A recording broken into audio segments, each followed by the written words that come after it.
Welcome to the stream. Time to go into more high-level areas when I'm not supposed to, before I even rest for the day. Before I even start chapter 2 or 1 or whatever. It's chapter 2 after I rest here.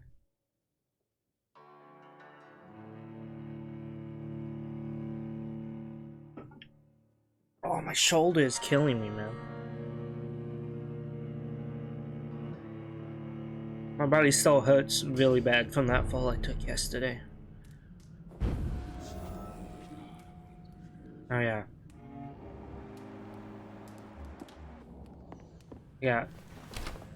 Taken pretty good by these scowls.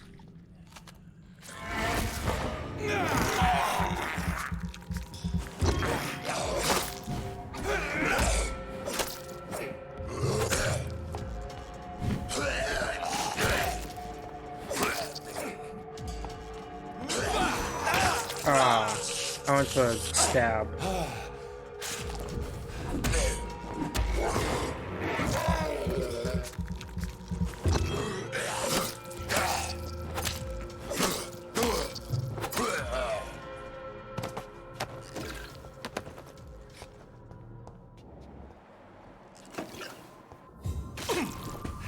Oh, what is this? Blood as an addiction. Ah, damn it. Alright. Vampires drink blood. This may be the most specific trait, the sinister peculiarity of their condition. If I may say so, but for me this is not the most important characteristic of their diet. What has always fascinated me since I started to study them is the imperative need for blood they seem to endure. They want it more than anything, and this desire can drive them to expose themselves, and when they drink it they seem to feel some sort of short trance and ecstatic epiphany. Said to me once a Volkad I interviewed in Moscow. I'm convinced that this is an essential element to understand the nature and condition of vampires. They don't drink blood because it sustains them, but it offers them ecstasy. Vampires are addicted to blood, all of them. It is part of their nature, and those among the immortals who refuse to submit to the appetite by the strength of the will only are never freed from this addiction. Interesting.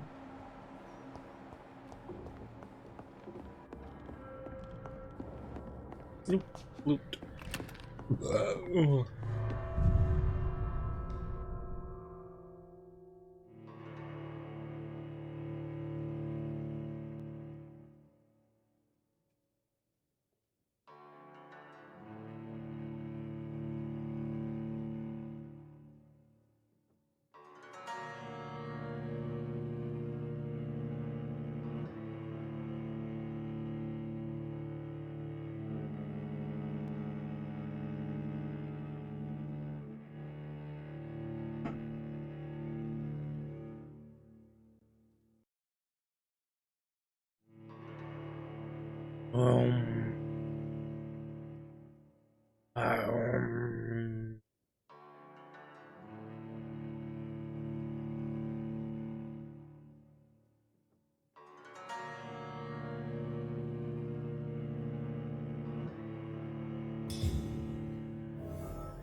I cannot enter.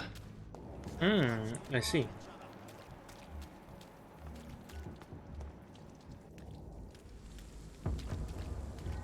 Turn around, sir. Bloody monster! That leech is fast! Burning!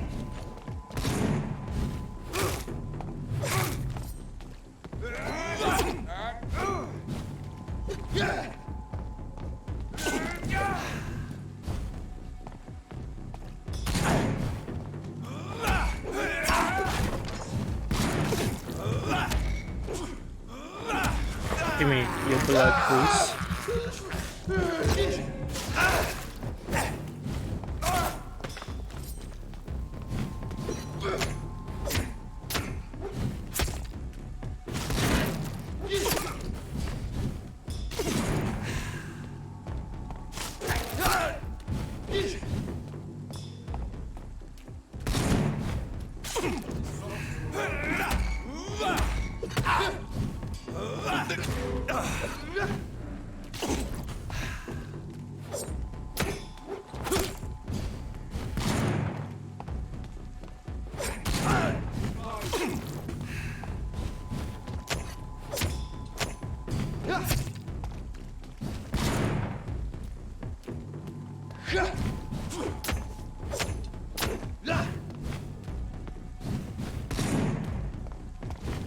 Come on.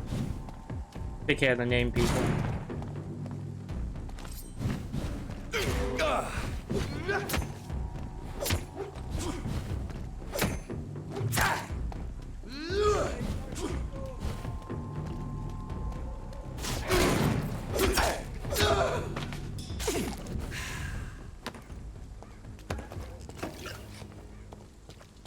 Hey, goodies. Alright.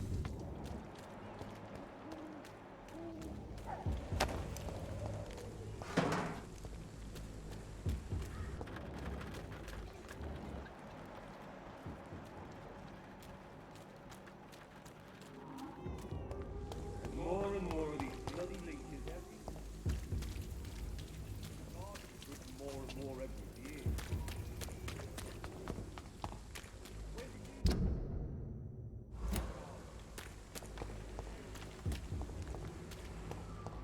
Where does this lead?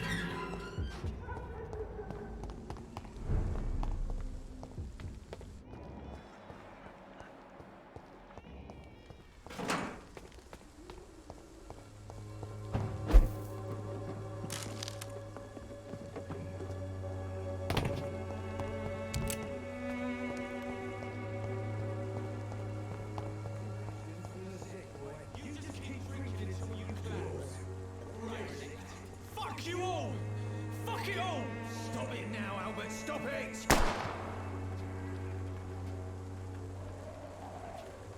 Me, I'll not die in some piss-stinking alley reeking worse than a week old Laffy.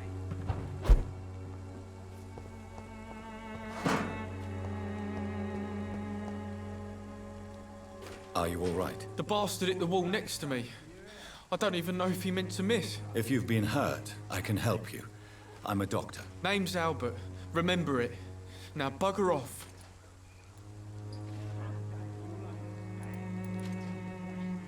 Do you know Nurse Dorothy Crane from the Pembroke Hospital? If you know anything about her, I'd appreciate it. Never heard of her. She's pretty, I'll keep an eye out. Of course. What happened? Did you really steal that man's medication? Hey, I didn't do anything, it ain't me. Of course not. Medication and drugs are a rare commodity in East London. So you picked an easy target, didn't you? Sod off, mister. You ain't got no clue what's going on here. Bastard was a soldier in the war, so now he's got the right to shoot me. It's true. I'm not familiar with this part of town. Perhaps you could help me. I said sod off. Go find yourself another guide. What happened? Hey, It's- I said... Alright.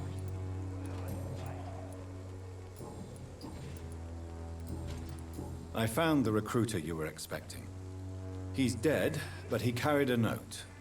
The Wet Boot Boys have accepted your application. I knew it! I told you I was tough enough. I'll be free soon.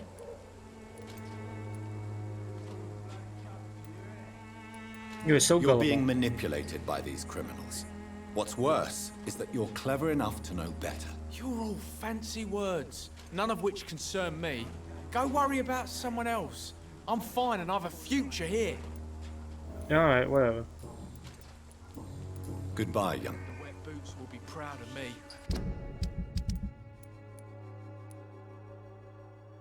He's sick. How are you, boy? I'm... Do you need assistance? Please.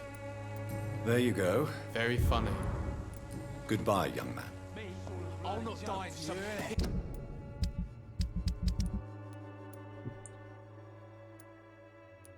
Oh, it's his dad. Worse than a weak old lavvy. What? Shooting a boy in the middle of a street. Not the best thing to do, wouldn't you say? What? You saw what happened? Who are you? I'm Dr. Reed, and I'd like to ask you a few questions, if you promise me to set your gun aside. No. Look, I'm not a violent man. I'm Benjamin Palmer, doctor. And no one can help me. Not even you. Migraine. I don't have medicine Do for you know migraine. Nurse Dorothy Crane from the Pembroke Hospital? Have you heard anything? It's funny, I've been searching for her too. I need some pills. But the woman is a phantom, if you ask me. Really? And why is that? Word is she ain't real. She's a cover for some doctor who runs an illegal dispensary for migrants. What can you tell me about this place? Nothing to say, really. This is where I used to live, and this is where I live now. You don't Makes have sense. anywhere to go? No family that would welcome you? Not since the death of my wife, Albert's mother. She was sick, you see. Long before the flu and all this shit. You mean you used to have a better life? Yeah, I had a wife, a home, and a job. I even used to have a name. And now I'm just Ben. Ben the Trap. Makes sense. Perhaps you could focus for a moment and tell me your troubles. I'm sick, broke, and my son just stole my pills. Everything's coming up roses.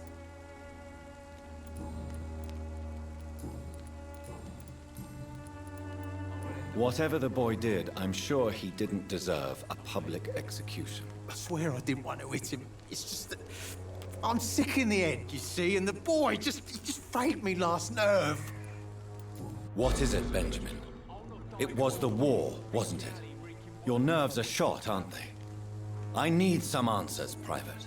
From one soldier to another. The doctors called me a liar, a coward. Put me in a straitjacket, locked me up.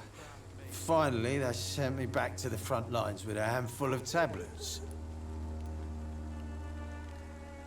It's a pity that doctors still practice such barbaric methods. It's a dishonor to our profession. Now only the pills stop me thinking about this shit. To not hear the explosions. I'm even scared of the dark these days.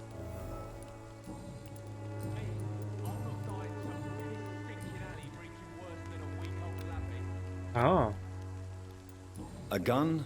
I could be done with them both in one night.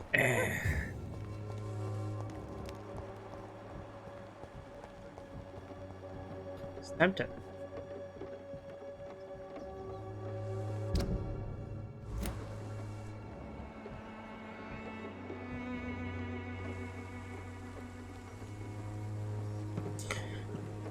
Because they're connected to each other, and that's about it.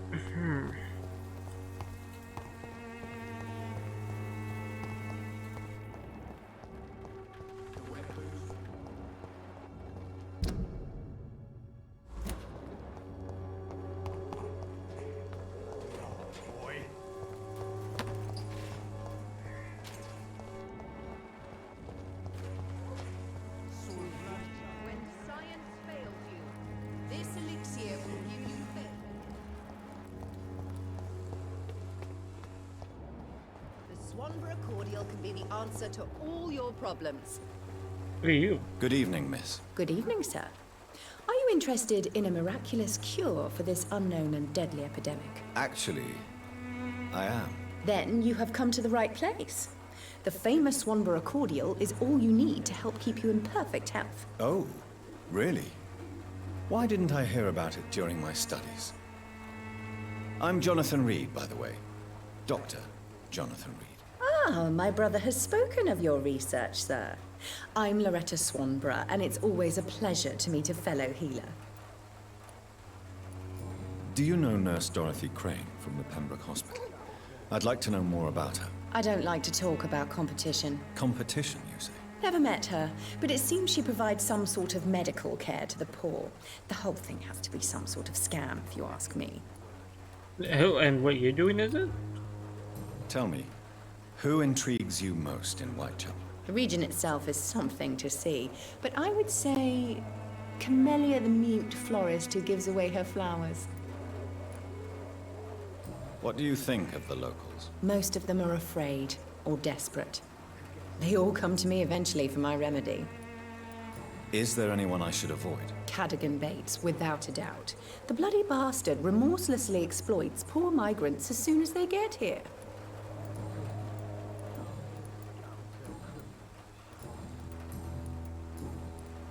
I'd like to see... Can be recycled into components. I'm curious what kind of components can be broken down into.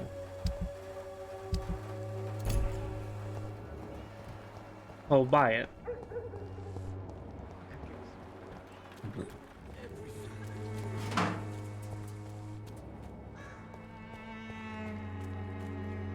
It's locked.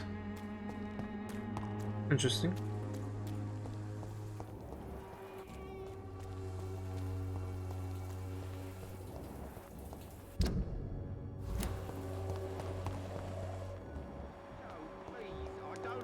Money. Come on, Barrett, you know the game. You pay for peace of mind.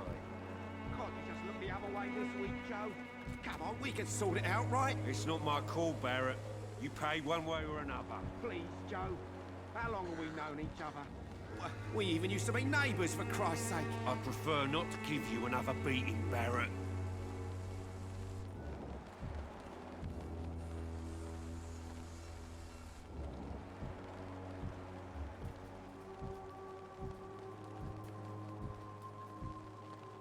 I should never have taken up my father's business.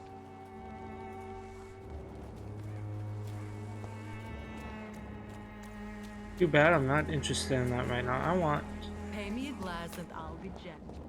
Pay me a bottle and I'll be nasty. And over You look here. so pale, my lord. Would you like me to...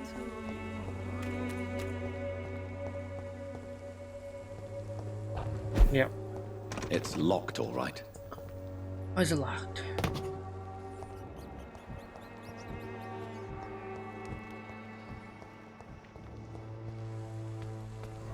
Because I didn't open it from the other side. That's why. Smart me.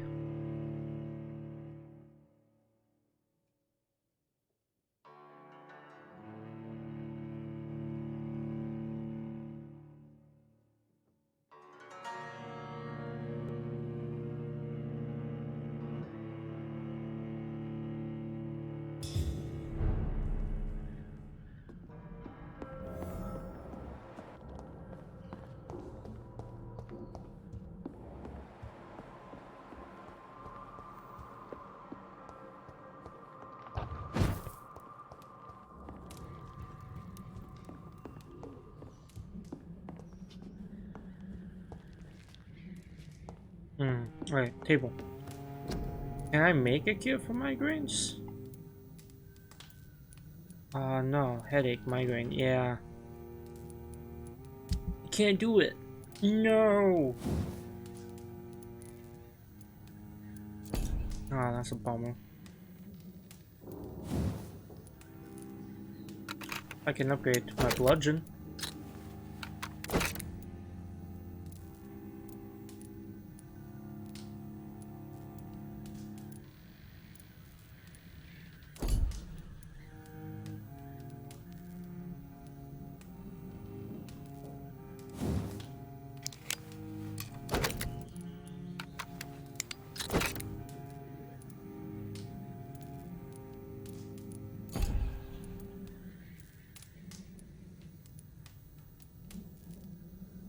Not bad.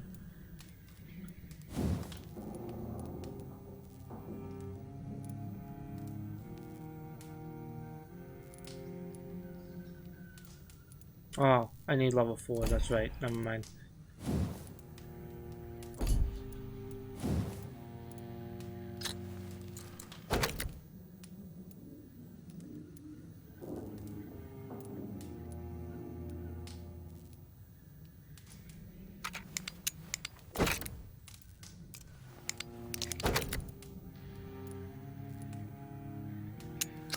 More damage.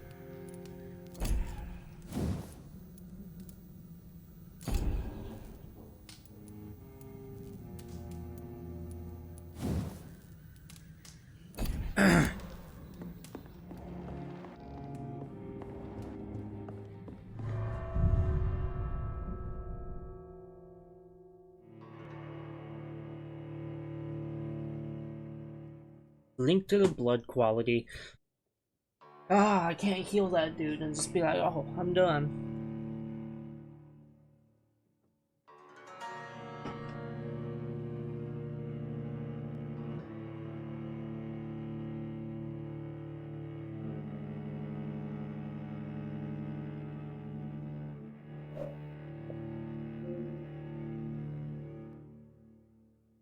I love Vampyr. That's a fun game.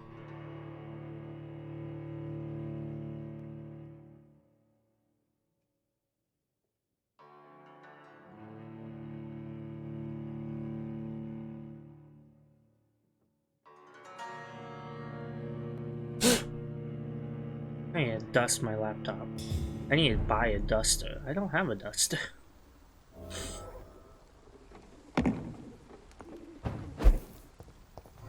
Okay, now I have access to it.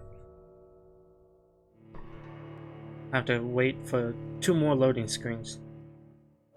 That's the only issue I have with this game. It takes forever to load.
Aha!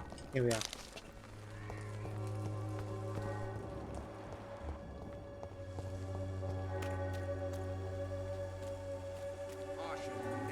Excuse me, sir. I have a few questions for you. Another journalist? I didn't answer the first one, so piss off! I'm not a journalist, I'm a doctor. A doctor, you say? It's quite a rare breed in this part of town. Really? But still, here I am. Dr. Jonathan Reed, at your service. I'm Joe Peterson to some, but Colossus Joe to most.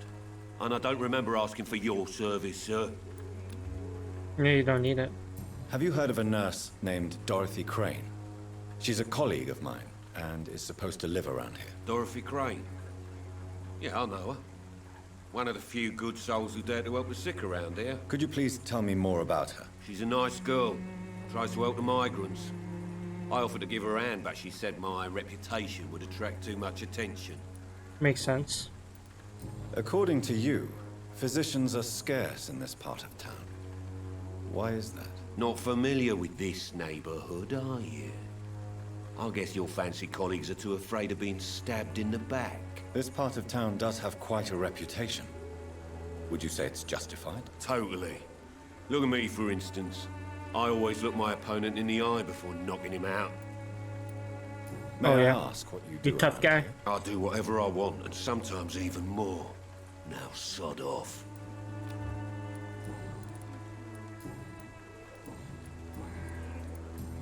Goodbye, Mr. Peterson.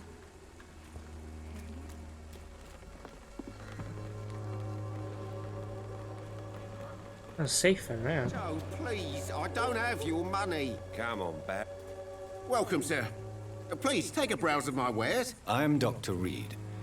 I would like to ask you a few questions, if you don't mind. Doctor? Interesting. I'm Barrett Lewis. Usually I don't have time to waste with talk, but at this hour of the night I can hardly refuse. Oh, not bad. He's 4. Have you heard of a nurse called Dorothy Crane? Nurse Crane. So the bitch really is a nurse, then? Always thought she was just some crafty foreigner, that one. Yes, she's a nurse, and quite a good one. What did she do to gain such notoriety? Dorothy Crane ain't even a real name. Something like Dorothea Craniu. Something like that. Came to England fleeing the war, I was told. That doesn't explain why she irritates you so much. Your precious Nurse Crane gives away medical supplies and prescriptions for free. I offered to sell it for a fair cut, but no. Miss Crane wanted to play the quiet saint. Interesting. How is business around here? Business? I have no business. Between this racket, theft, and customers getting scared, I'm losing money every day. I see. Sounds like you blame someone in particular for your situation. It's It no does. secret Joe Peterson spends his time harassing merchants. But with me, he's trying to put me out of business once and for all. Why is that? As a merchant, you see Whitechapel Yes. every day. Have you noticed anything out of the ordinary recently? Well, you mean besides the epidemic, the war, and all the usual crap? As long as I can remember, this part of town has been a bottomless pit, and no sign of the bottom yet. Violence is increasing in the borough. Yeah. A few nights ago, some blokes jumped me. Came out of one of the condemned workshops. Fever, madness, something like that. Where did this happen? Why did you go there? In the closed workshops nearby. I worked there as an apprentice in better days. Now I only go to find trinkets or tools. Too bad I was mugged, though. There was good money in that little box of loot I lost. Have you been hurt? No, but that's only because I ran like hell. Those men were raving lunatics, Makes I tell sense. you. Not even able to speak anymore, just screaming. Right then. Show me what you have. Yeah, I'm curious. Oh, they got... Oh, tiny good wooden handle part. 80 a pop. Yeah, I'm buying them.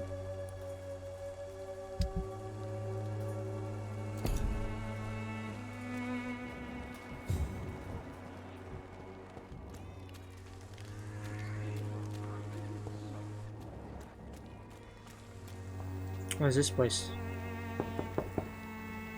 Hello, young man. Oh, I'm well, Dr. it's a Reed, kid. and I would like to ask you a few questions. May I enter, please? Sorry, no, sir. My father does not like people entering our house, you see.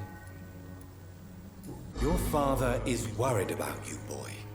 He asked me to look for you. So my father actually worries about me then? Okay then. Come on in. I'm Harry, by the way. Even my dreams are soaked with gloom.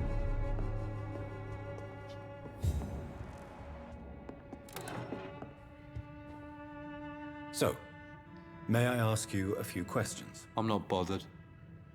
What could be worse? Not true. Oh, mesmerize level 1. Fatigue. Do you need any medical help, young man? Yes, I do.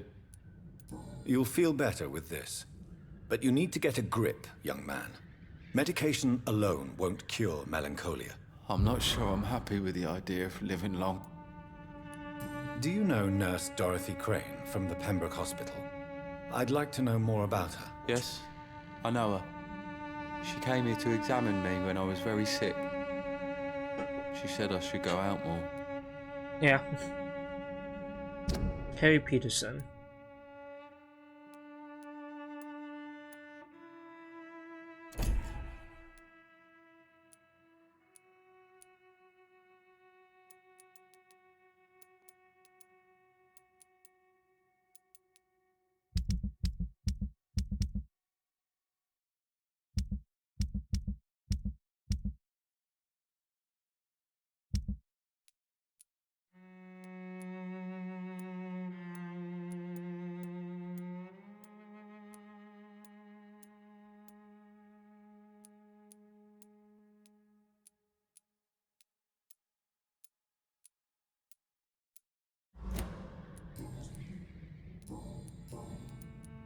Forgive my bluntness, young man, but you don't seem happy living in Whitechapel. Why should I?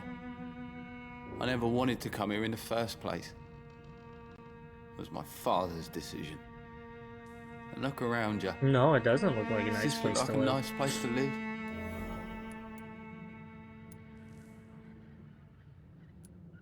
I'm sure your father did his best when he found this house. Times are tough for everyone, young man. That's exactly what my father says. Harry, you should be grateful for what you've got. But I wasn't even consulted when we moved here. How do you feel? I'm fine. I mean, it's not easy every day, but I'm fine. I'm just tired of being sick all the time. If only I could be tough like... well, you know. Speaking of which, what can you tell me about your father? My father is an idiot who makes idiot things. That's all I have to say. If life here is so terrible for you, why don't you just leave this place? Have you ever spoken to your father about it? I don't go outside. It terrifies me so.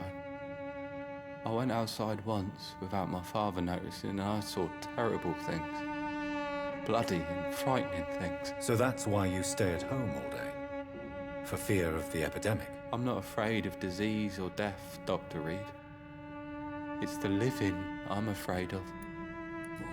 Makes sense. Goodbye, young man. Yeah, this was My lootable. dreams are soaked with gloom.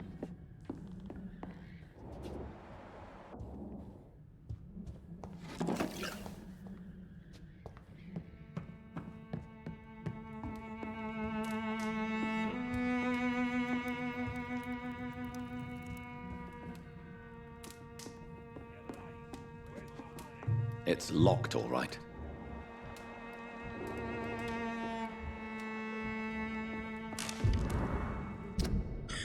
Dear Mr. Peterson, it is my duty to inform you of our refusal to accept your application for a job at the dockyard.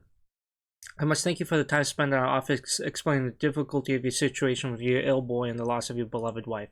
But it is also my duty to point out the policy of our company, which expressly removes the employment of former criminals or convicts. Your unfortunate connections with the ill-famed wet boot boys have been duly noted, and these are hard times, sir. And Finch and Harper intend to reward first the candidates who pass the small inquiry we like to conduct about future employees. You have my deepest sympathy, and may God be with you and your family. R.D. Harper.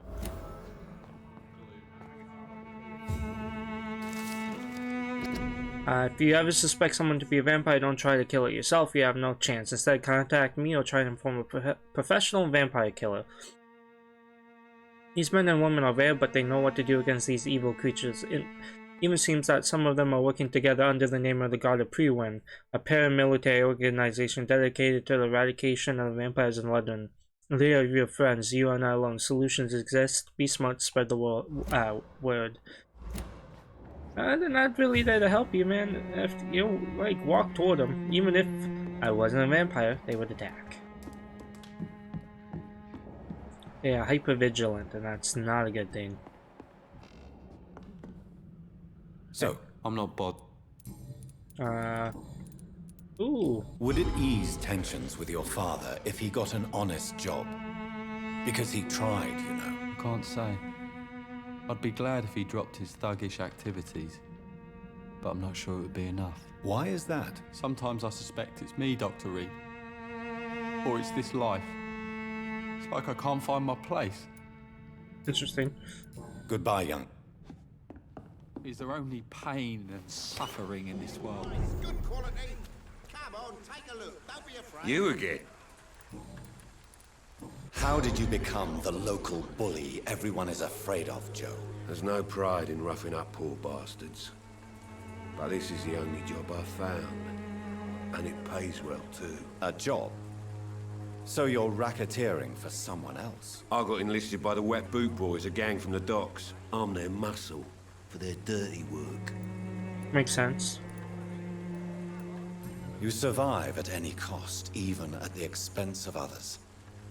Perhaps that's just the law of nature. I don't care what you think, sir.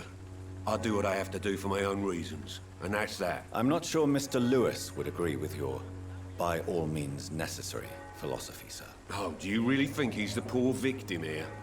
Barrett can be as sneaky as anyone. Long ago, I even called the bastard my best friend. Ooh, a new hand. Harry doesn't seem happy living in Whitechapel. Why did you make him come here? I've always put my son's interests above everything else. Whatever he may think. Our house is small but affordable. The walls are thin, but the door is solid. You really love your son, don't you, Mr. Peterson? He's my pride and joy. Even if he hates me for the choices I make and pushes me buttons more than he should. Do you have any regrets? Only one. Not to have my beloved wife by my side.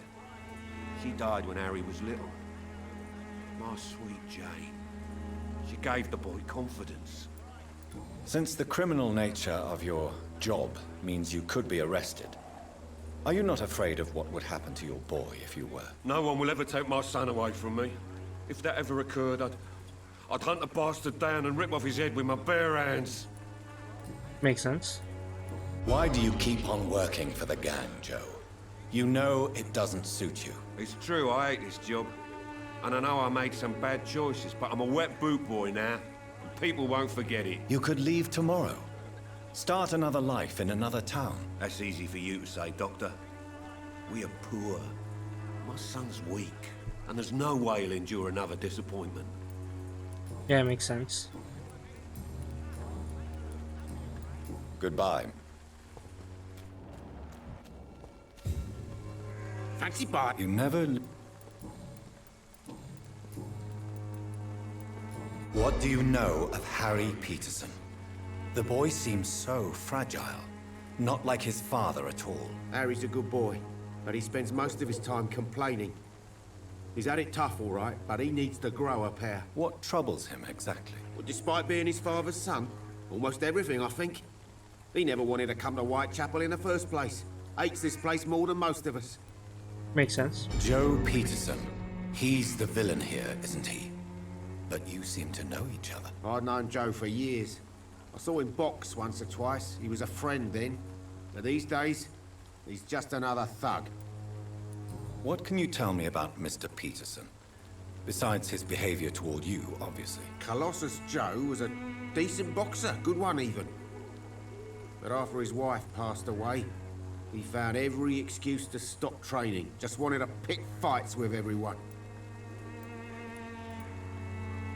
Without making excuses for him, it's safe to say that despair can poison even the sanest mind. That's very We've true. all had some rough times, ain't we? But most of us don't use our fists to see us through. Yeah. And no one has ever stood up to this thug. Nobody would be fool enough to stand against a wet boot boy. Well, boot boys seem to be nothing but trouble around this area. Goodbye for now.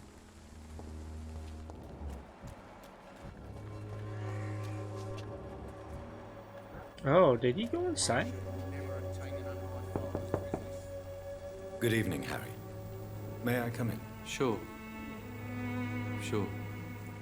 Is there only pain and suffering in this world?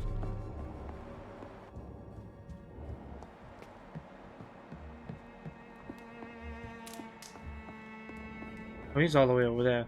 Huh, weird. Still don't have a key to that trunk there.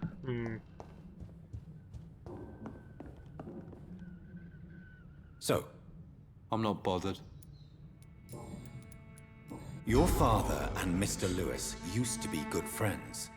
What happened, Harry? I was young then. I don't remember Mr. Lewis ever coming back again after my mother died. Or was it after my father started bullying him? I don't know. Something sounds iffy. Have you tried speaking to Mr. Lewis about it? I don't go out often, but yes. And he scolded me and told me to leave him alone. I guess my father frightens him too much. Maybe. But you are not responsible for your father's actions. Am I not? Dad always says that he joined that gang for my safety. So if I wasn't born, people wouldn't be worrying about Colossus Joe. No, that's not the point. Goodbye, young. Is there only pain and suffering in this world? Too many young men deal with the have to deal with the sins of their fathers. You again? Let's see. Bow. Goodbye. Okay, nothing new.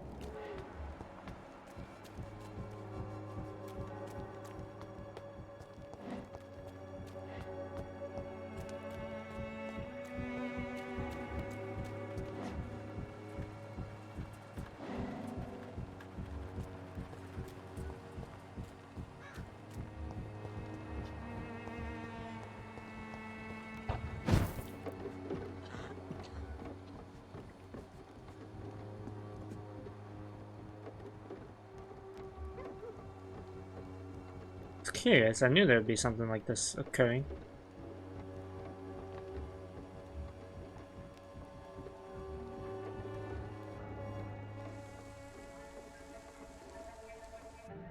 So you only hurt people because you care about me? Is that it?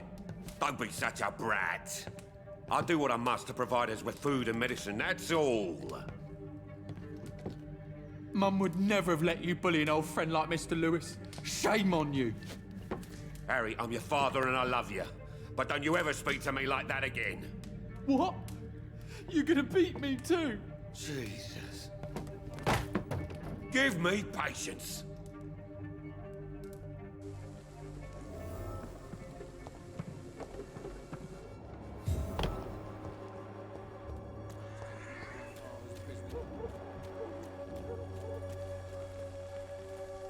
Fancy bar. You never...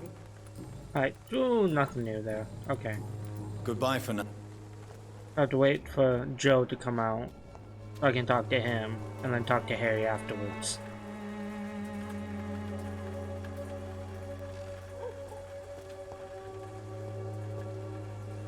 You again? Why is your relationship with your son so difficult? Harry and I are so different. Sometimes I wonder if he's my own blood. Seems he's ashamed to be my son. Why not change that then?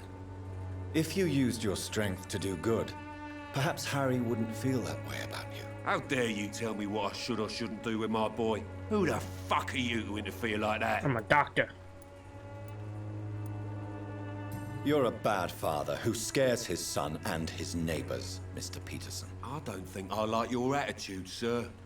In fact, I'm starting to probably dislike your just failed face that, so yeah. much, I might try to improve it, see? I'd like to see you try, Colossus Joe. In the meantime, are you sure I can't be of any help to your son? I am a doctor, remember? Never. Harry's complicated. Fragile, you could say. Doesn't mingle with strangers. Now leave us alone. Oh, I did not fail. Goodbye, Mr. No, I'm gonna talk to your son. You just told me not to. But I'm going to. Good evening, Harry. Sure. Okay, skip through Is there that. only pain and suffering? Don't talk to him.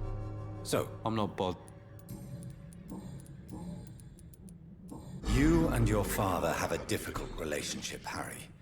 Tell me, did he ever hurt you? No, never. My father can be brutal and rude, violent even.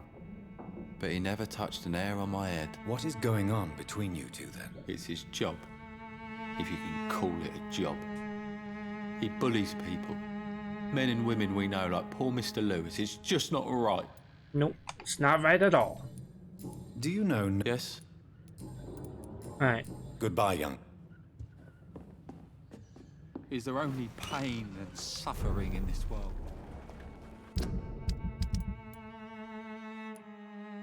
I got all the hints for Harry Peterson and Joe Peterson, but I don't have all the hints for Barrett.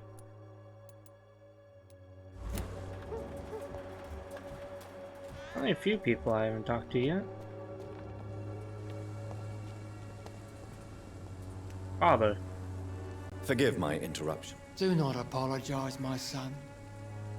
Father Tobias Whitaker is always happy to teach mortals about the incoming Armageddon. I am Dr. Jonathan Reed, and I just have a few questions. A scientist? You are much more lost than I thought, my son. Do you know Nurse Dorothy Crane? Whatever you say, from the man. Pembroke Hospital. I'd like to know more about her. I don't like the liberal ideas of nurses, but I especially abhor that Nurse Crane you mentioned. So, you're not exactly a fan of Florence Nightingale's work. But nurses are essential for modern healthcare. Nuns should be the only women allowed to take care of male patients. It's obvious only they have the necessary moral fiber. Why Yeah. do you hate Nurse Crane more than other nurses? Before coming to London, she was a member of the communist resistance in our country. That's what happens when you let a woman get involved in politics. I'm getting a bunch of hints for What do you Dorothy. mean when you say that I am more lost than you thought? All scientists are entangled in a world of causes and consequences.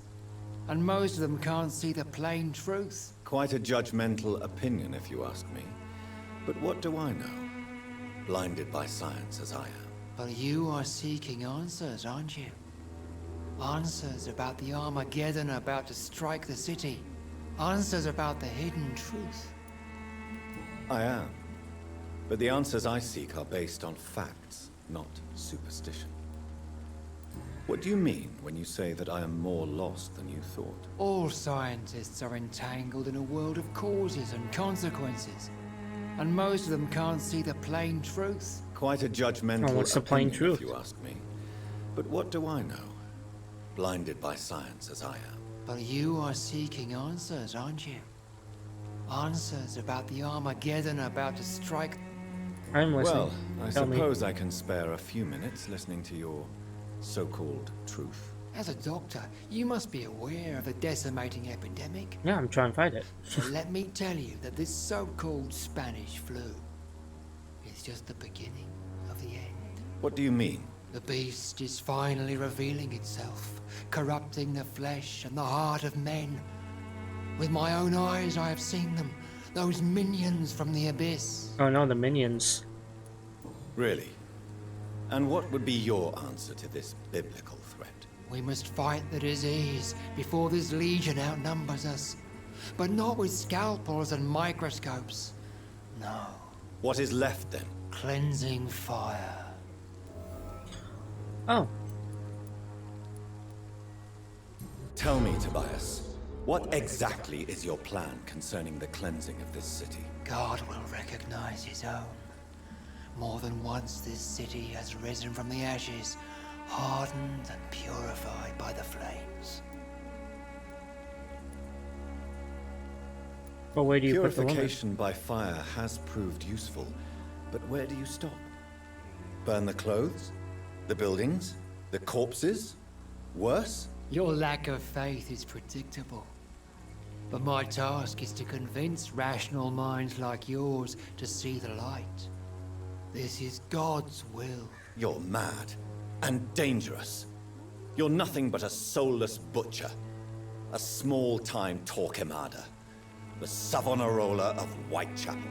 My son, if you think salvation is a free gift, go listen to the lies of that pompous fool, Joseph. Joseph, a fool? Vicar Larrabee of St. Mary's Church. While he continues preaching his fraudulent redemption, more and more people die in the streets. I didn't fail. Oh, wow, I thought I would fail that. Have you any friends? Any family left in these terrible times? No. But I have a disciple I see as my son. He is so devoted. I sent him to preach the good word in the heart of this corrupted city. Where did you send him? I sent Samuel to the Stonebridge Cemetery, where the pestilence and evil grows night after night. Oh, nice. You sent him on some preaching crusade during the epidemic. As a true believer, Samuel will fear no evil while he walks through the valley of the shadow of death. He will be dead. I have heard enough.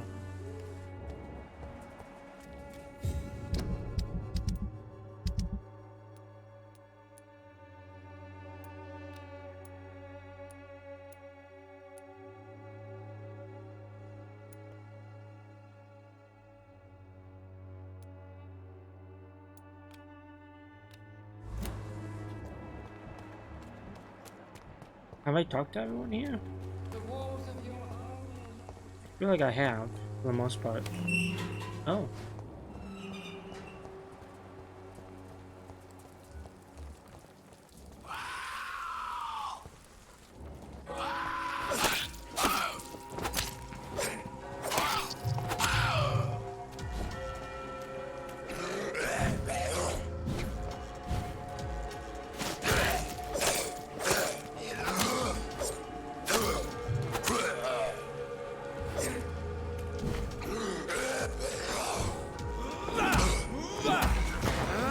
Nom nom nom nom nom nom nom nom nom nom.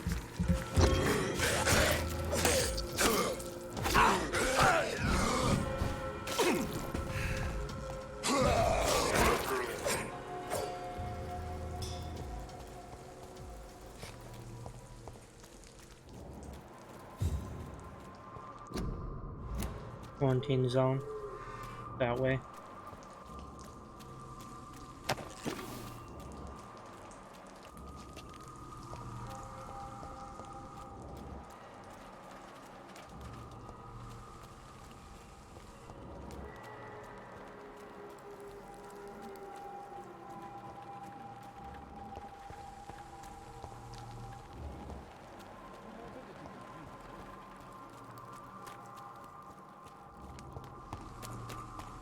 Trash can.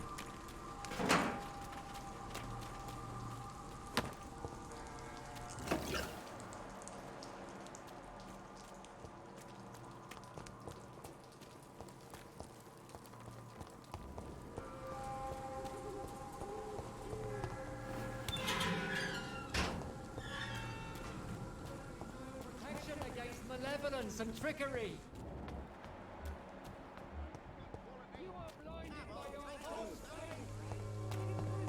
What's over here? Trash can.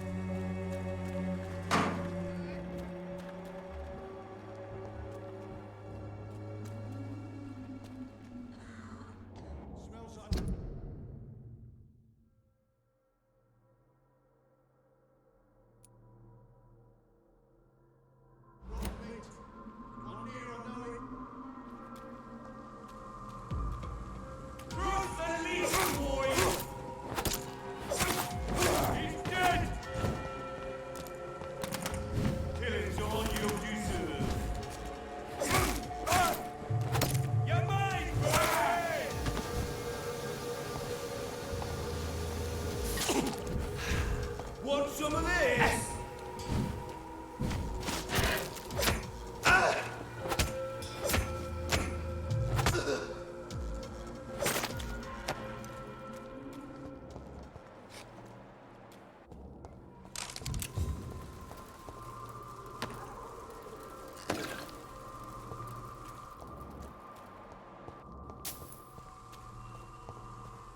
He didn't drop anything. I thought he would.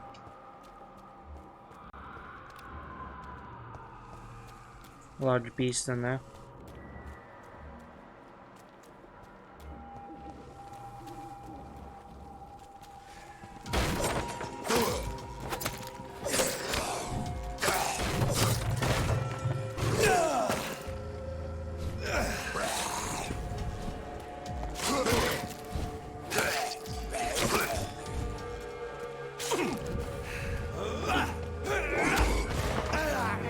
Let me nom on you, please. Thank you.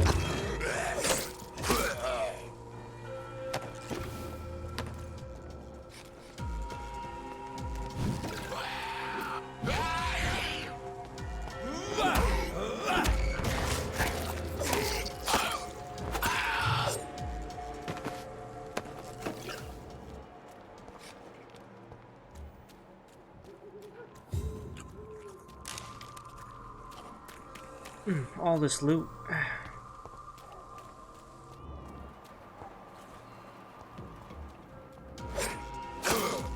Yeah, you're going down.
Nice shotgun shells to the face. I'll solve most problems. Lead plate.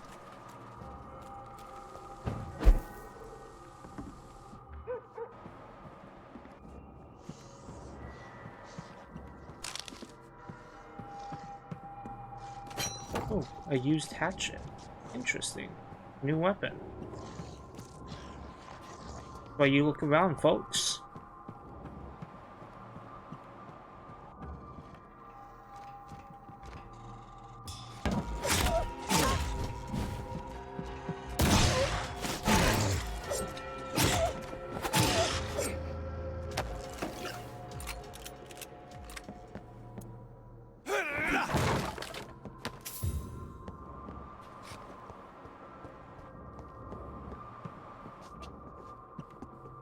Some shillings on the table.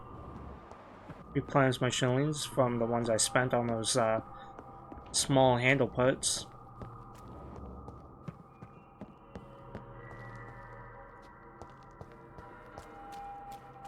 Nothing else? That's fine. I mean, I got a new weapon, so I'm not too upset about it. Oh, nothing. Okay.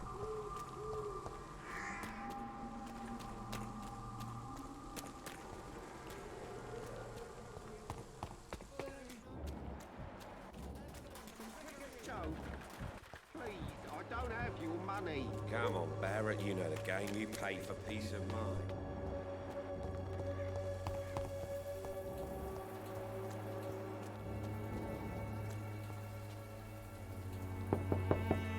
What was this? Nobody at home. Interesting.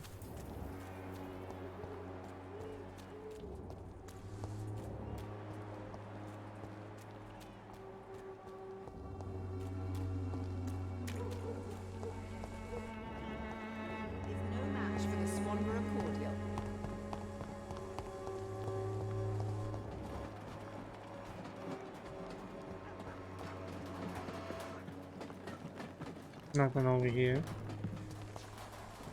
Besides the trash can, thank you.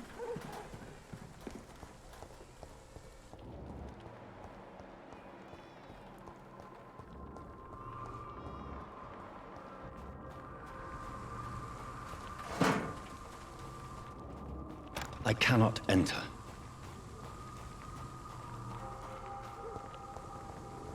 That's fine. Doesn't bug me. You still not being able to enter areas in games.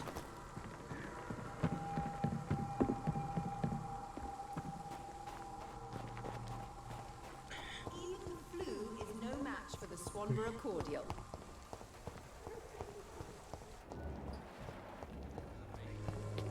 The Swanborough cordial. Someday you'll understand. You've wasted your life away. How are you? I'm not your boy.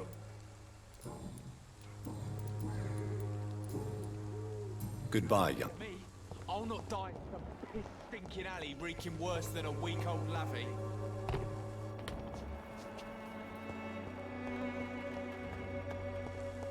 It's locked. Interesting.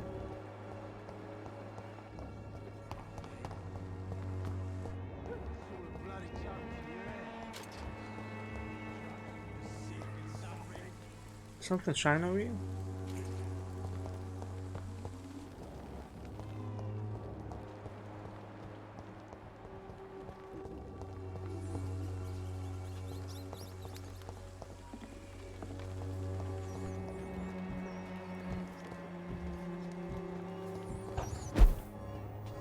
Go in here, deconstruct some stuff.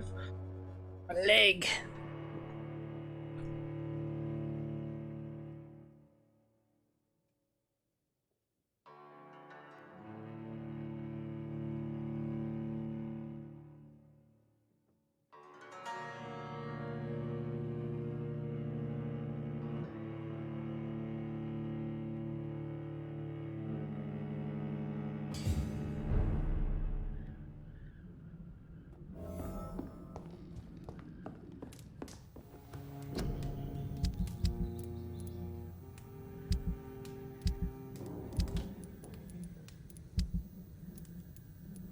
Bottle of alcohol, recycle that. 15 cigarette cases.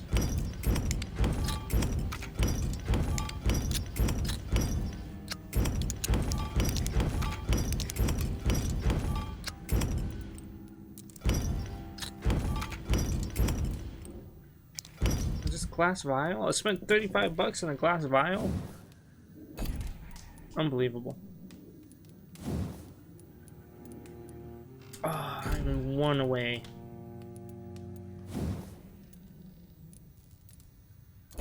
That's fine, honestly. I can provide stun damage.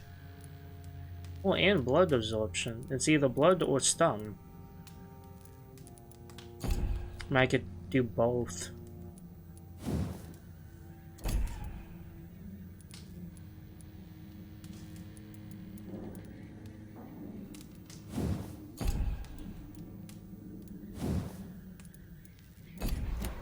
Interesting.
Come on, take a look. Don't be afraid.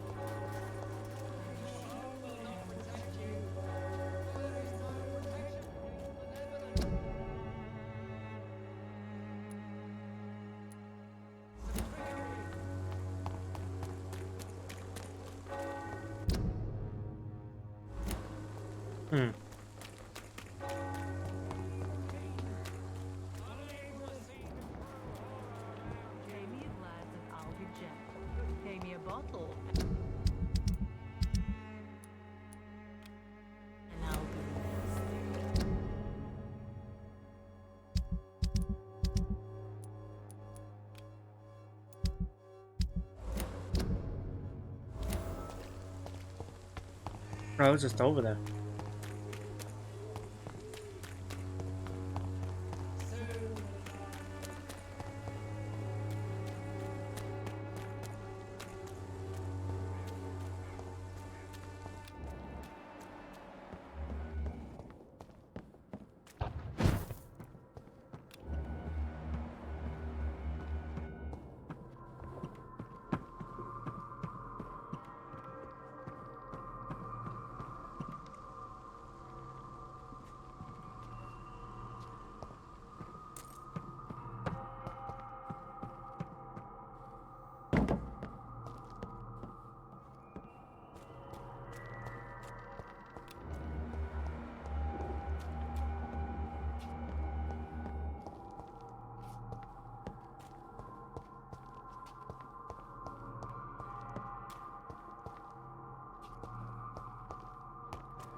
Did you drop it on the way back or something?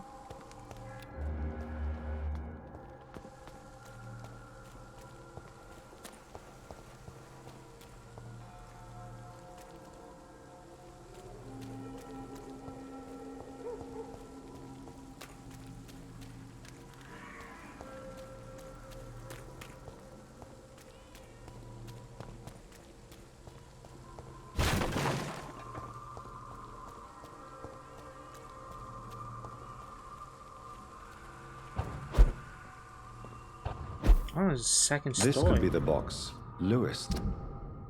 There's, Barrett, there's no easy way to say it, so I'm going to be blunt. We can't keep on like this. At least I can't keep on like this. Drover finds out about us, about his wife and his best friend. It will crush him, and then he will kill you. We had some good time together, but let's face it, I'm never going to be your Jane Lewis. You know it, and I know it too, so I'm ending this right here and right now. If you agree with my decision, I'm sure we'll find a way to be happy again. Joe? You, Joe, and me in time, and then the most important part of our story will have been preserved. Until that day, I wish you forgive me, Jane Peterson. A love letter from Joe Peterson's wife, addressed to Barrett Lewis. Who should I give it to, I wonder?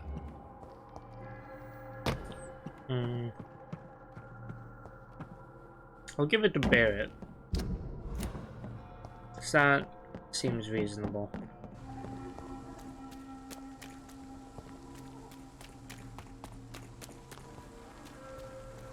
Just not ruin Joe's image of a...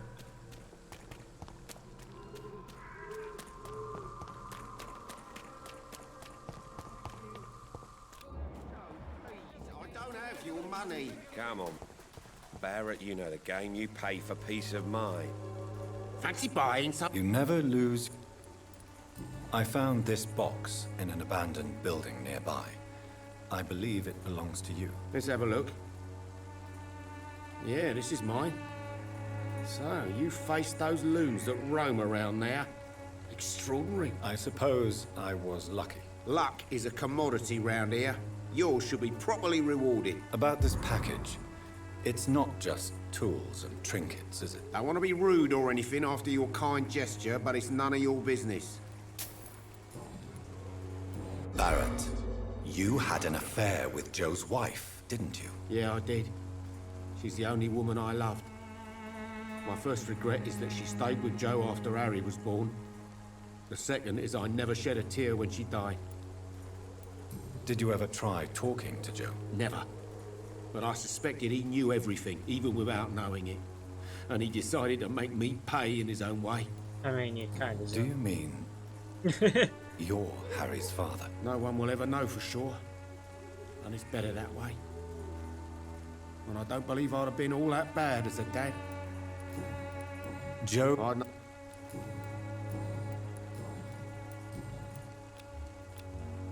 Yep, Goodbye for now.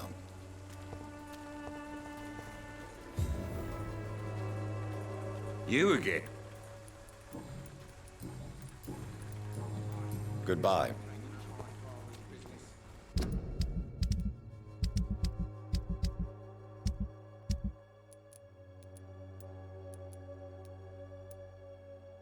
Poor kid. He's gone now. I did all I needed. Good evening, Harry. Well, Sure. Even my dreams are soaked with glue. another two have all the clues figured out.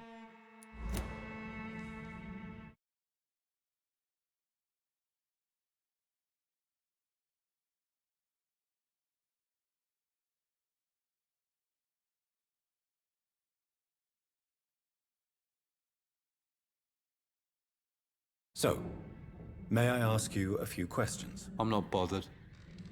What could be worse?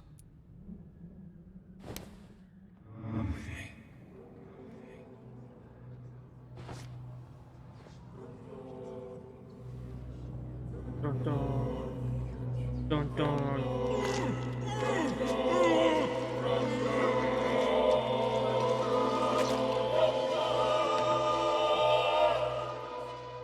Death is so cold. I hoped it would be more meaningful. Oh, semi-automatic pistol? Hell yeah. That is solid.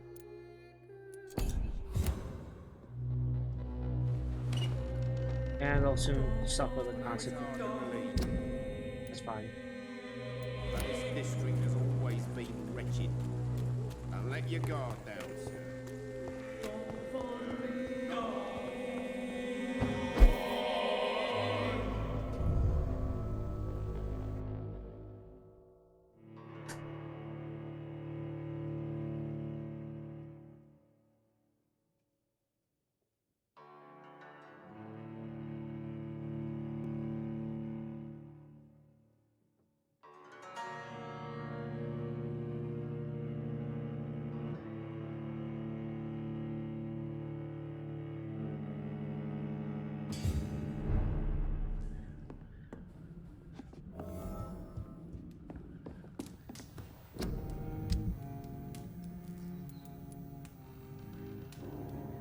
he's doing horrible.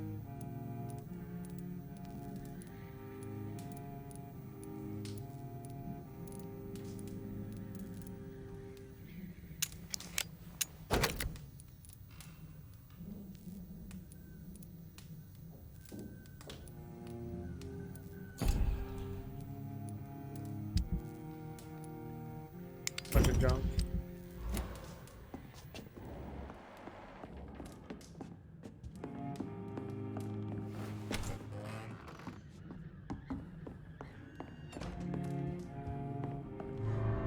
This door?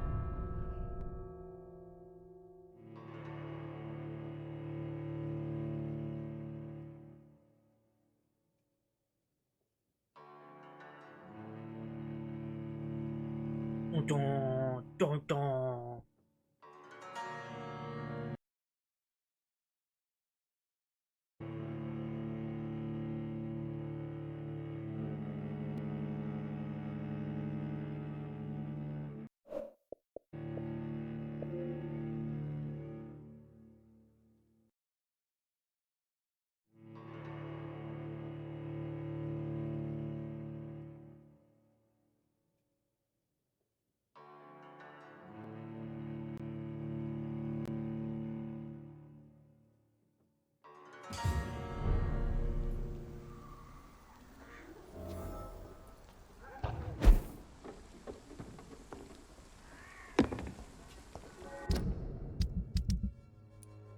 He's dead. Embraced.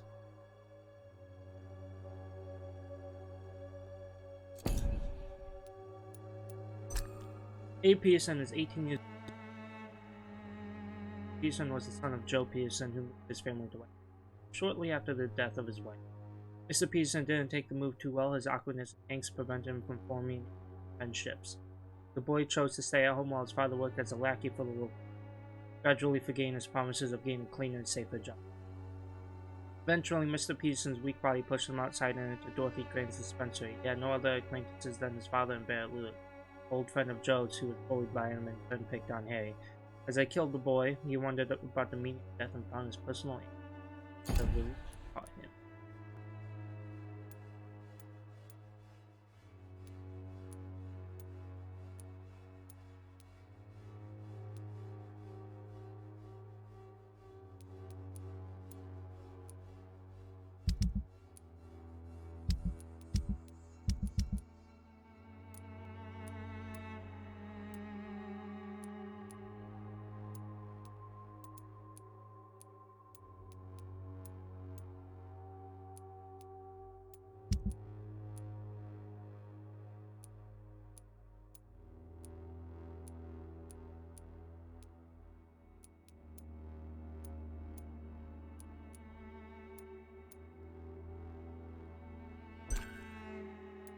Still missing.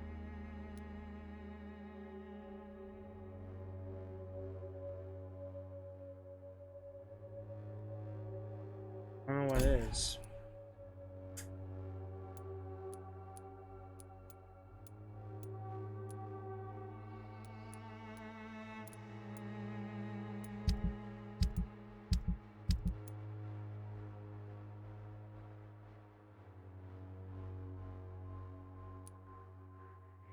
Okay, we're gonna head our way back home.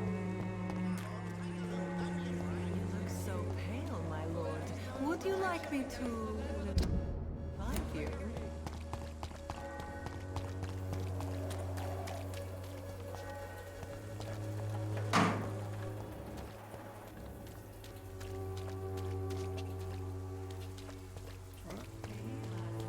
Because I'm missing it. God, I think it's here.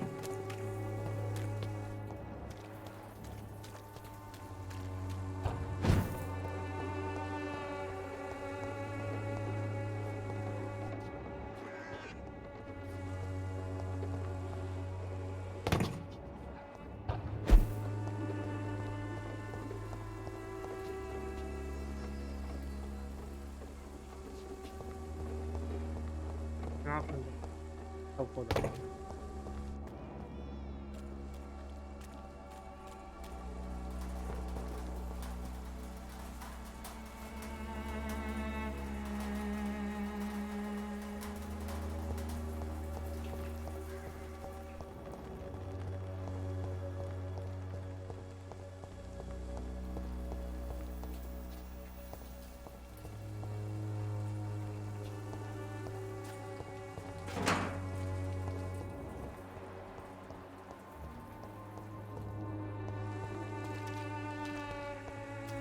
Who are you?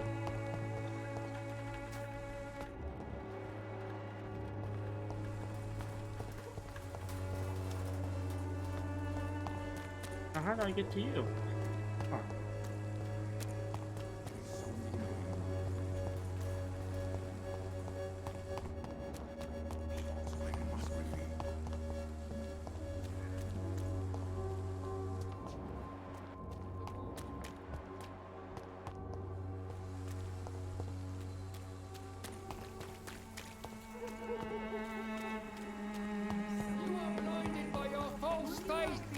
Imprisoned by your daily routine.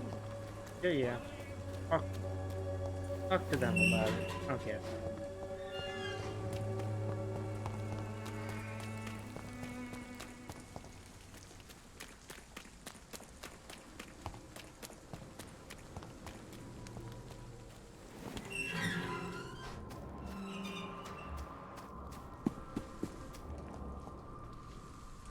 Good evening, sir. I'm Dr. Reed. I would like to ask you a few questions. Please be my guest.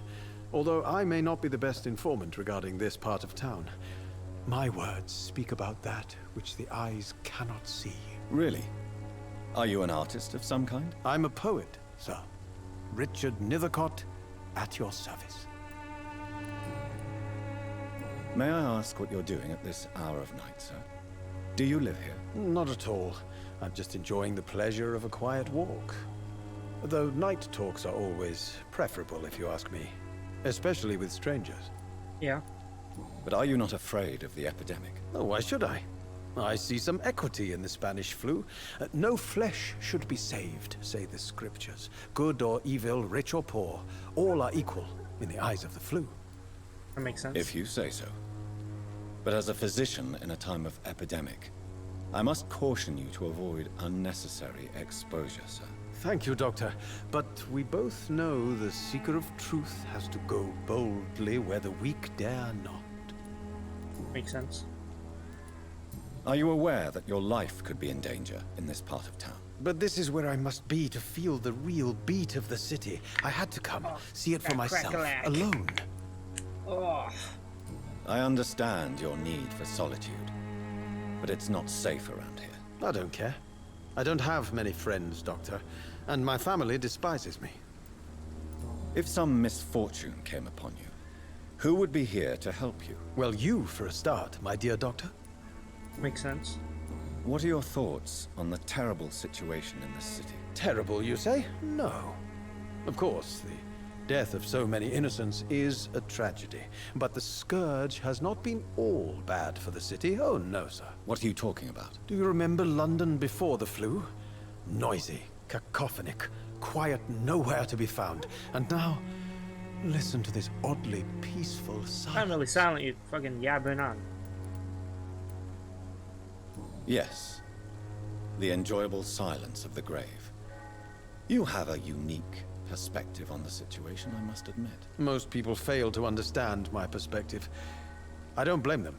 But how could I call myself a poet if I veiled my feelings? Makes sense. Tell me, Mr. Nethercott, why seek inspiration in Whitechapel? The place is not beautiful per se, but how to explain it? Stirring and challenging. Do you not think it a little morbid? On the contrary, sir. Whitechapel is full of life, full of beauty. Just like my dear muse, the wonderful Camellia. What can you tell me about Camellia? Not much. And that's the beauty of it. She can't speak, you know. She's a locked mystery who exhales kindness and sweetness. Yeah. Perhaps you're just afraid to find out the truth about your muse. One day, perhaps, I'll ask her to come with me. But will she still be my wild flower of Whitechapel if she moves uptown? Oh, no. And have you ever tried to learn more about What her? the fuck? Where she lives, how she survives, whom she may know. Maybe I prefer she remains an enigma. Reality can be so dull, don't you think? I guess. In what way, exactly? The struggle by gaslight, The barren smiles and the arid hunger under the rain. If you say so. Such vibrant antagonism and vivid paradox. The stripped humanity raged across each street. Vivid, of course, yes. And what about the poignant distress? Oh yes, the poignant distress. You see what I mean, don't you? That's what I want to write about, and that's what Whitechapel is made of.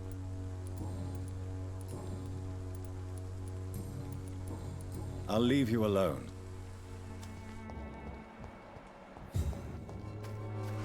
Garbage. Oh, editor. Dear Mr. Nillicott, thank you for sending your book of poems, Songs from the Defeated Sea, which we found as interesting and profound as we told you the first time we received it. The last and the terrible times of our country currently facing, you must understand that such style would be totally inappropriate for any publication. Thus, since you still refuse to change your tile and demand the full publication of none of your work, I'm sorry to announce to you that Sycophant Publishing chose the second out. Come back here. Camellia, the silent... I literally found a hint, like, right after. Good evening. And good evening. You don't really make a living from your scribblings, do you, Richard? No, sir, I don't. I work so hard. I put all my time, my energy, my devotion into the precise carving of words.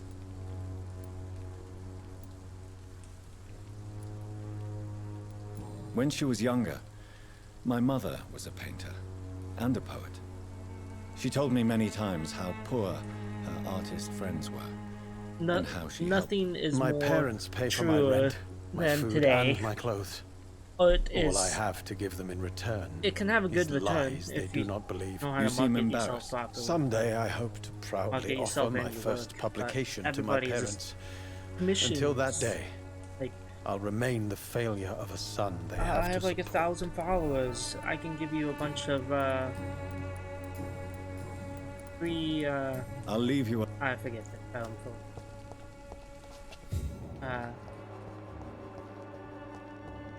Fuck, what is it? It was just exposing them. You know, it's just telling them about shit.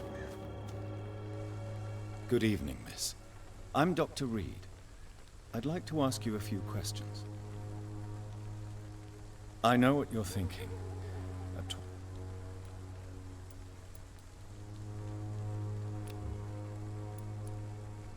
I know you understand what I'm saying. Your silence has nothing to do with you being mute, does it? Tell me about Richard Nithercott. I understand he is quite fond of you, Camellia.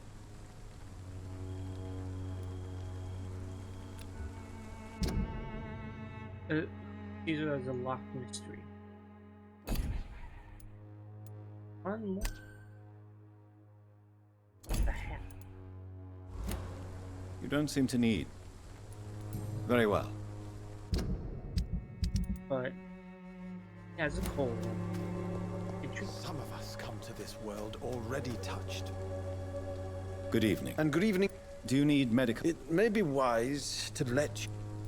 I understand your appetite for words and macabre beauty, sir. But you should be more careful. The nutrition of... I'll leave you...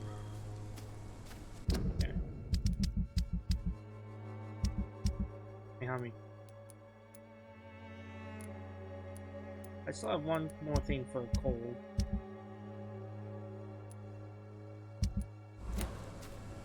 Hell. This. The arms. Okay. Too important.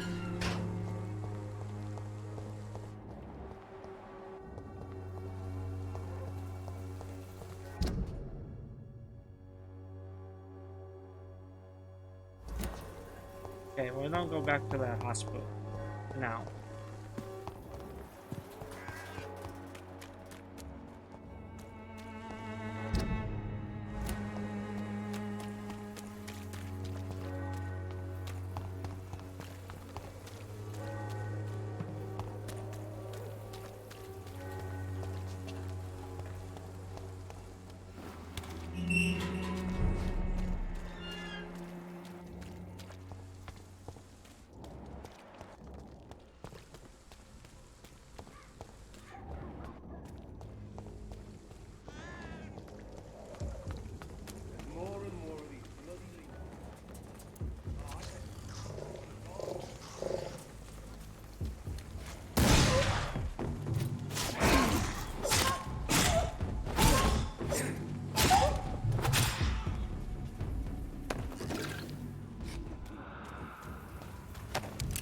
Boom. But that felt I great. cannot enter. Oh, come on. Bloody leeches every night. More and more every year. When did you join? Over there!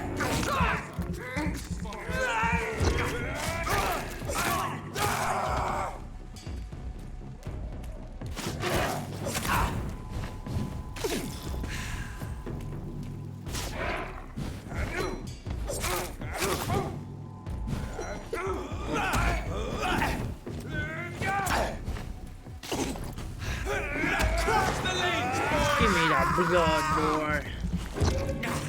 And you're dead. No? Stun you to death.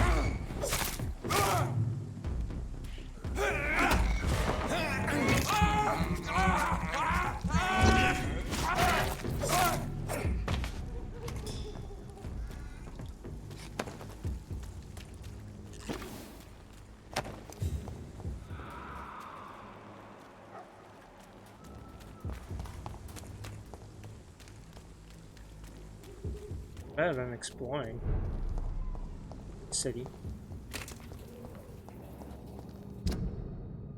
And that just brings me back around. Alright.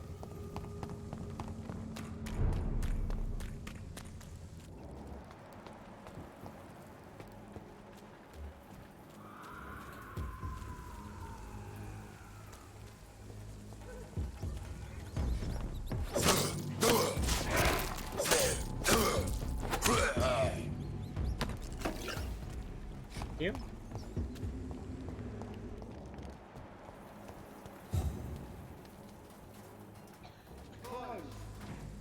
Leech!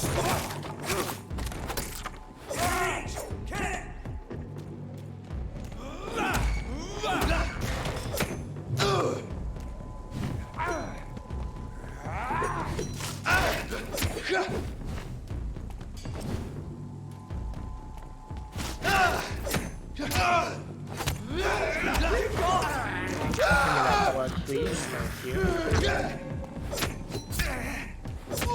Christ, he's dead!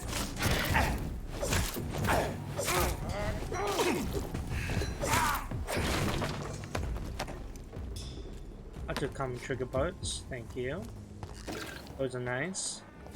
I have that new semi-auto pistol that needs leveling up.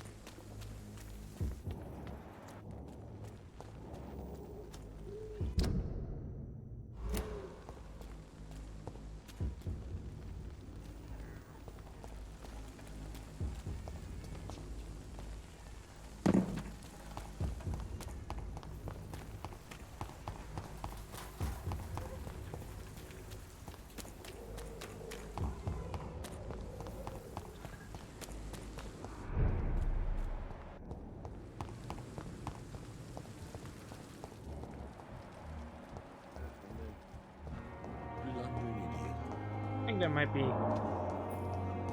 more to... I'm gonna re-explore the nurse room. Well, the doctor, yeah, the nurse slash doctor room. I think doctor room. Oh, okay. There's something in it. There's more. I feel like there should be more. Didn't pick up.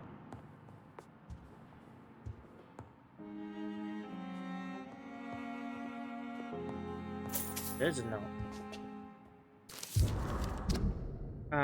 Despite the sanitary situation, I must inform you of a recent case of Professor Pembroke. Nurse Gwyneth Byrne again has been found guilty of undeniable unprofessional conduct and thus guilty of endangering a patient. Under no circumstances should a nurse diagnose and establish a prescription without at least informing the referent doctor by a conclusion.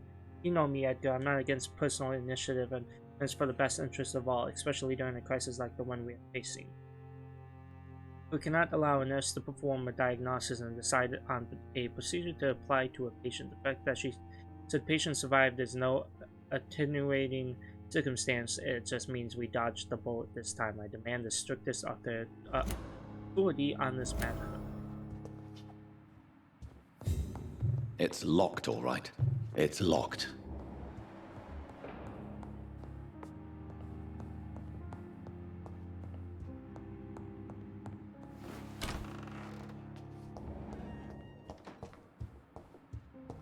It's locked, all right. Actually, I'll make another potion.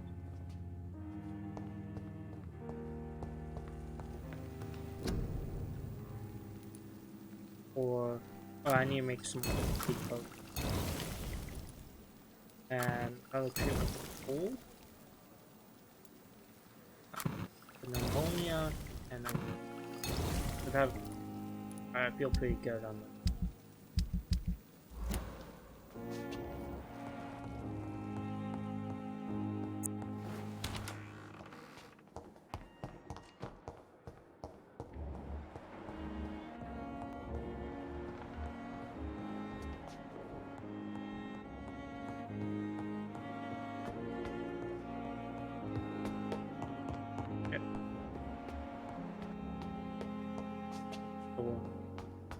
For the other side. This is another door that you can open.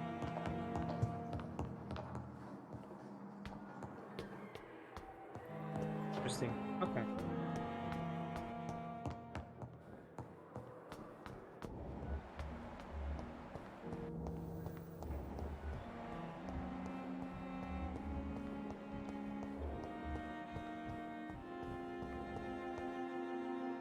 Good evening. Evening.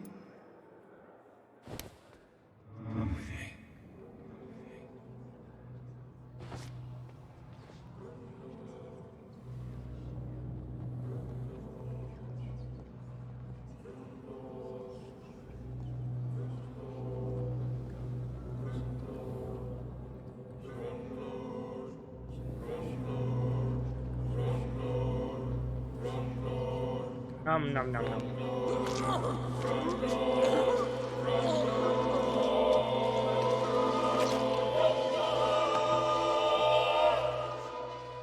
So this is how it ends. Farewell, my life, you betrayed me, good. Treatment for headache. Thomas's cross.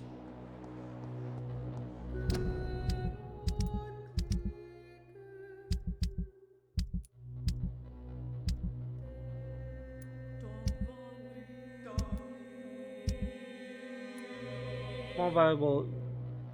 Should have behaved. You better behave, your sister Agatha.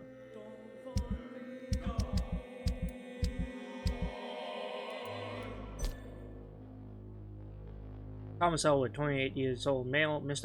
Elwood was a veteran who returned from the front with a face so disfigured he was unrecognizable even to his loved one. Initially, he came to Pembroke to get his wound treated, but never left the hospital. Mr. Elwood stayed in a contemplative state until another of the long-term patients visited him. His guest was Thelma Howcroft, a mentally disturbed patient who believed she possessed the mortal body of a vampire. Armed with the bloodthirst that accompanied her delusion, Mr. Elwood saw as a welcome distraction as she didn't care about its appearance. He played along with her mimicry and even let her drink his blood. He was much less willing when it came to giving himself to a real vampire. Makes sense.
Trash can.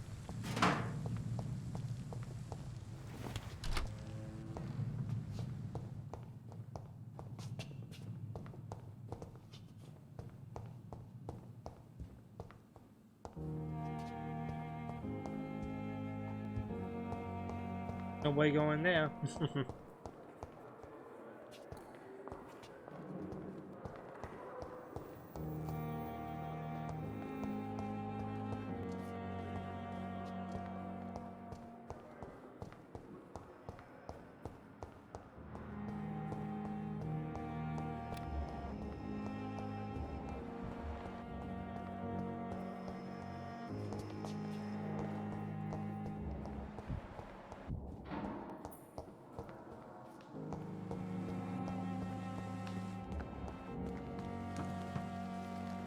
Good evening.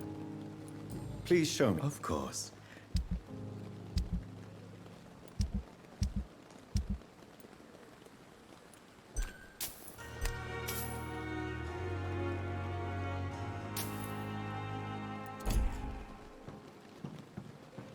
It's locked. Makes sense. Try and open it, but it's not gonna work.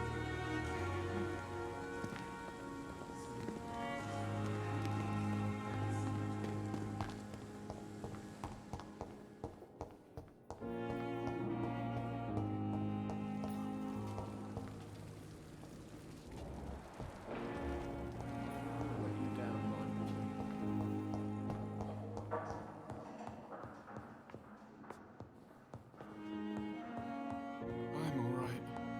Don't waste your time with me. Sweet girl. Reads me like a book.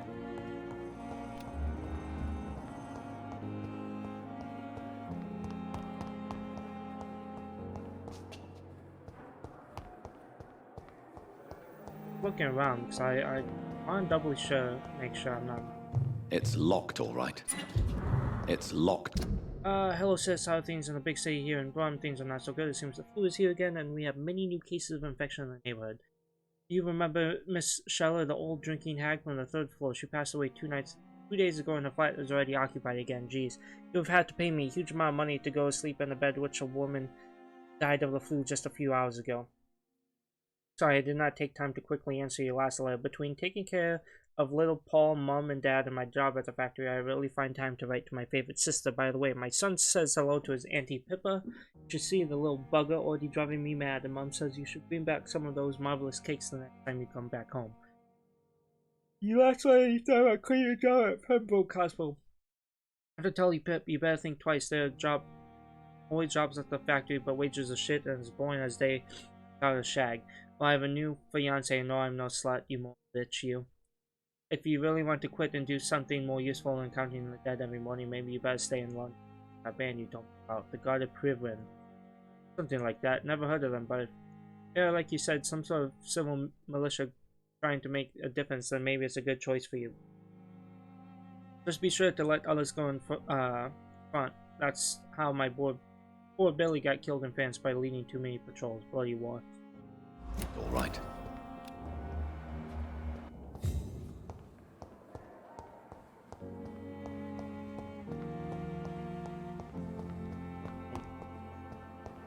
Hey Pepper, where are you?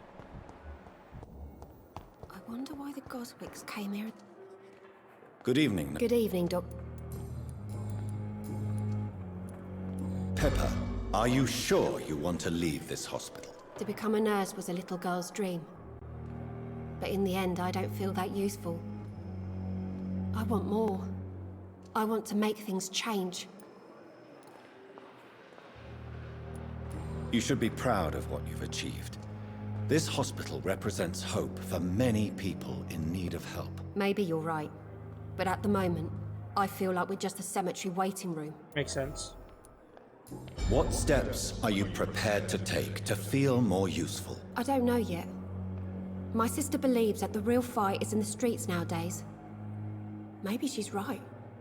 Maybe this is what I must do. And what about Milton Hooks? Does he share your point of view? For Milton, any change means more comfort and more peace. I disagree. If you feel that saving lives is not useful enough, perhaps it means that you've lost faith. On the contrary, my faith has never been stronger. Maybe we are all just too proud to face up to the fact that science cannot compete with God.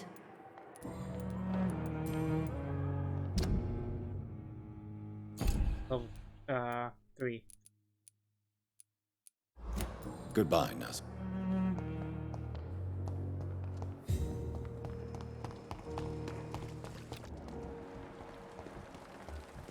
Another night with the glorious battalion. Good evening, Miller. Good evening, Doctor. There's no questions? Do you know that Nurse Hawkins is thinking of leaving the hospital? That's not a surprise. We've talked about it already. Does it not bother you? Sometimes I think she may be right.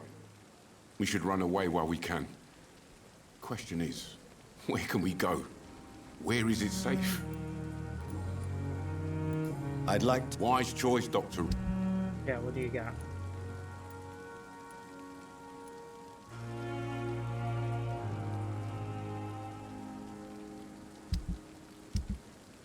It was weak. Oh yes, be right back.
It's alright.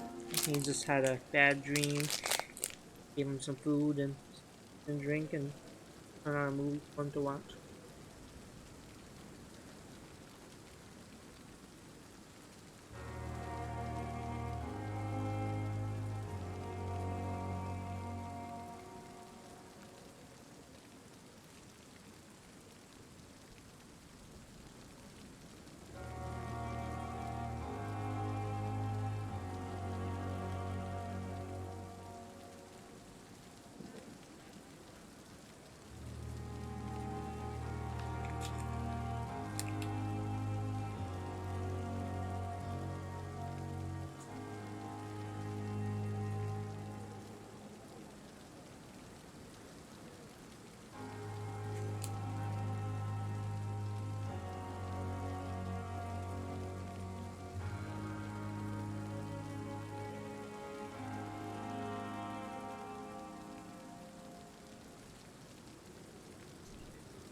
I am back.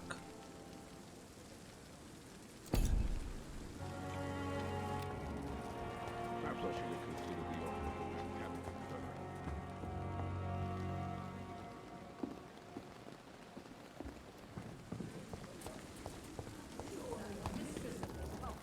Stop following me.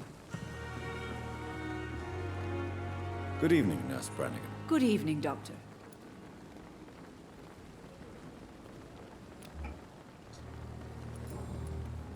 According to the report I read, your unprofessional conduct put a patient in danger, Gwyneth. That's not true. I know when my patient's life is at risk, and I'm more competent than a lot of doctors that I know. Problem is, I'm a woman. I don't see what your gender has to do with your abilities, Nurse. Yes, nurse. Because I'll never be a doctor, no matter what my skills. I could make a decision that could save a life, but oh no, that's unbecoming conduct. Have you heard of Elizabeth Blackwell? She was the first woman listed on the UK Medical Register. Change is slow, but it will come. And you will always have my support. To have the right to study shouldn't be determined by sex, skin, or wealth. That's all I'm saying. Yeah. Thanks. Goodbye, Nurse. Call me if you...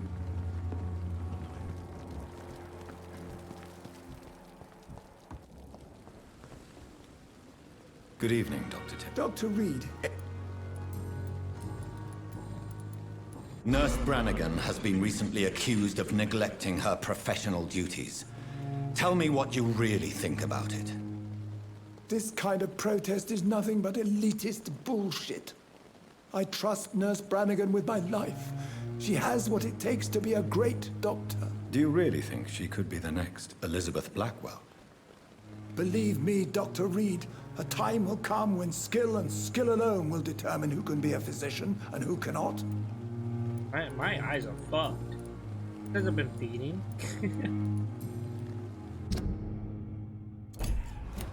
Goodbye, Dr. Tippett.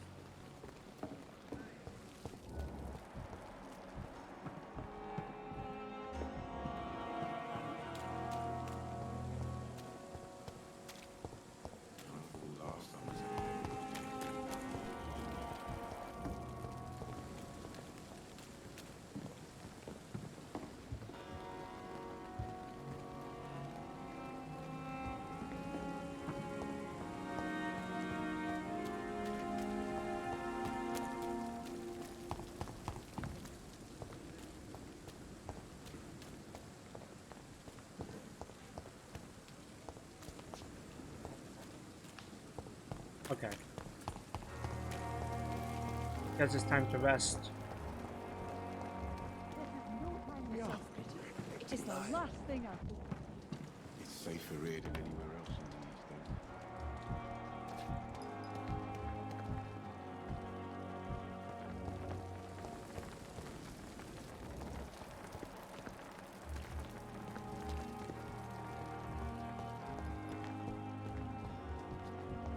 What's happening?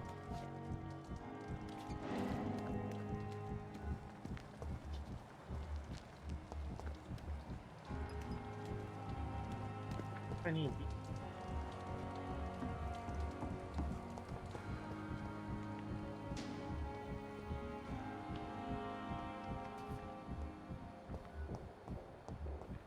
Help me! Help me!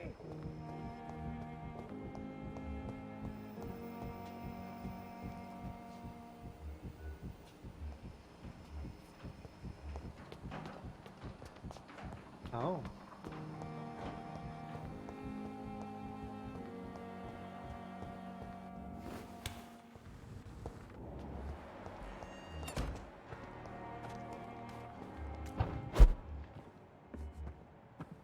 Yes.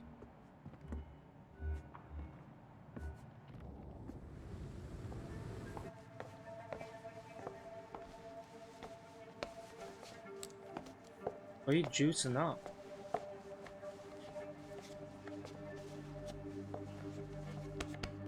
Damn it! Why is this so difficult every time?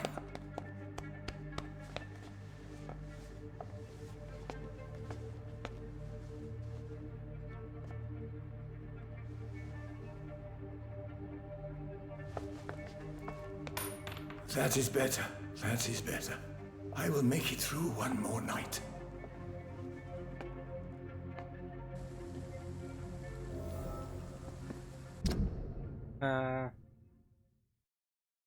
He's a drug addict.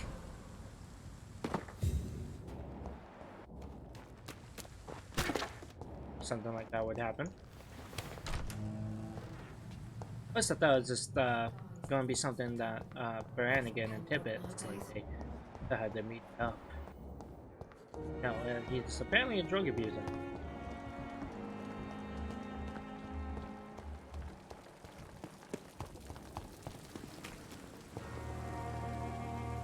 Good evening, nurse. Good evening, Doctor. Tell me, nurse, did you know Dr. Tippett was addicted to medication? I suspected this behavior for some time, but never dared to ask him about it.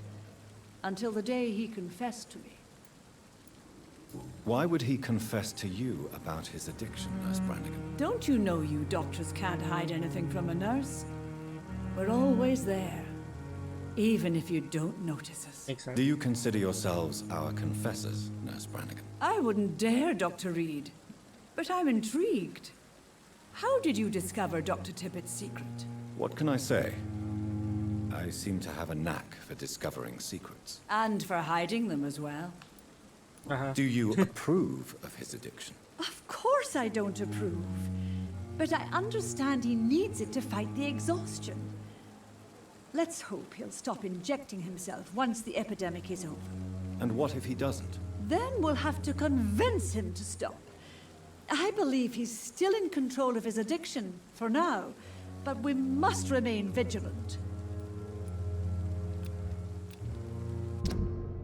Yeah.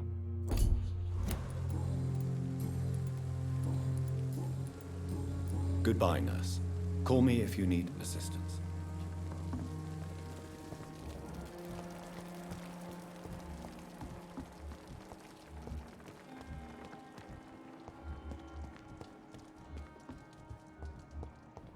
A giant morgue disguised as a hospital. Good evening, Dr. Tippett. Dr. Reed, any good news to share? Oh, not good news at all. I know you're taking drugs, Corcoran. Why take such a risk? I needed to endure the long shifts. We have no idea how long the epidemic will last. We can't let it win. I understand the gesture, Doctor. An immediate answer to an emergency situation, but this can't be a long-term solution. Thank you for your understanding, my dear colleague. And be assured, I have total control of my consumption. Okay, I didn't fail to hit. Goodbye, Dr. Tippett. Too much energy for not the result.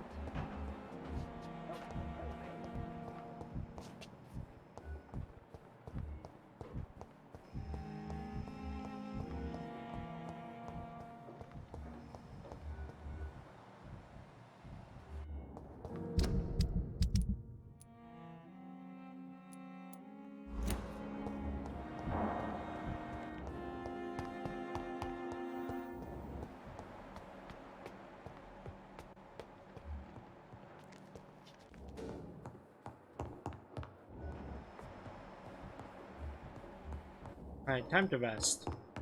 Been ages.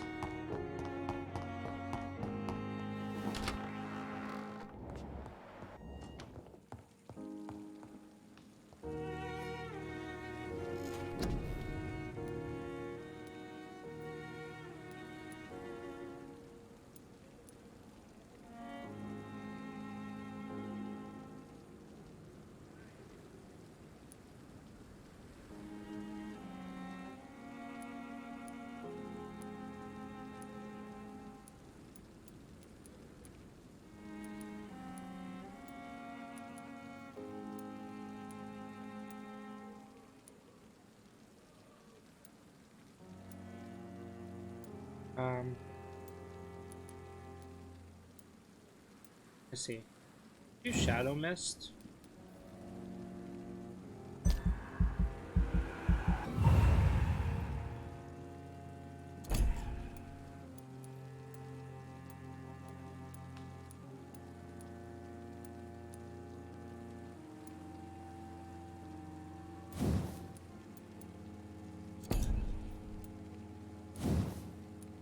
Increase auto feed.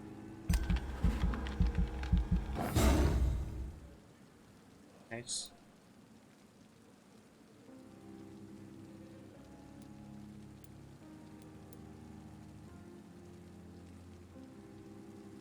Or greater regen. I'd rather go the bottom path. Increase the regeneration amount. Oh, fighting. Okay.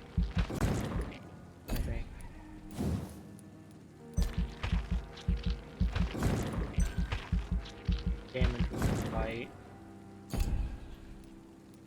Increase my body condition from health.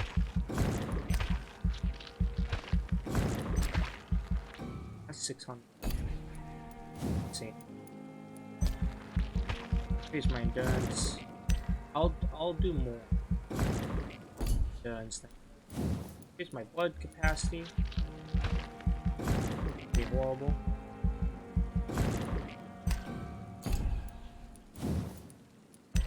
Take first, blood absorption. I'll allow me to use skills.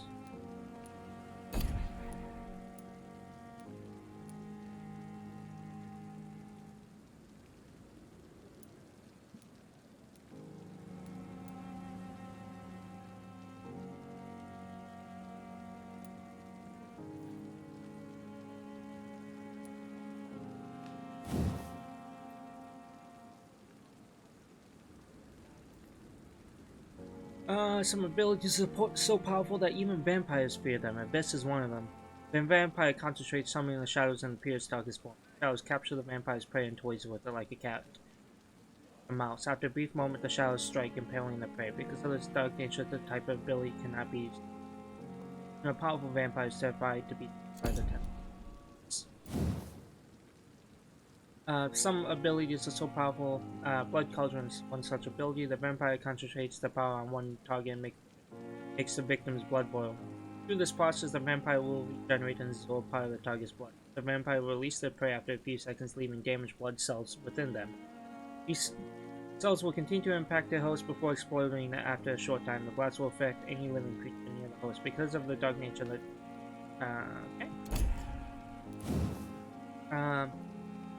Vampire loses control and unleashes the beast within to do their dirty work. The beast teleports itself on targets around them, striking with an unfettered fury. Because of this dark nature, just really release the beast, my friend. It's more satisfying than you. Probably go with blood coagulation. Common belief that vampires can disappear into the thin air is misleading. Rather, they can greatly increase the speed of blood moving so fast that to the human appears as a and repeat at will. Correctly used, this ability can be offensive or defensive depending on the vampire's state of mind. It's easy to catch up to your prey with spraying. It's almost boring when they start running.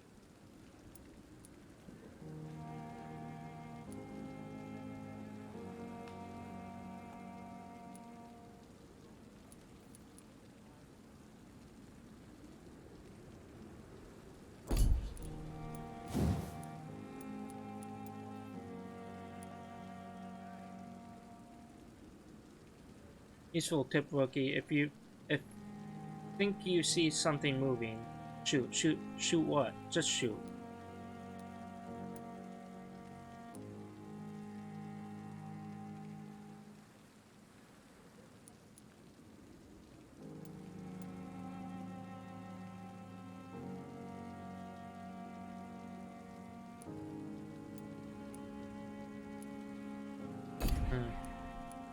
I don't know what I want.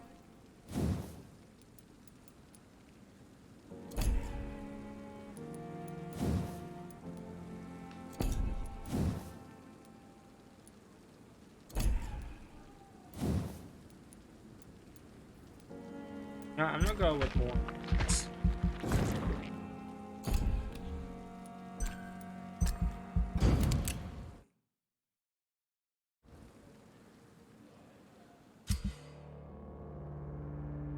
Alright. It can also be degraded due to spraying money. The more lives you take, the unhealthier a district becomes. If a district's health status drops below the critical threshold, it will plunge into chaos. It is for you to decide of a district's fate.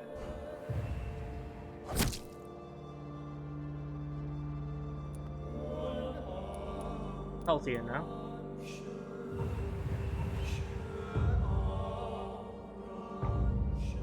Into the healthy.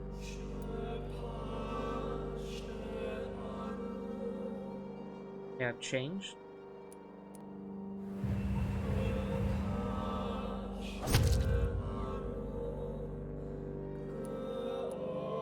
He's missing?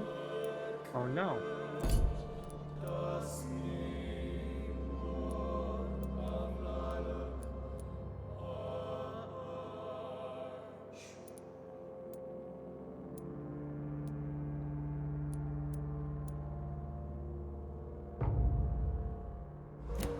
Interesting. Kind of makes sense.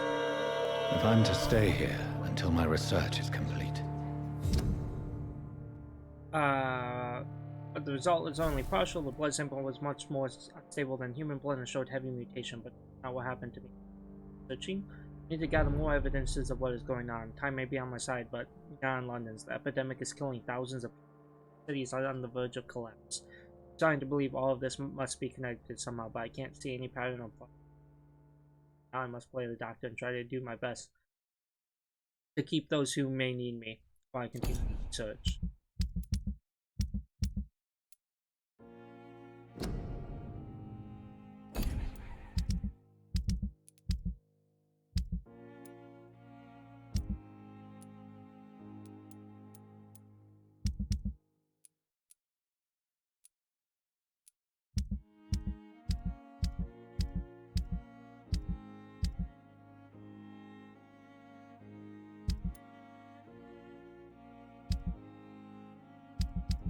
Interesting. Okay. I can have two. Okay.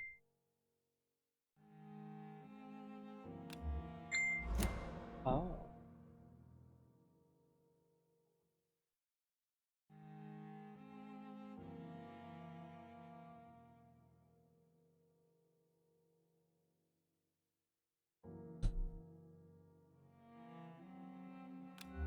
Oh, okay.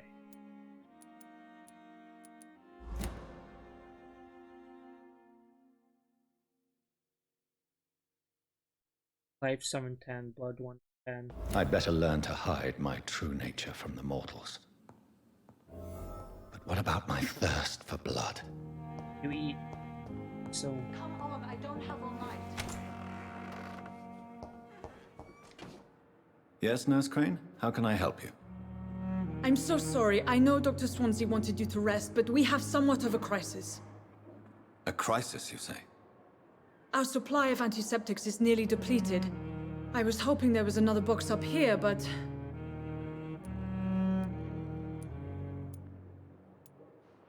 What type of hospital are you running? No antiseptics? You have been away too long, Doctor. With the war and now this epidemic, supplies have been running scarce for months now. I may have a solution. In France, during the war, drugs shortage was a daily problem, and we had to use our wits to overcome the shortages. However do you mean? If combined correctly, certain household chemical products can be used in a pinch instead. Now, where's the hospital storeroom? The storeroom? Fat chance. This is the Pembroke, and space is luxury we don't have. Everything used to be stored in the old morgue. Perhaps I should look there first. Where is this morgue? It's the large building behind the hospital. You'll need to go in the back door because it's been sealed off for sanitary reasons. Take this key. It opens a small back entrance at the end of a narrow street. The abandoned morgue behind the hospital. A small door at the end of a narrow street. On my way then. Thank you, nurse. Alright.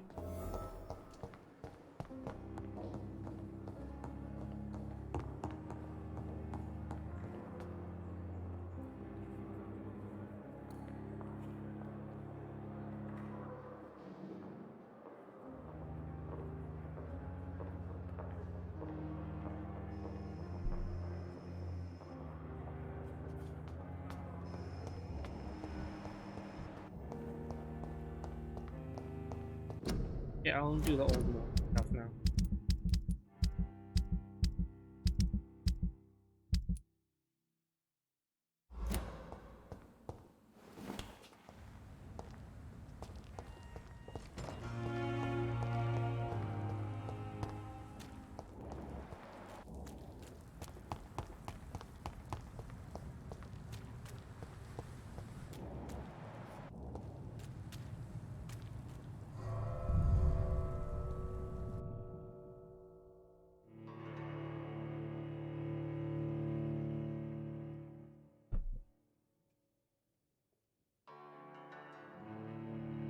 So cute.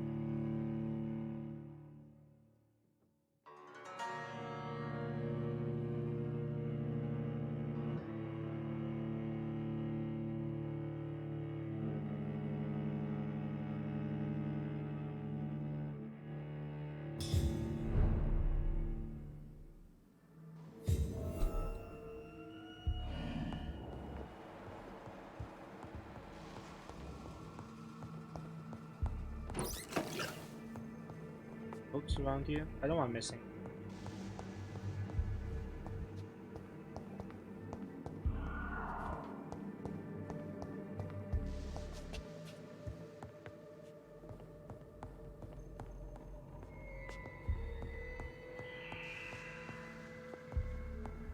I'll open the front door. Just so I can come back in here.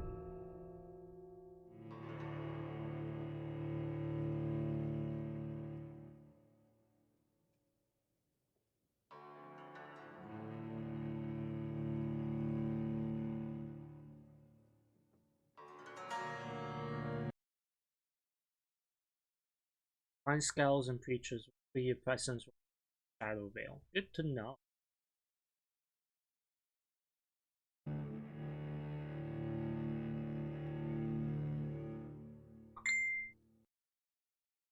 Sunday.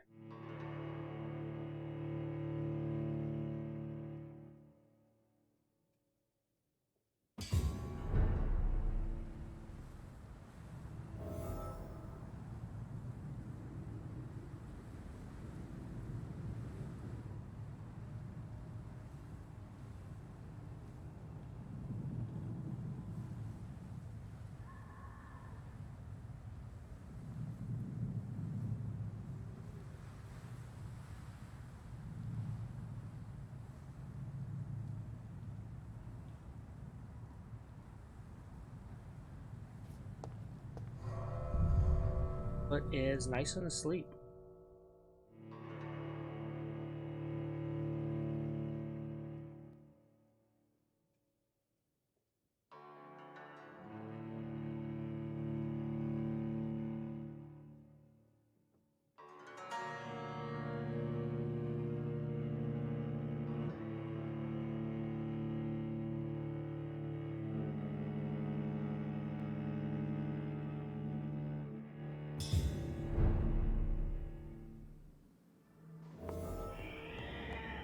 Right.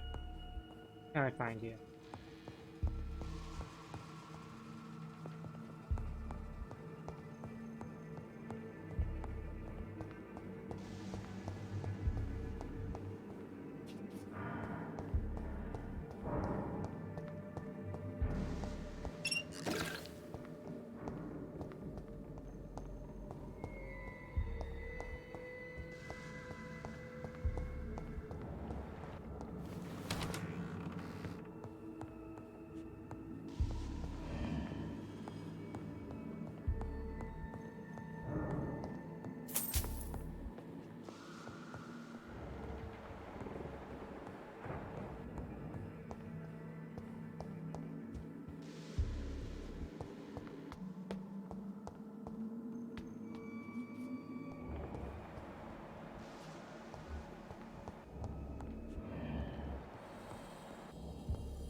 balls of Mars, fortifiers. As popular as they are ineffective. But they do contain iron tartrate, and that might prove itself useful. Huh. What? Behavior is similar to the infected William Bishop. Must be the same strain. This sickness moves faster than influenza. Yeah, it does. Seems to. It's locked, all right.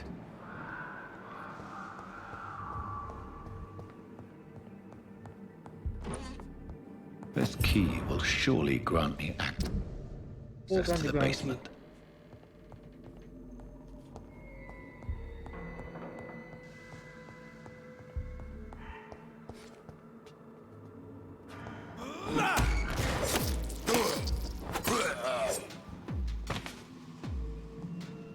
Now I'm just fucking decimated.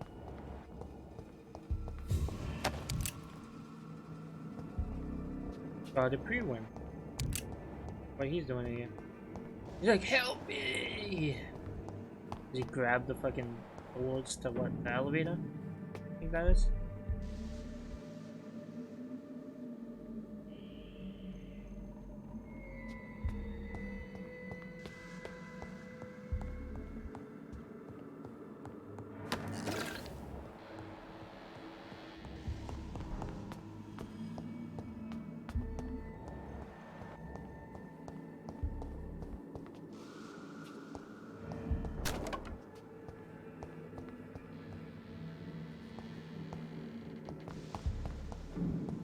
It's locked.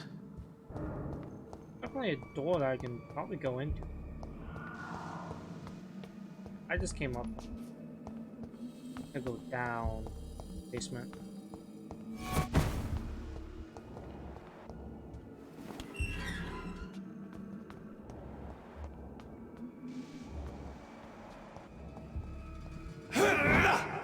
These scowls feed from corpses and the husks of animals.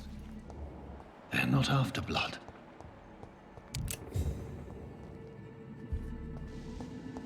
Can't see. They're like low level.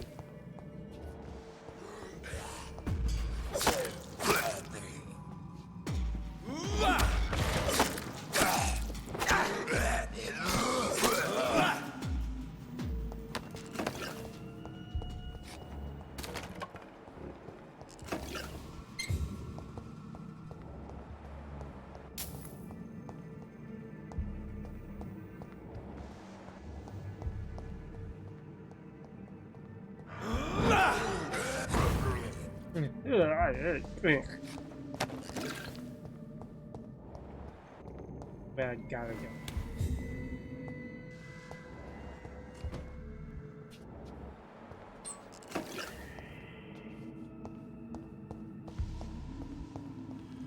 It's Death report. Fisherman, type of death natural. Mr. Connor's injured. Don't match the report. Press Y to wait, click.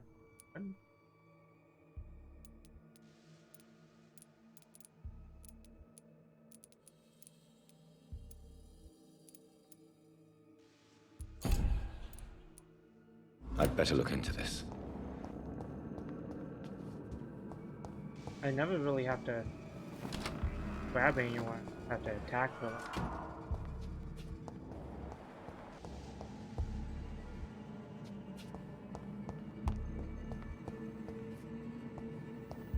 It might be easier to perform than doing other things.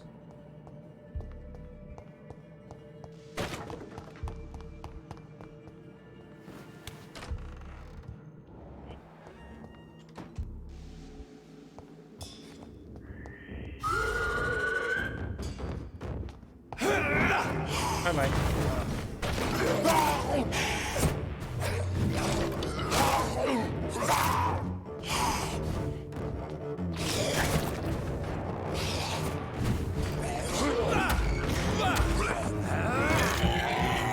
Thank you for blood bath.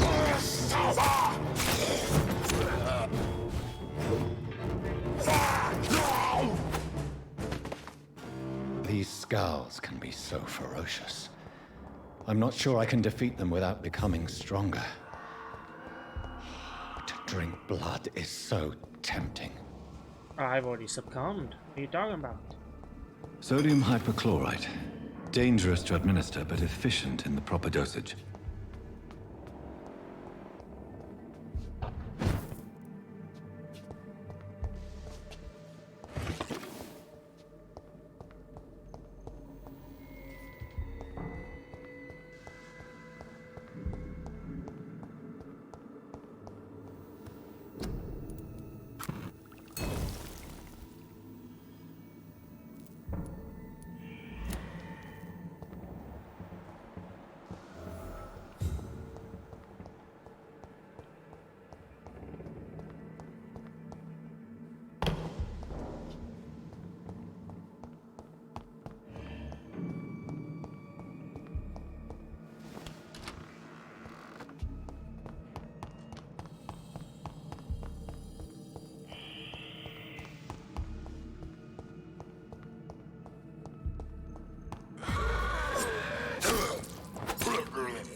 Nice.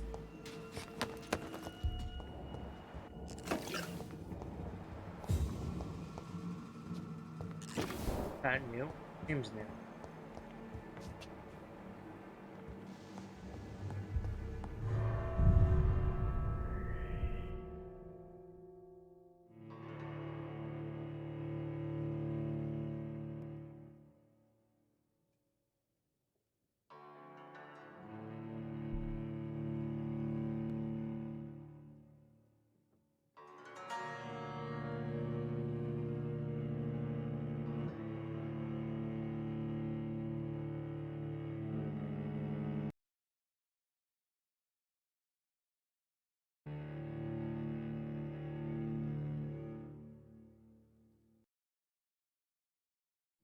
Oh.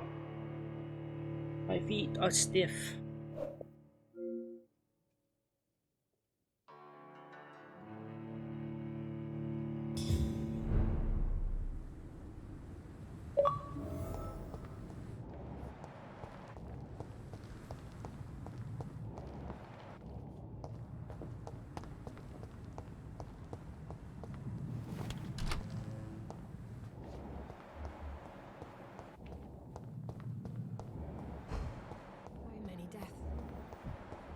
Of my own life. I wonder what your last thoughts would be, sir.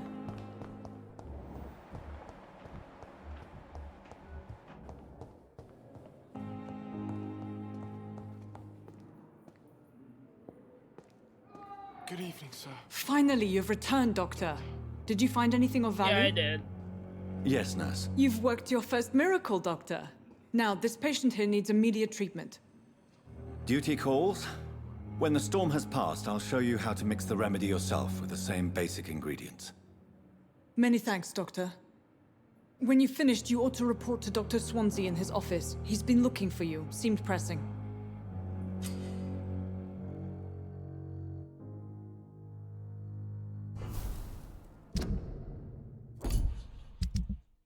Everyone else is pre-healed.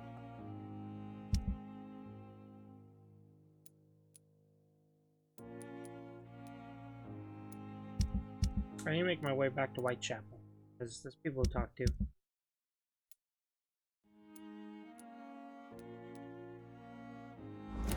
I will not let you down, my boy. With you and us. Sorry, Dr. Reed. I know that Pembroke will prevail and survive this epidemic.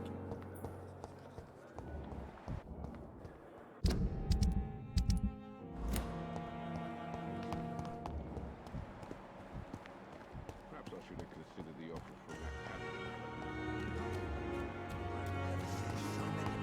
Dying at the same time. Good evening, Mr. Cox. Dr. Reed.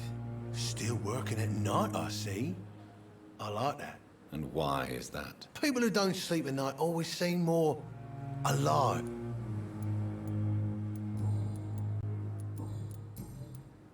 Do you ever think about that poor fellow I saw you push in the water? The wound he gave me will make sure I don't forget him. Still fucking hurts. Seems like Boss had cut me good. That man was determined to murder you. You almost died. What a surprise. The first time I met him, he nearly shit himself. Fucking coward. I guess revenge gives you balls. What did he want? Revenge? I recently had to kill his brother. Poor arsehole thought it would be easy to return the favour. Makes sense. Perhaps you're right. Maybe only the strongest will survive in these dark times. If there must be only one, in the end, make no mistake, I'll be the winner. You think so? How is your hospitalization going, Mr. Cox? This is a shitty place with shitty staff. But as long as I'm treated all right, I'll be fine. What's wrong with the Pembroke staff? That bastard you sent to bring me here, Milton. I thought he was going to break all my bones before I reached my bed. I see. Any other smart comments? The nurses aren't too ugly. Especially that foxy one, Nurse Crane. Pretty brunette, tough attitude, all like that. What's wrong with the hospital? Come on, Dr. Reed. The place is a dump. Smelly, sad, and dirty. But you're alive thanks to the efforts and dedication of the staff here, aren't you? What are you expecting, a medal? I thought that saving lives was just part of the job. Must be an unsatisfactory profession at this time, I'm sure. How long do you think you can escape the law, long? Clay? I know this city like the back of my hand, Doc. I know its streets, who to pay, who to avoid, and who to bully. I won't get caught.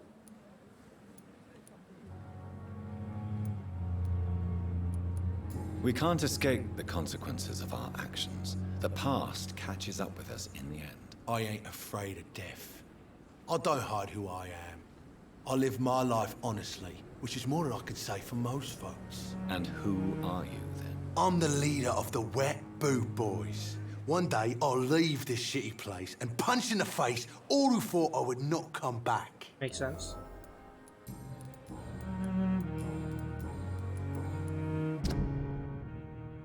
Two hints left. I have found the gift from your wife. In that case, you'll be properly rewarded, Doc.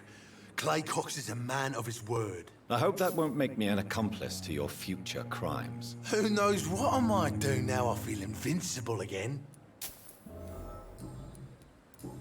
I'll leave you.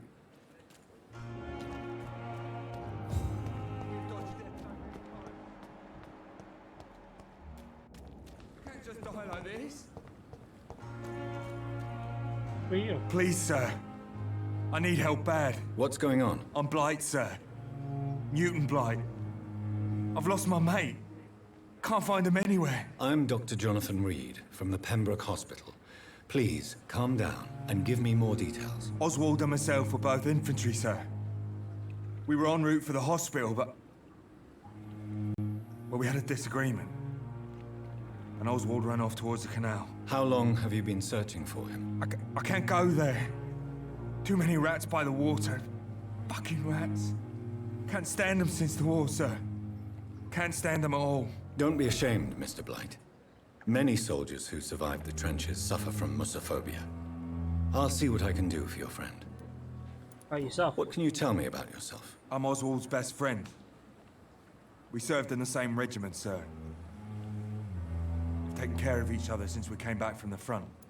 Makes sense. What can you tell me about your friend? His name is Oswald Thatcher. We survived the war together.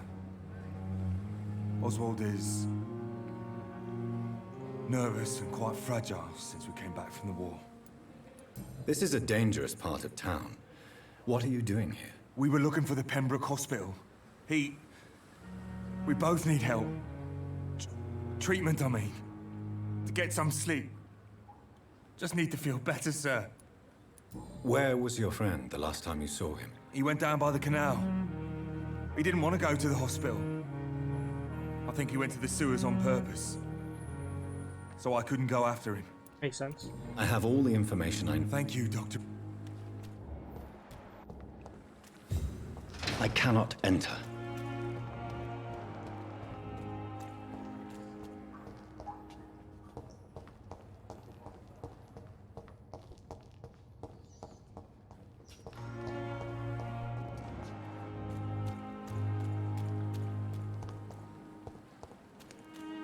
Wait, Fox, leave anything around you?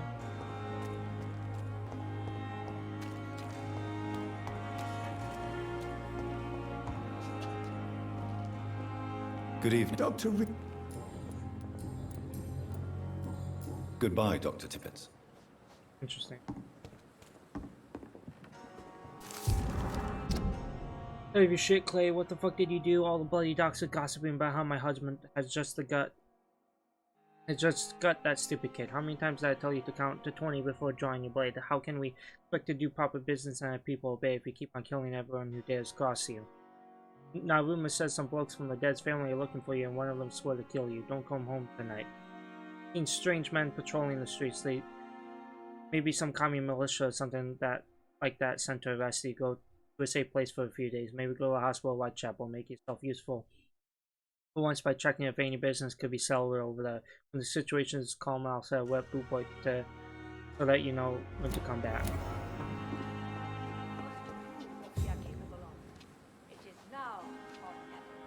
Hey! You seem very jovial. What can you tell me about your marriage, Clay? Marriage is the sweetest cage, they say. Well, I found myself locked in one with a wild animal. You mean your wife keeps you on your toes? No, I mean, we both have claws and we both love to bite. Am I right to assume your wife's letter pissed you off, Clay? I was so mad, I threw away the knife she got me when we got married. Your wife gave you a knife as a wedding present. That knife has always been my lucky charm. If I'd had it in my hand when I got stabbed on that pier, I'd not have been wounded. A lucky charm? I never would have taken you as the superstitious type. We all have our flaws, Doc. Mine's to have my weapon of choice for when the really dirty business comes around. You're lucky to be alive. This place is full of sickness and... Consider yourself lucky that I'm treating all of my patients equally. But don't push your luck. Don't play the innocent with me. I'm sure you have good reasons to act this way. And also weaknesses that can be exploited. Think you can exploit my weakness? Not happening. I'm hungry. Need of some fresh blood.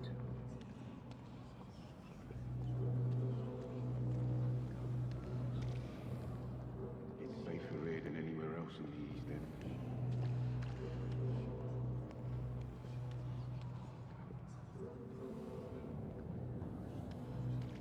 This will be the sweetest drink. You're an asshole. Time has lost its effect on me, but the suffering continues.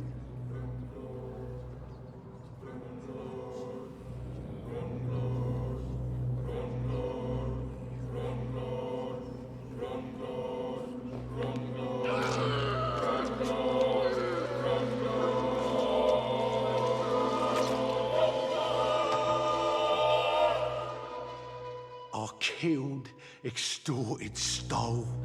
Now I die. Fuck it. I lived the way I wanted. Yeah.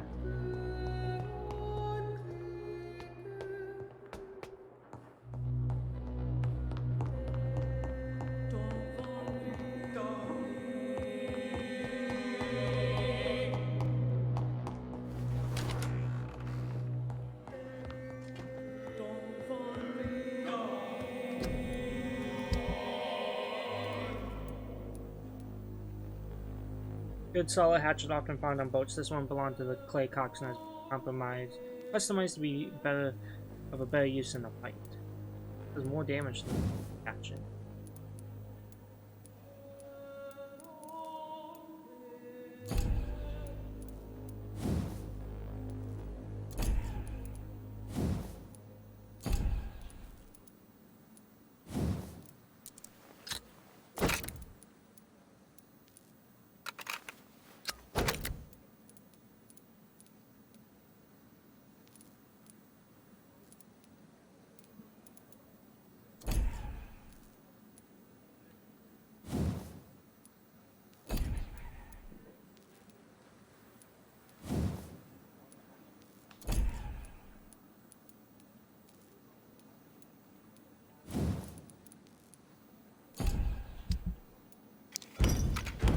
these down. Different. Awesome.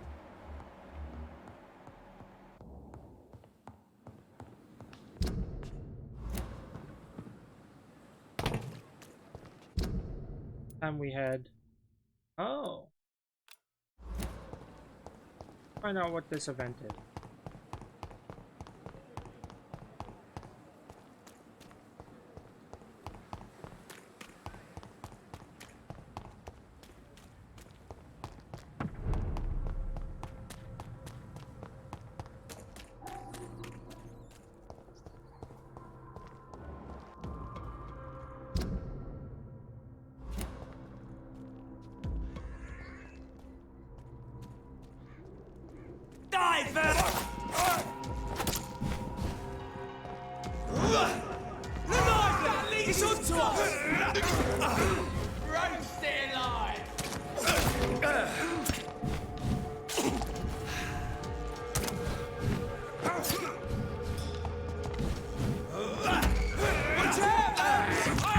Give me food. Thank you.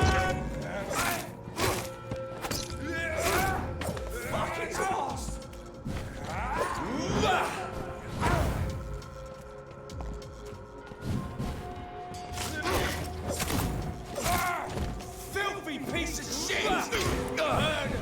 That's what you do with leeches. Bring back my health, please.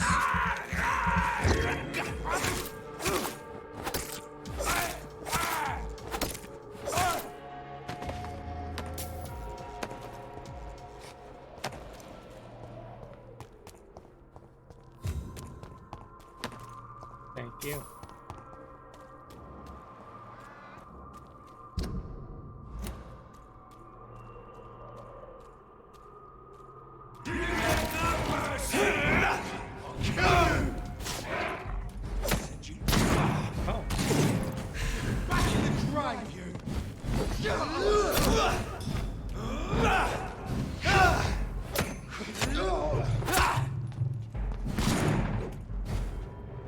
How many children have you killed, you bastard?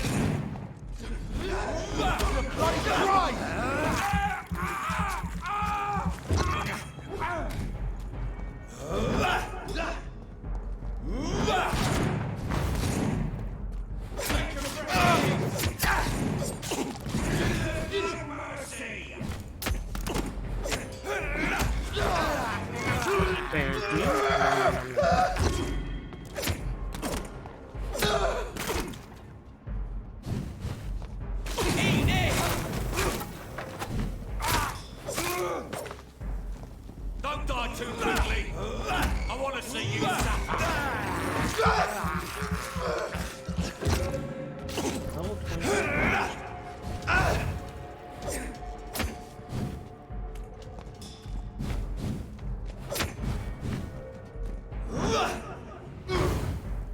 You're all going to pay for what you did.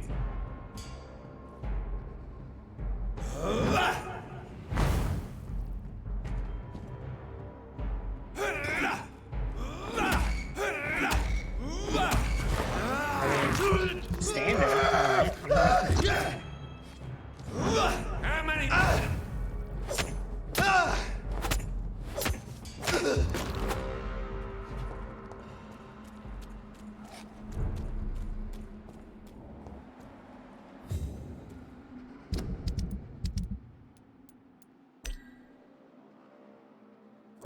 Dead.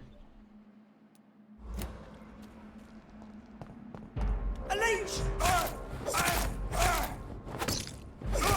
He's dead!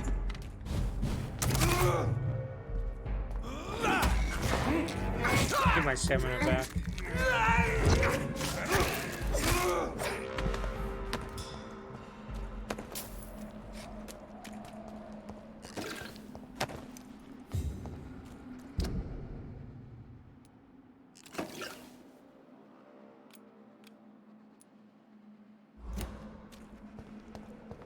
Go back to where I came from.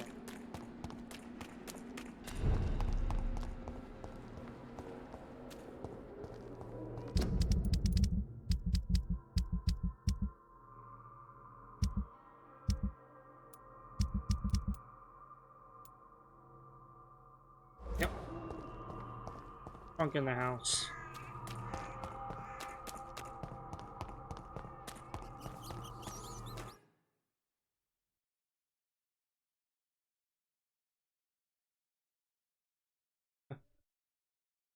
Since I'm in a safe spot, I'm gonna go check on my kid. This loads and stuff.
I bought more super glue for my crafts. My phone go off? No. I knew hopped on, nothing.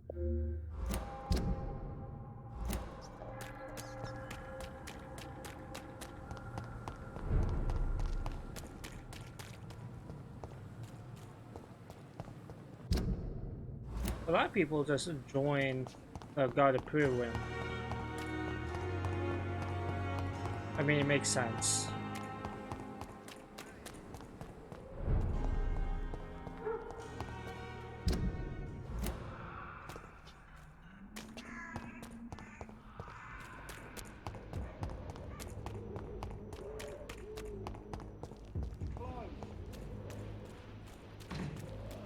He's falling!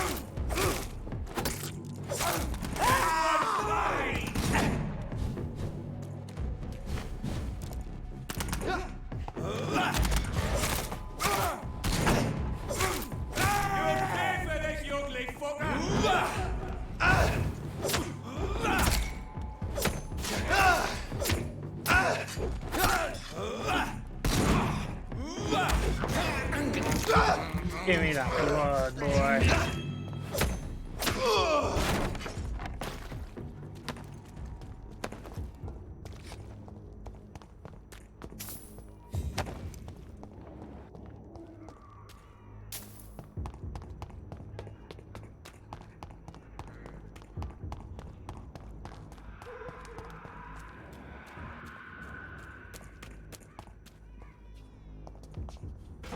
There's more and more of these bloody leeches every night.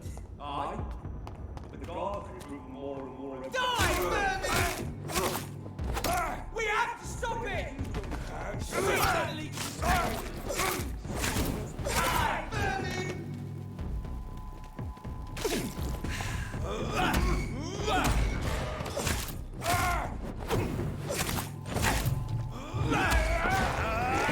And you go.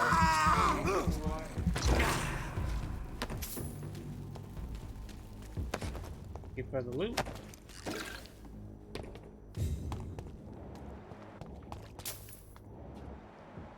That's weird, I saw a shine or something down below.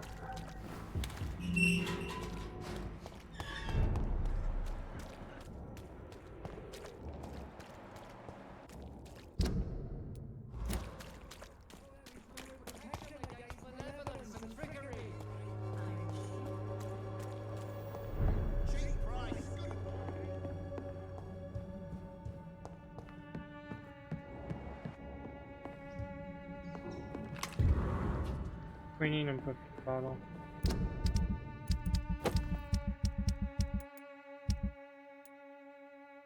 I smell still probably belong to the late wife of Joe Peterson. This item can be taken. Billings.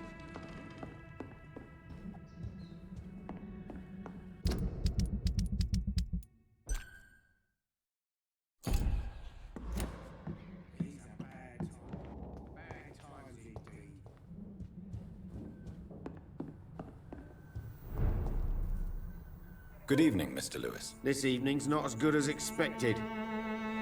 Actually, quite the opposite. What's the matter? Petersons are gone. All of them. Won't deny it don't make me happy.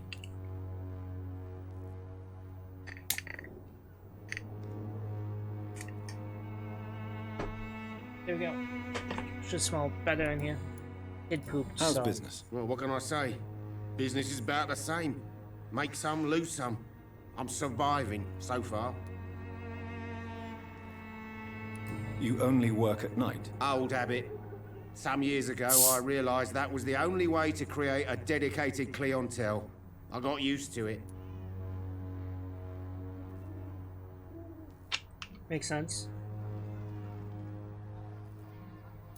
Is someone troubling you? The only one who really knew me around here drove me to bankruptcy. It's not like I'll be seeing Joe again.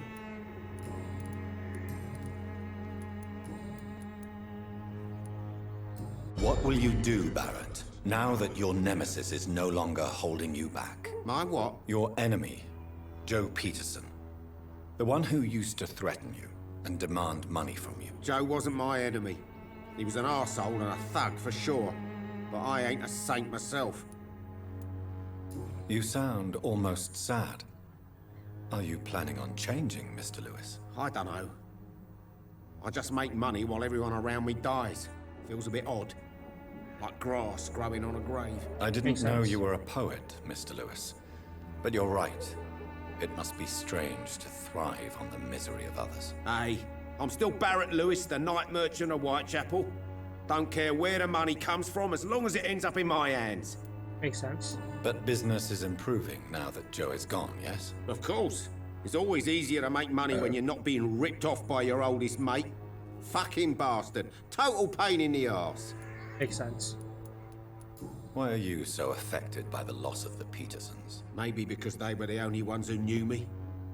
Joe and me, we were neighbours even before he met his wife. Do you have regrets, Mr. Lewis? Too many to name just one, Dr. Reed. The Petersons, for starters. I've known them all, and I've fucked up my relationship with each one. Right then. Got more handles. Fuck it, I'm buying 2.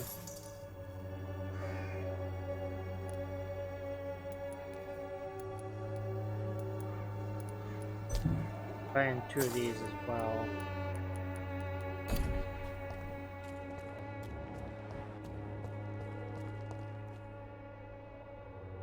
Good evening. Change. Goodbye, miss. Take care of...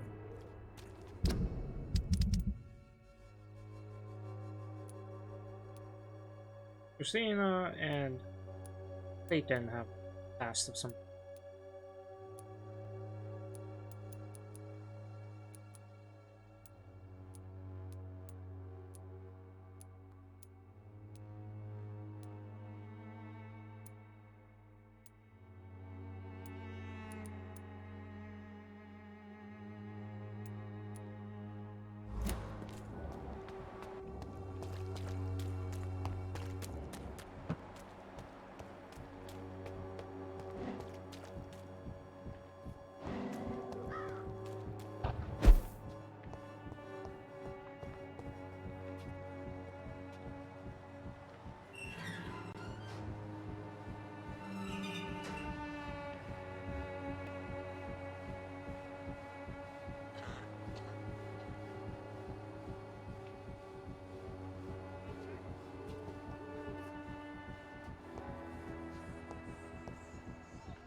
Oh, yeah. She's coming around.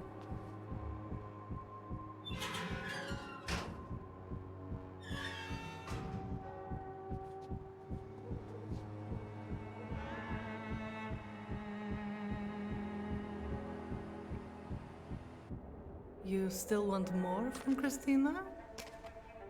When we spent the night together, my wallet went missing. Are you calling me a thief? I don't have your stupid wallet. I know you. You're a nice girl. Can't we solve this amicably? No, I don't think so. And if you think you know me just because we shared the bed together, you're just a lousy and arrogant journalist. Ooh, tensions.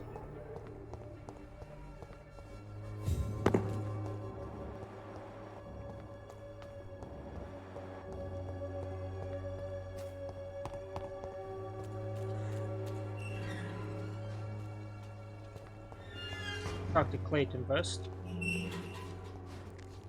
Good evening, Doctor. Can I help you? Christina Popper claims she sells her body because she can't find any other work. Do you believe her? Of course I do. Her story is exactly what I want my readers to understand. We live in an intolerant and divided nation. Do you think things will ever change, Mr. Darby? I believe the situation can only improve. And now that women can vote, I'm convinced things will change. That makes sense, yeah. Tell me, Clayton, do you really think this young woman stole your wallet? Christina? Yes. I recently met her. A nice girl, despite her questionable conduct. How exactly did you meet Christina? During my investigation, I offered my hotel room to her to rest and get away from the street. And what happened? The next morning, my wallet and my watch had disappeared. I suppose that's what you get for being a good Samaritan. If you are going to sleep with a lady of the night, Clayton, I would advise you to be cautious. I can't really be mad at her, though. She's just trying to survive. She doesn't have many options. Makes sense. Was it wise to become so intimate with a woman you were supposed to interview, Clayton? Maybe it was. But I have learned to look for the inner truth and beauty in people. Makes sense. You're right. I know little of your situation. What can you tell me about Christina? She is very sensitive. So nostalgic about her country. I saw her cry once because she'd lost a precious souvenir from her homeland. What was it? A scarf her brother gave her before she came to England. Why are you so concerned? You seem to have something on your mind, Mr. Darby. That we could make peace if I could find it and give it back to her. But I'm afraid she lost the scarf somewhere during her night shift. Goodbye, Mr. Darby. Farewell. We'll find out.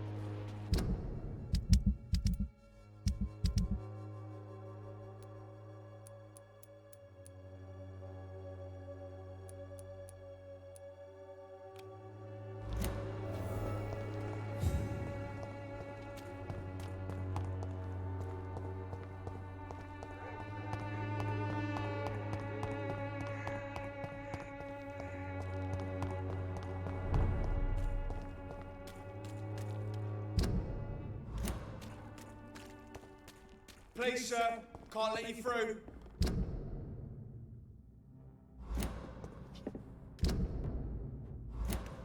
Did you hear me? Oh, oops, sorry.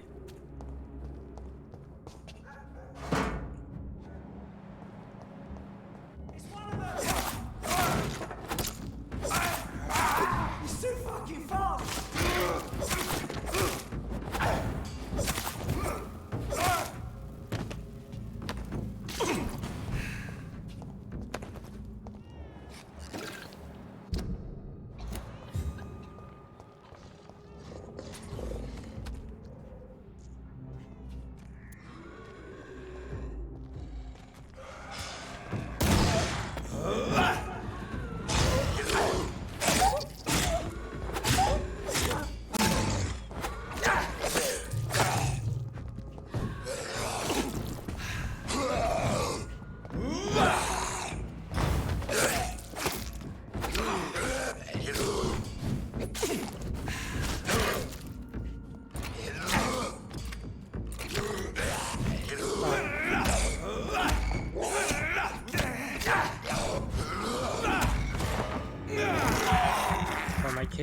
Big man is Lego oh,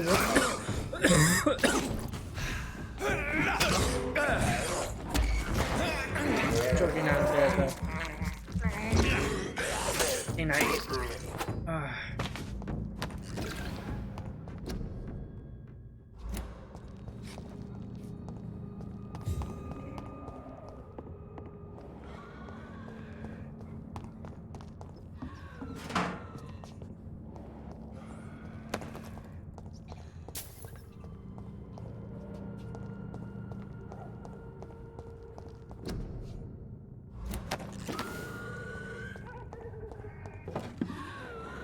Kid's so sensitive. I mean, it's 2. It makes sense.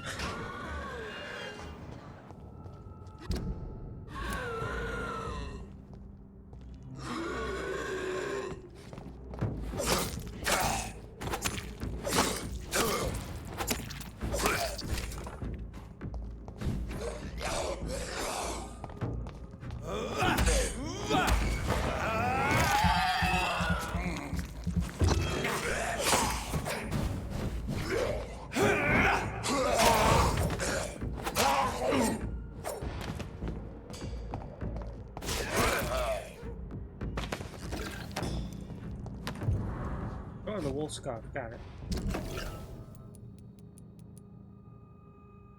Romanian pattern, traditional Romanian.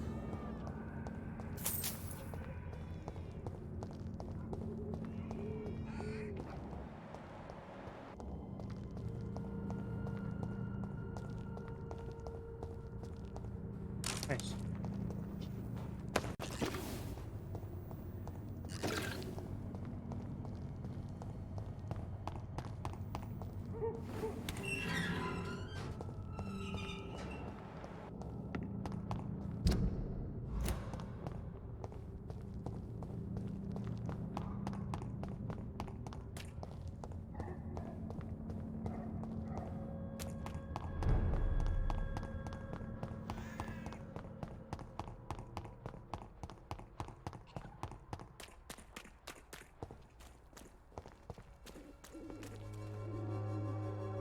Good evening, Doctor. Can I help you? I found this scarf. I believe its owner would be happier to receive it from you. Dr. Reed, I may be a humble and dogged reporter, but I recognize a gentleman when I see one. Take this for your trouble. Mr. Darby, I believe your feelings for Christina are deeper than you might admit. I'm the journalist here. I'm the one who makes assertions. But as a journalist, you also have to honor the truth. So, what is the truth about you and Christina? I won't use the word romance, but yes, I do care for her. A lot. I hope the feeling is mutual. Ridiculous, is it not? I believe love has neither boundaries nor rules, Mr. Darby, even if society says the opposite. I hope more people will listen to your advice, Doctor. Starting with Christina. Makes sense. Goodbye, Mr. Darby. Farewell.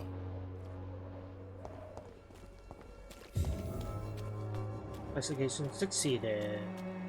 Where's Christina? After. Good evening, Christina. Change your...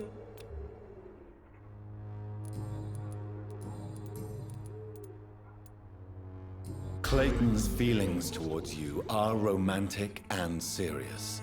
Is this feeling mutual, Christina? That is the least of my concerns, Dr. Reed. Perhaps Clayton has time to think about these things, but I don't. If you had time to question your heart, what would it say? That men are pigs. But it doesn't bother me as long as they pay. Did you steal Clayton Darby's wallet? Tell me the truth, Christina. Of course I stole it. But I never thought he would come back to look for it. Why did you do it? He seems to trust you. For a time I thought he was different from other men. In the end, he just wanted to sleep with me. Same as the others. Perhaps Clayton is different. Maybe you two should talk. A conversation couldn't hurt. I know what I am and what people call me. I sleep with men for money. If I can accept that, why can't he? No. My future is with the ones I love, not with Clayton Darby. The ones you love? The money you stole is not for you, then? My brother is still in our hometown in Romania. I am the only one who can buy him a ticket to England. Tell me, Christina, is it worth risking your health and your life for your brother's safety? He's the only family I have left. I had to leave Romania without him. I can't be happy until he is near me again. I understand your concern. I spent many months away from my family when I served on the front line in France. Every time I write to him, I fear I won't receive an answer. It kills me to know he is still there. Yeah, that's reasonable. But what about your life, Christina? Are you so worried about your brother's survival that you'll risk your own? You think you know it all because you fought in the war. But my brother is no soldier. I know. We all understand the risks to soldiers, but we don't necessarily recognize the civilian casualties caused by these conflicts. Yes. Wars are decided by rich men who will never take the risk of being shot, raped, or maimed. Does your brother know what you do to earn the money to bring him here? Don't Probably be not. simple, of course Yeah. not. Of And he course must not. never know. Everything will be different once he is here with me. You are a tough woman, Miss Popper. I admire that. Each time I was going to give up, I would look at that scarf my brother gave me. It gave me enough strength for another day. And then, I lost it. Goodbye, miss.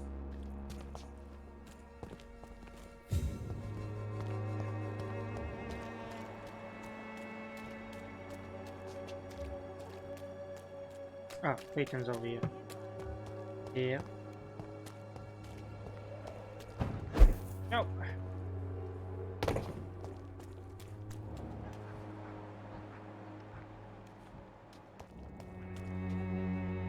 Good evening. Do you know that Christina is hoping to pay for her brother to travel to England in the near future? I see. No, she didn't tell me that.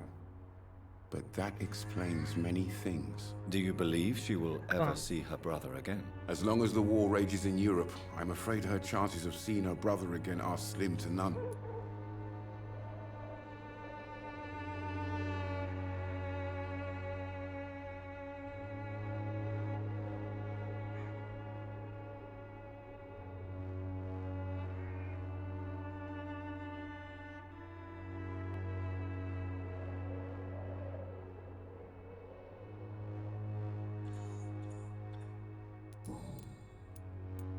Nothing else? Goodbye, Mr. Okay.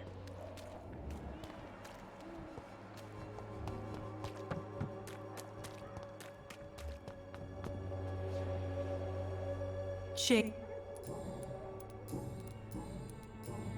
Goodbye, miss.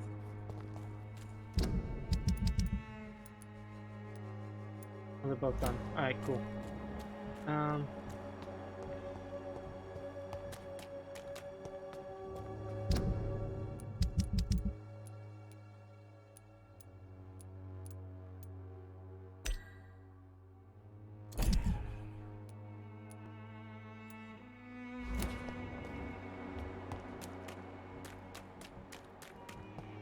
Run around with my vision up, try and see if I can find Callaghan Bates. Ah, found him. Right here. Good evening, sir. If you're here for a reward... I'm not here for a bounty. I'm a shouldn't be doctor. skipping this. I'm Dr. talking to Reed me. from the Pembroke. A doctor? In Whitechapel? What an opportunity. My name's Bates. Callaghan Bates. Do you require assistance, Mr. Bates? Not me, but your skills could help a lot of people round here. That would help my business, because I say, a live tenant's a paying tenant. Since I took an oath... Well, seen better days, that's for sure. But it was bound to happen with all these refugees about. Yep. Infecting you is probably the last thing on these people's minds. Take this, in any case. What? You give me this for free? Don't have a clue about this place, do you? I'm looking for Dorothy Crane. She's a nurse. What can you tell me about her? Dorothy Crane, bless her soul. I really should thank her someday. Has she treated you? No. When I need a checkup, I'd go to a bloody doctor, not some back alley clinic full of sick foreigners. It's unusual to see someone so happy around here, especially considering the current situation. Why should I be sad now? There've always been wars, disease, tragedy. There always will be. That's an unusual way of seeing things in these trying times. I don't see why I should shed a tear for another man's woes. I'm healthy, and I intend to stay so. Man all for himself. What is your business, exactly? I offer fair lodgings for a modest price to the poor and weary of Whitechapel. I see. And what about those who cannot pay? Well, deals can be done, if you know what I mean. Money's not the only currency. After all, I'm not immune to a pretty face.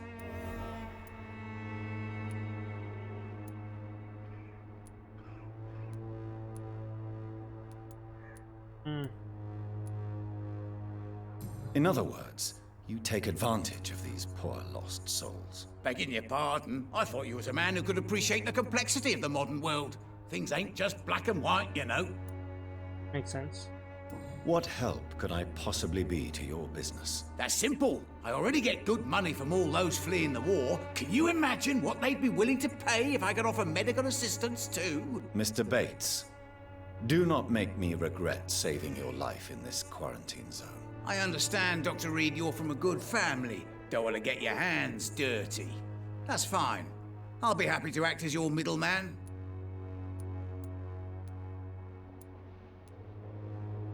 I've no interest in money. Perhaps one night I will visit you and take what I require. If that should happen, there will be no need for a middleman. So it's a no then. That's too bad. The Reed tonic could have really helped people, you know, save lives. Isn't that what you do? I mean, people buy that Swamborough shit. I mean, that makes sense. Tell me, what's your honest opinion of the increasing violence in London? People are just beginning to discover what we've always known. This city's rotten to the core. They just took their bloody time to wake up and notice it. What do you mean? People are acting like the violence is news. But it's always been savage down here. It just bubbles to the surface every now and again. I'm looking for Dorothy Crane. She's a nurse. What can you tell me about her? Dorothy Crane, bless her. Tell me truthfully, why are you so thankful? By keeping my tenants alive, she's making me a rich man. Every month they live, it's more coin in my pocket. Makes sense.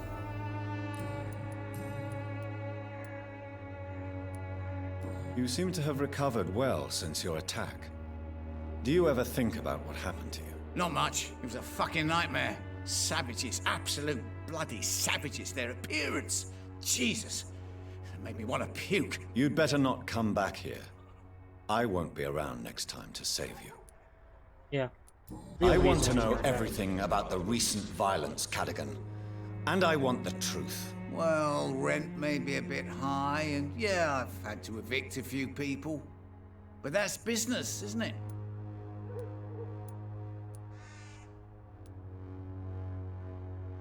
I don't believe even you deserve such a cruel fate, though you have tested my patience beyond its limit. Glad to hear.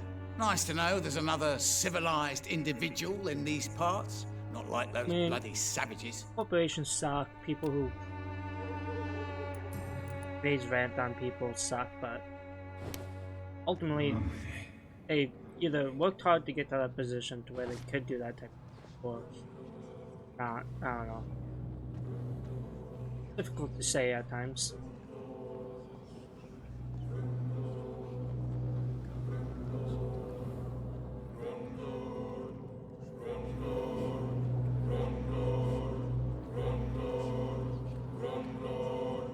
But either way, I helped you. You are ultimately unnecessary. Was I that evil to deserve such punishment? My only regret is that no one will mourn me, for I have never been loved.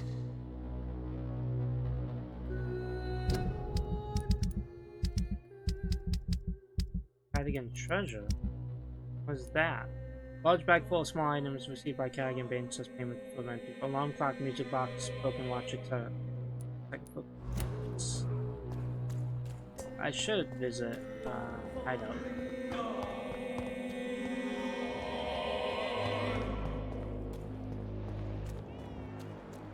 This district will fall big too. I'm eating people. Stop. When science fails you. Good evening. I'd like to see... Get that all the time. Shit thing. Give me a glass bottle.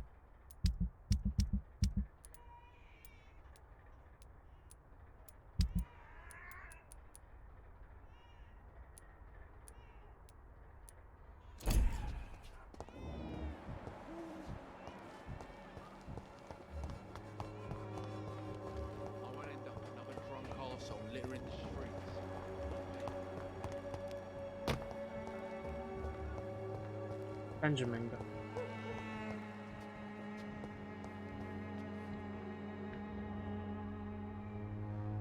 I'm digging around in the trash. Good boys join the army and the scum turn criminals.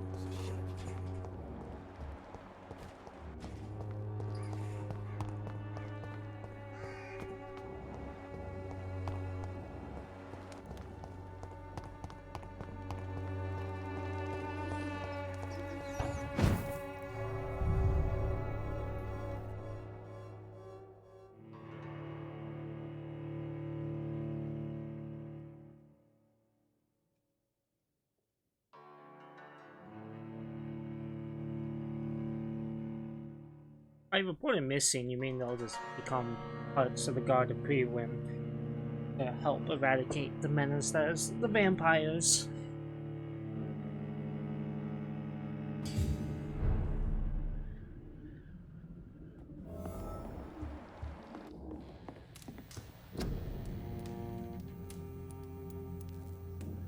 Why not codeine?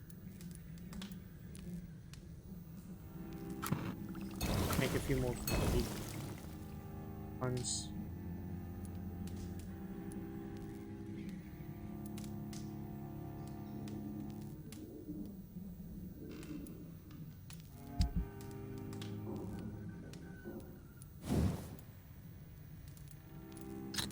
Hell yeah, I'll upgrade my steak.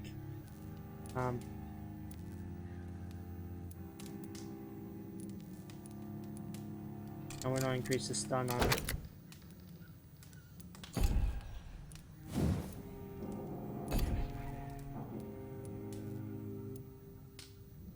Joe's barbed cudgel.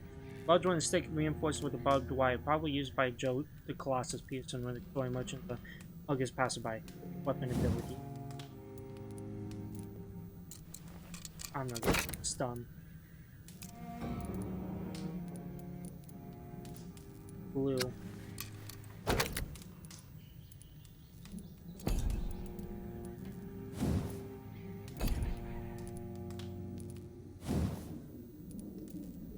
Good handle.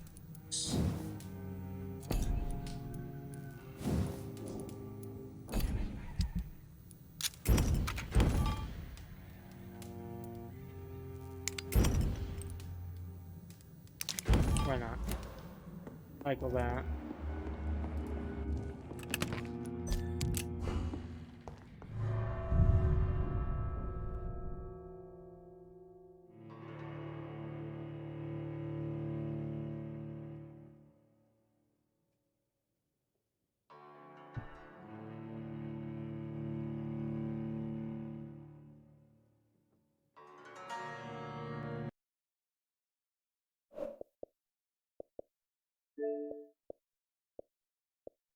I'm only partway through that. Is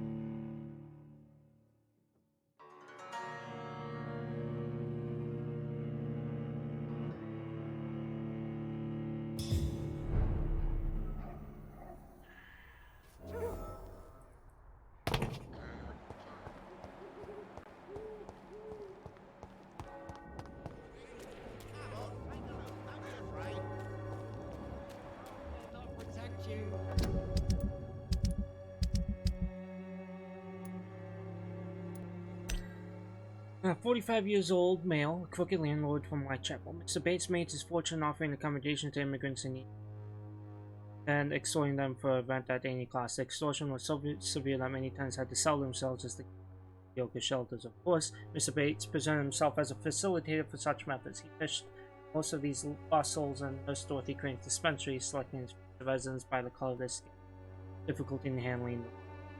He made no secret of his profound racism. The skulls that had attempted to kill them were former tenants, driven by the urge to avenge themselves and end the existence of the wretched land.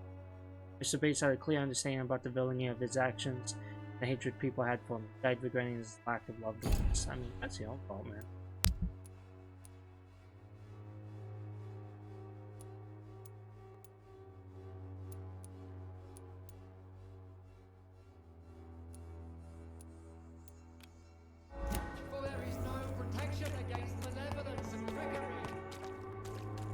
Go leave this guy from the cemetery.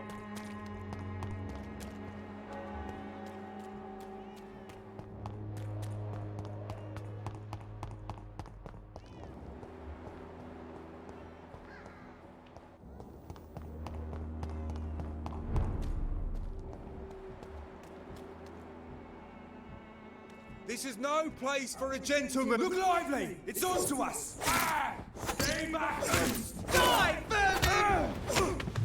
Leech's force!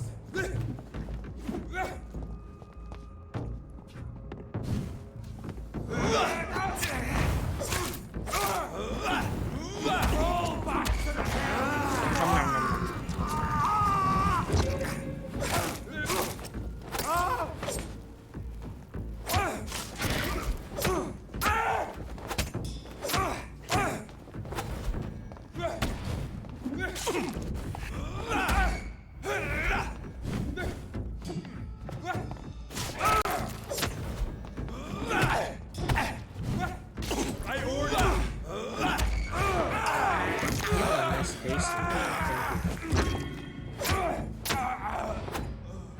This man stunned me with his faith. His crucifix. This is not good news. No, it's not.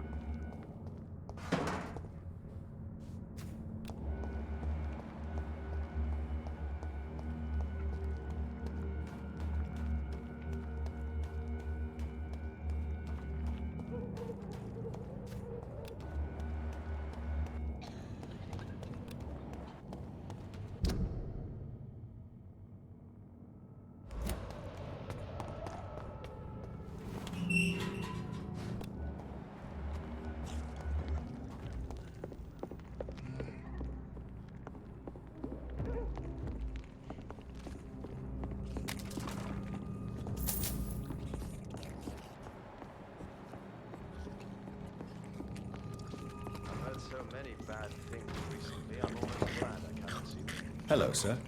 Sorry to disturb you at this hour. I'm a doctor inquiring about the epidemic. May I come in? A doctor, you say? No, thank you. All right.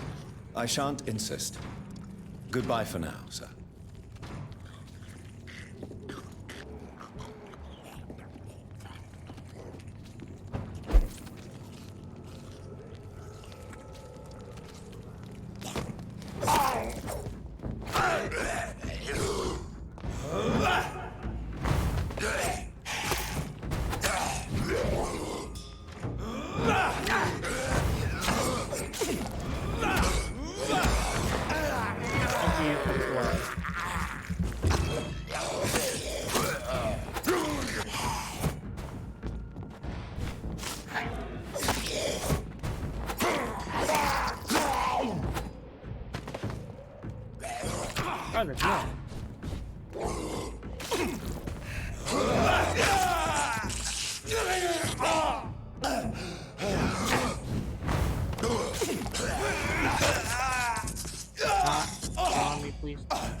It's so cute.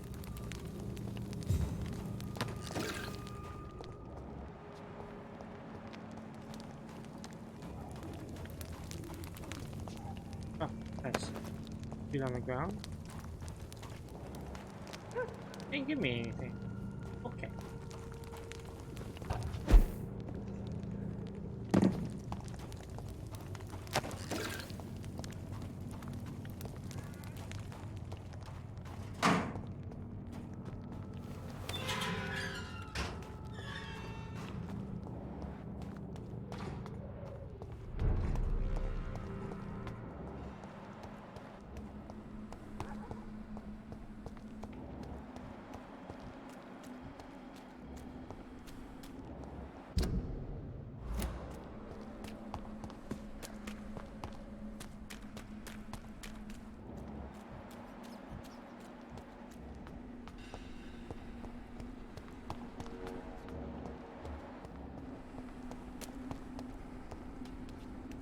Are you out here? Are you all right, Miss Shun? My name is Xiao Shun. This is the proper way to address someone in my country. I do apologize, Xiao Shun.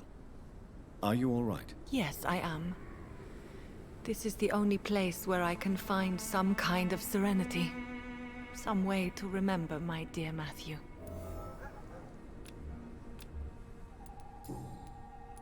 Tell me how your husband died, Xiaoshun. Matthew died of the Spanish flu, like so many others.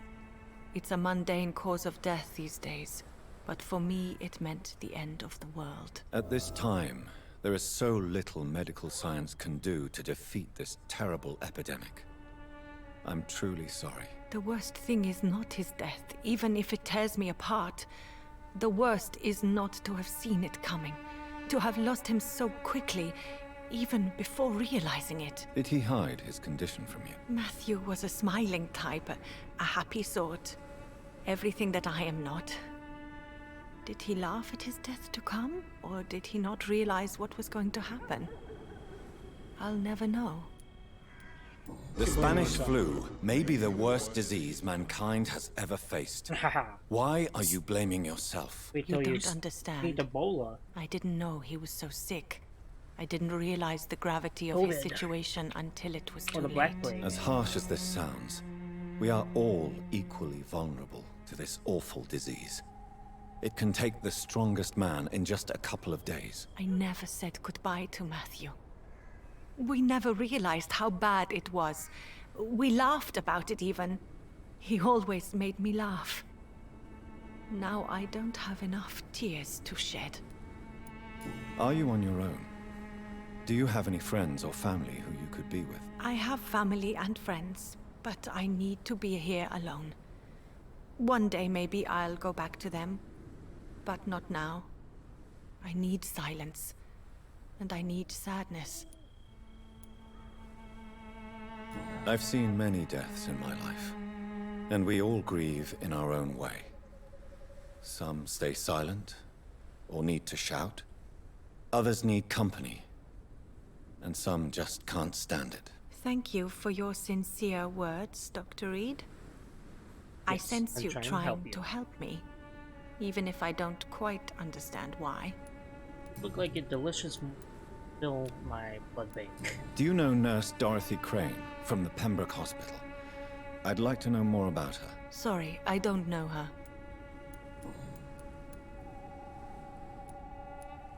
Are you a doctor yourself? Is this why you feel so guilty for not saving your sick husband? No, I am not.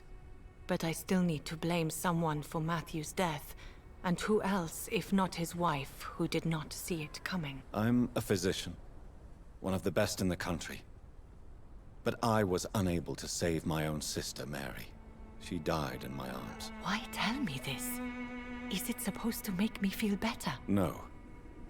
But I wanted you to know that you have done nothing wrong. Unlike me. May I ask what caused the death of your sister? You could say she was also killed by a terrible disease. A disease I have sworn to fight and cure, no matter how long it takes. Thank you for sharing that with me, Dr. Reed. Maybe it's time we start to rebuild our lives, you and I. Yes. You realize you can't stay here forever, don't you? Eventually, you'll have to leave the cemetery. Why? Why should I go? Since this is the only place I can find peace of mind. You're right. I believe silence has a curative effect for the pain we feel. I Sometimes suppose it's all it you need. provides space I'm for alone. reflection. You sound like you're no stranger to the pain I feel. Let's just say, I too have a good reason to visit cemeteries at night. Please accept my condolences for your loss then, Dr. Reed. You should go home now. I think you're right. Cemeteries are for the dead, for they need silence too. Thank you for your honesty and your wisdom, Dr. Reed. Thank you for your company, Xiaoshun. Take care on the way home. Maybe I'll see you again in Whitechapel. Goodbye for now. Oh, pretty much got everything. Goodbye for now. You can trust me. Why have you not spoken to me?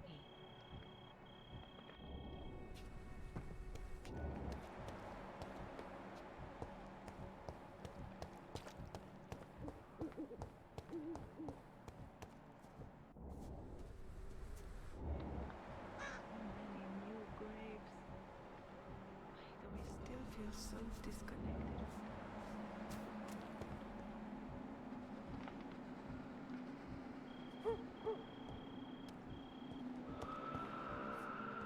And there's a skull who's hiding. You can trust me. Why have you not spoken to me?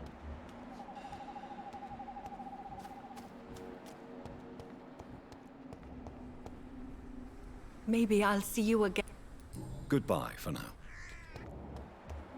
You can trust me. Why have you not spoken to me?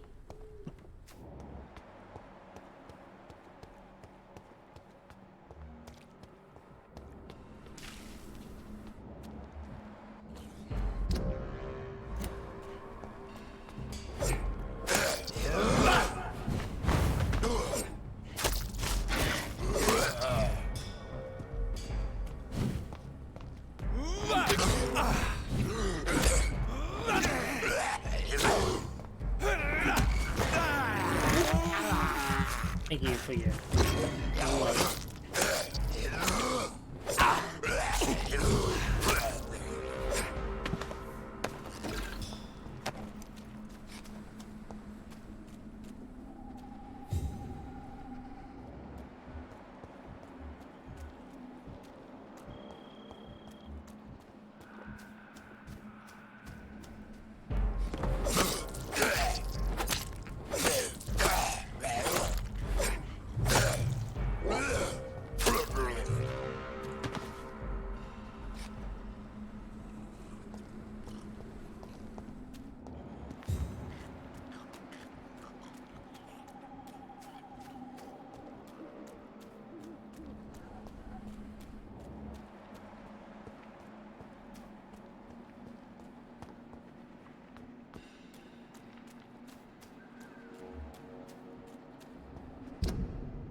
with Samuel.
Nice. Coding. That's good.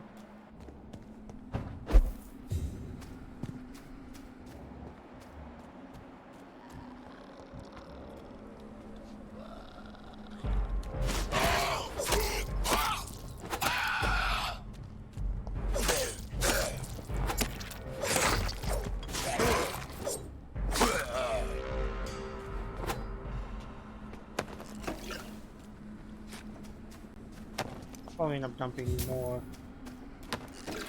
points into my stamina and endurance.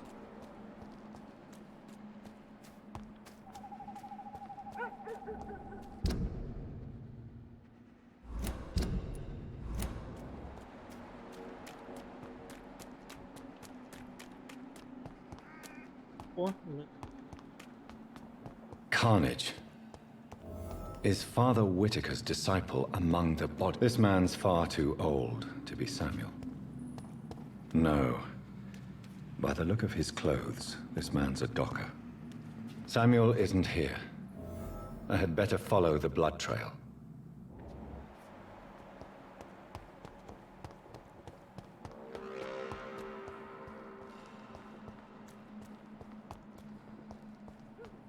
Okay.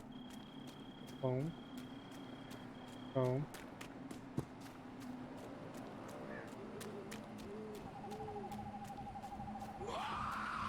As I feared. Samuel no longer preaches the good word.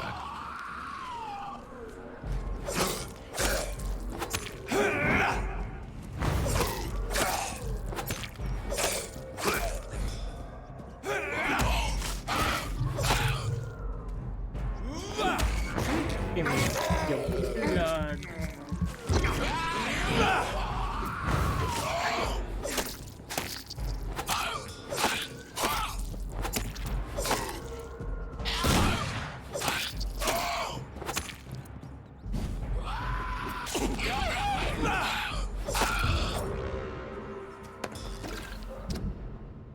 Father Whitaker is so righteous, so full of compassion and love for the suffering ones. His words are all the same needs. Tonight I gave him all I have, my strength, my faith, my wealth, and if that's not enough, I know where to find more. Father Whitaker and I went to an abandoned house near St. Mary Church. It was an awful smelly place. Rats were disputing the rooms to the last remaining residents of the decrepit flats, and most of them were sick. Awful, awful odors. On the last floor, Father Whitaker found an old man lying on a dirty mattress, coughing and spraying blood in a wooden bowl. Father Whitaker knelt before him and prayed a long time. The man seemed to feel better. We both helped him to find the light. I cried then, and I cry now as I write these lines, for I have never seen a soul so believed to be finally redeemed. Father Whitaker is a saint, if not presumptuous, nor a sinful expression of pride. I wish I'll be able to save as many souls as he does. Real privilege to witness such miracles. 19th October. Tonight we both went to the whorehouses boarding the canal. I must admit I was very afraid to cross the path of the Jezebels, but the buildings were abandoned for a long time. Whores and infections go together, explained Father Whitaker, but their customers quickly get scared when there is mention of disease. In the last brothel, we found 2 sick women sleeping together in a sinful attitude under dirty blankets. The odor was awful once more. The smell of Satan and disease, explained Father Whitaker. Before kneeling and praying for these 2 lost souls, the women were so frail and sick they were unable to move when I threw the petrol on the blankets. Oh, they burned them alive. Cleansed and purified. 21st of October. Father Whitaker is a saint. I won't let anyone mock the holy man he is. He shall receive more help and support. But as all the true prophets, he is alone. He needs more from his followers. He needs love and proof of love. Tomorrow shall go back to the cemetery and unearth more wealth for him. The dead have no need for the terrestrial goods, but we need to eat. Father Whitaker. 27th of October. Tonight, for the first time, it was my turn to lead the round. Chose to return where we went 10 days ago to see if any more souls needed to be freed. Father Whitaker approved my choice. The good man's work is never finished, and Satan never sleeps, he explained. He also said, if I keep showing so much zeal, he may soon give me more important missions and tasks. I can't wait. 3 more souls have been cleansed from any corruption. Not presumptions, nor a simple expression of pride. I dare say we are on a path to the greatest. Killed several sick people during the crusade. Cleanse the city. What an asshole.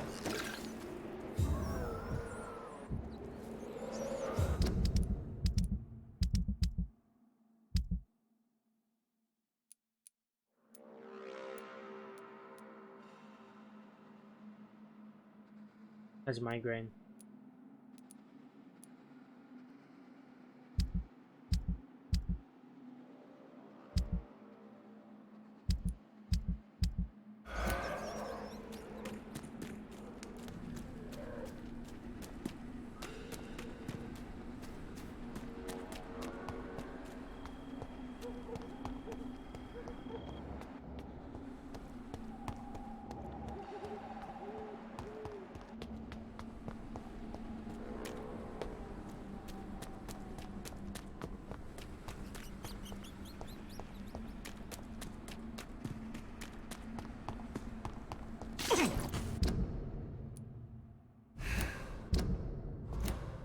I went to the cemetery is very confusing in terms of directions.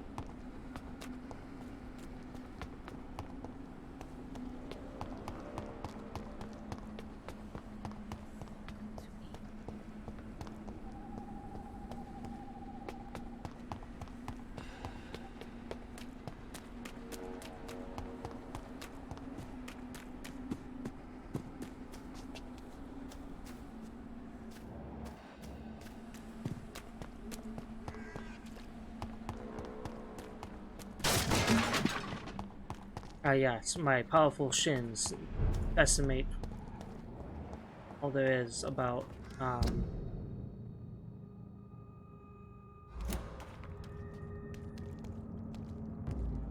it, blast!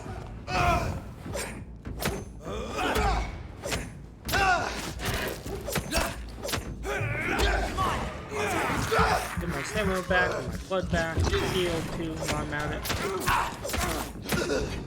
Shit, that leech is fast!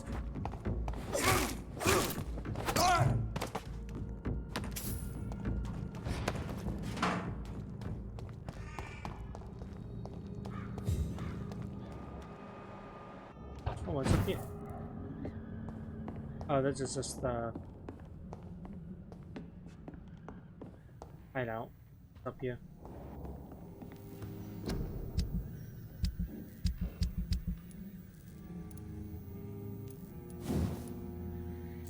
Close. Cigar.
Come on, get up. I can spot what you're going to do. Alright.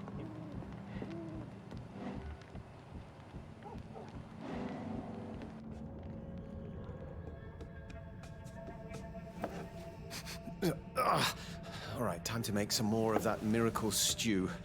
Where is the burner?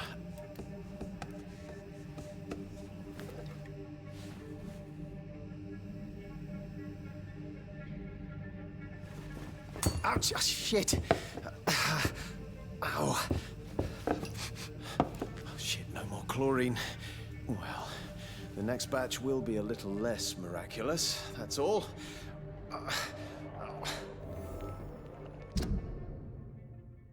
Fight his blindness.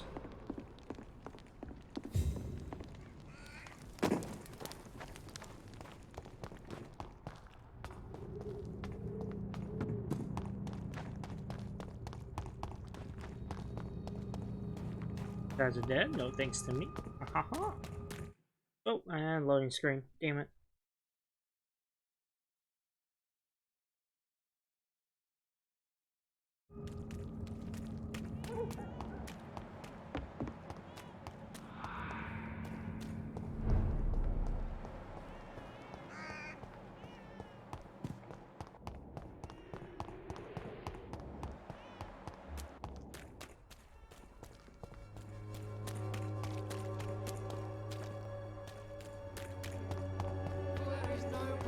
Against malevolence and... Good evening, Mr. It's far...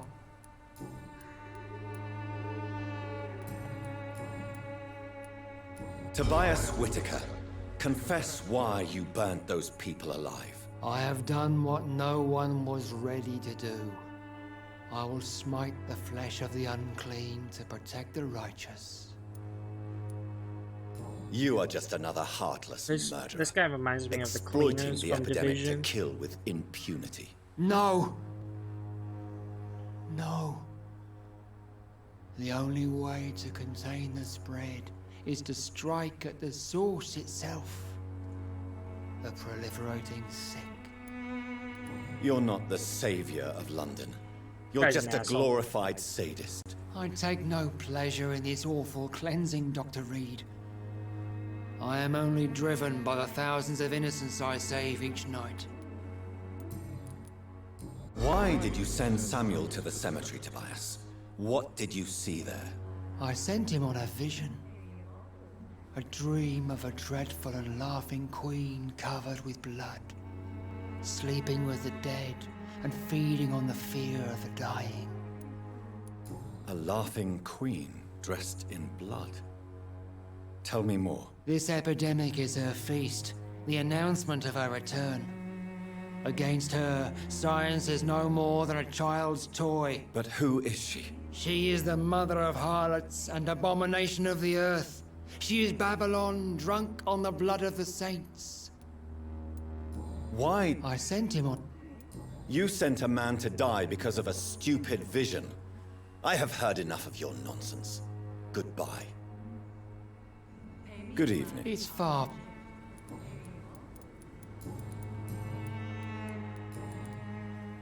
I have found Samuel, your disciple. I am afraid I have bad news. I already expected the worst. He should already have come back. Yeah. He is dead, isn't he? Yes, he is now.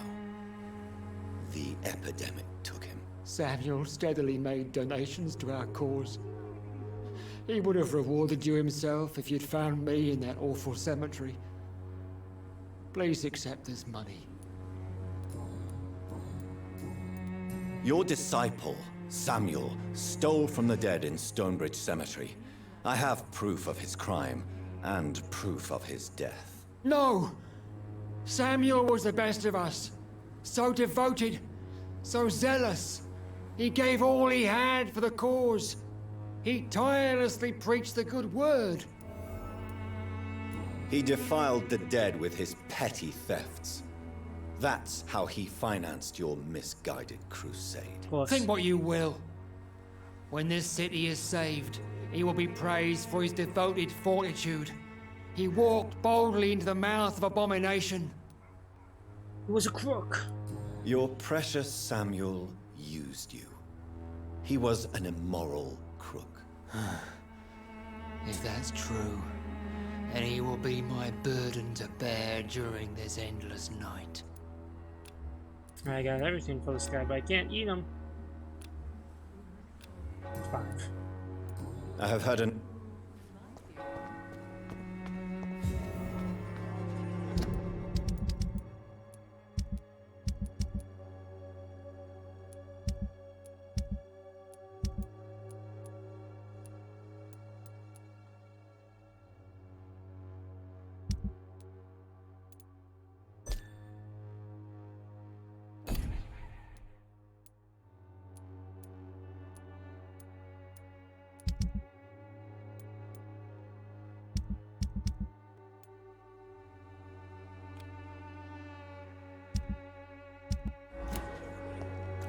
Pay me a glass and I'll be gentle.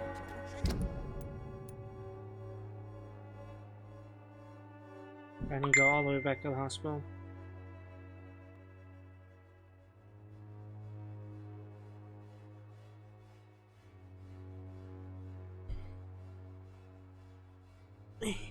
Oh. Pay me a bottle. Okay. Where is that lady, potion lady? Fonsborough. Found her husband. I'm curious if she has anything. I might have to talk to first.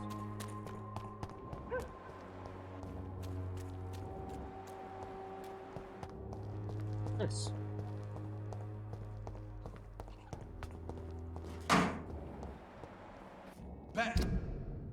Go home, sir. I'll send you back to the back right!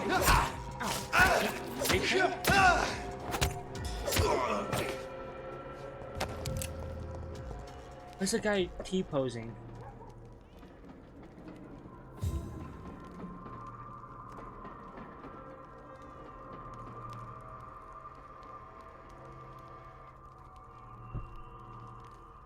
Again, why is that guy T-posing? Fuck, what's the button?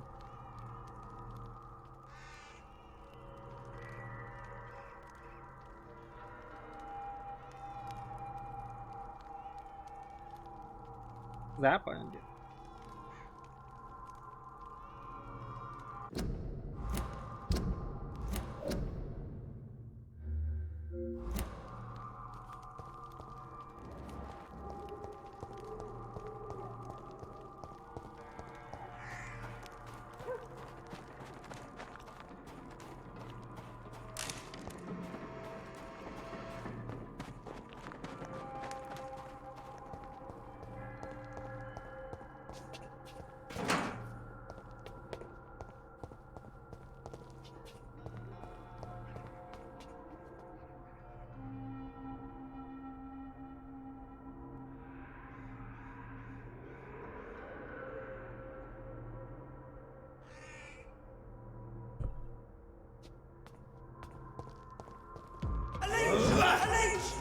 Oh, buddy.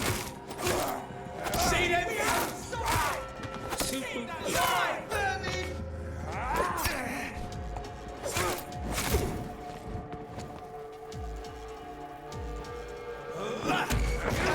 Thank you.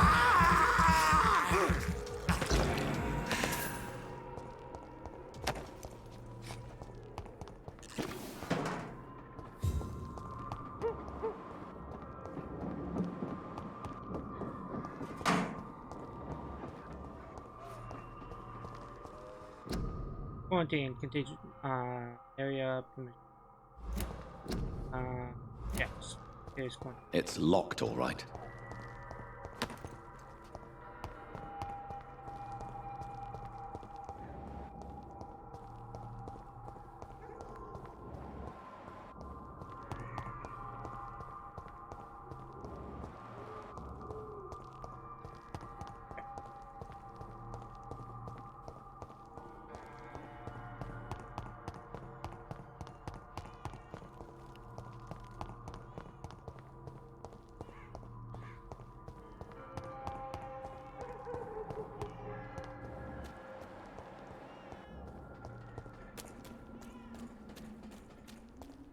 It's locked.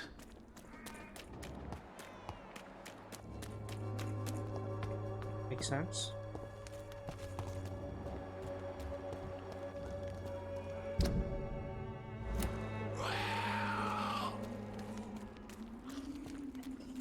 Mileage.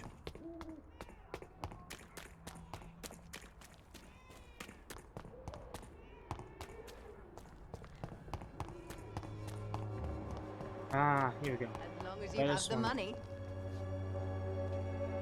Good evening, my...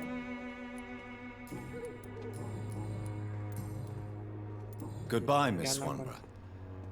Perhaps we'll talk.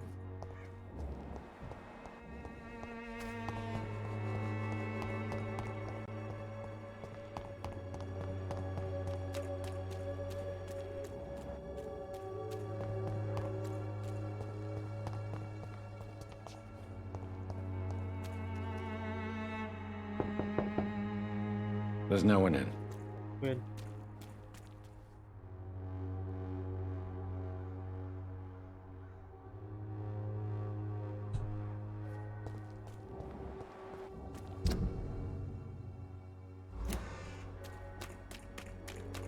Go. Not this way. I don't know my direction.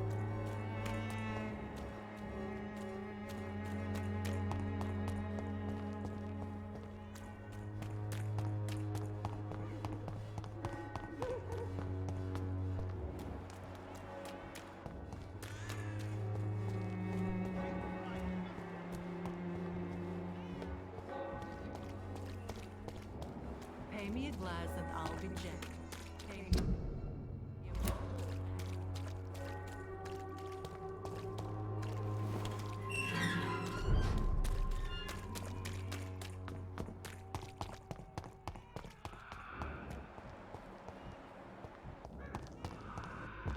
There's more and more of these bloody leeches every night.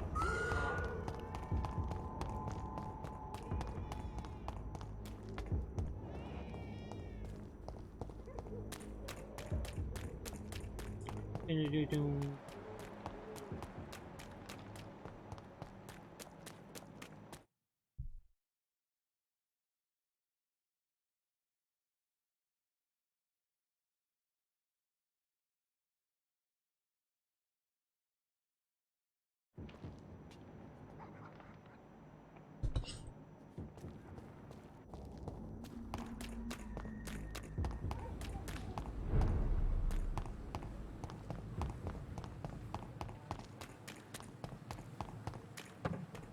Am I going?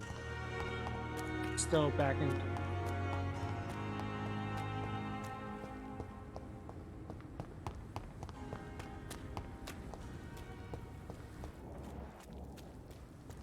Past the wall.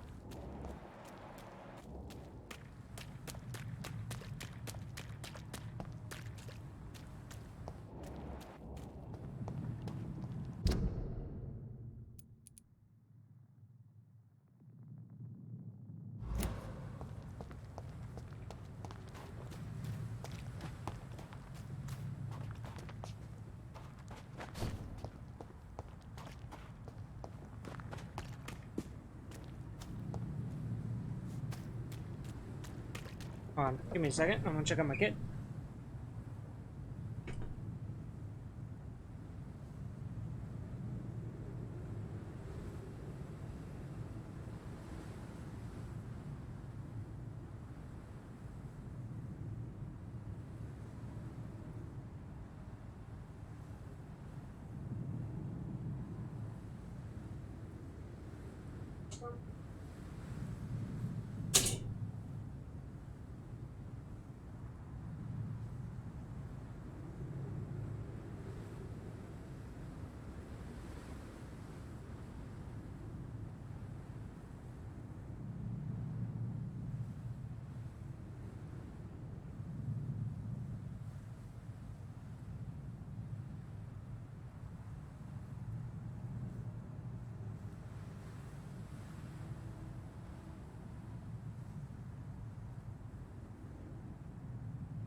Hopefully I can figure out where I need to go for this.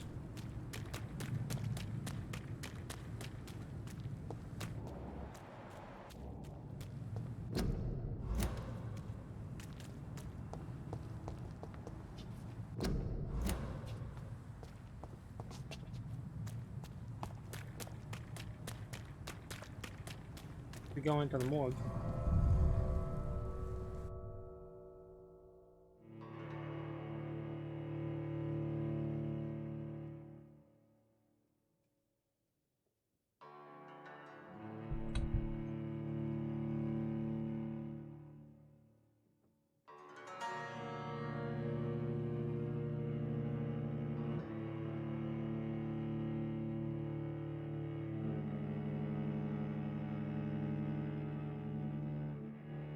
It's crazy.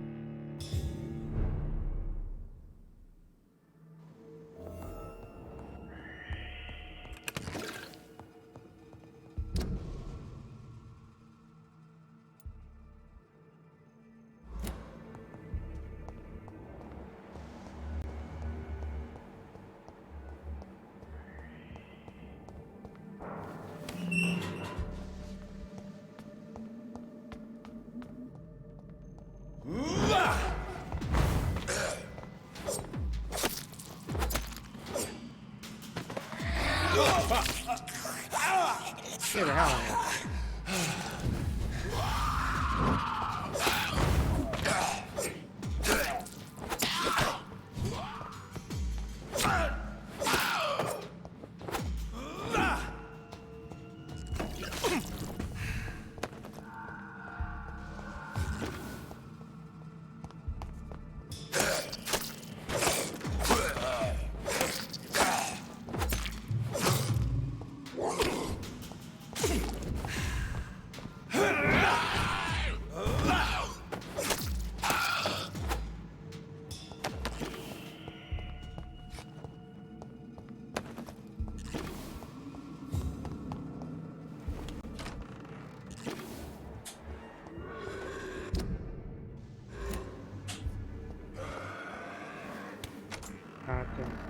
Is it this way?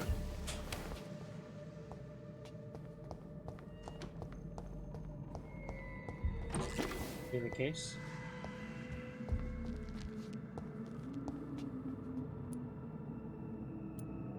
Traces of a pinkish foam at the corner of the lips. Some sort of drug overdose, perhaps?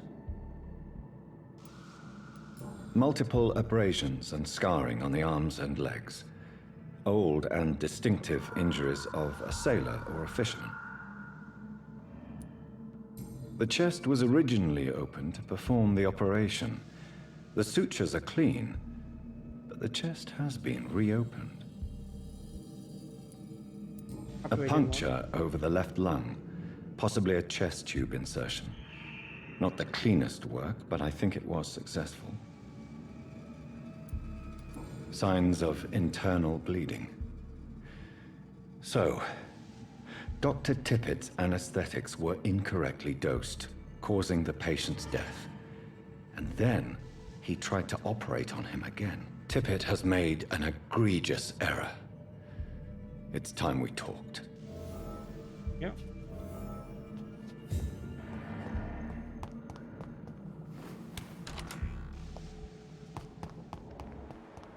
I'm gonna go talk to them both.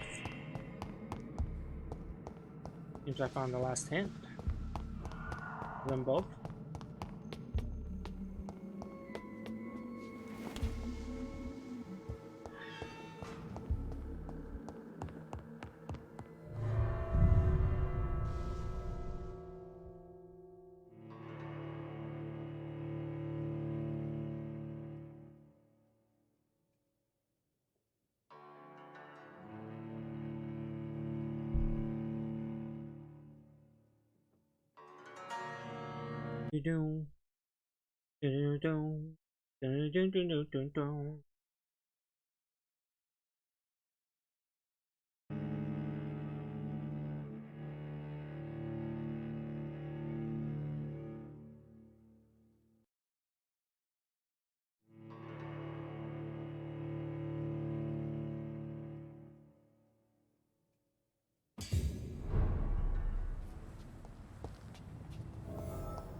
Box? I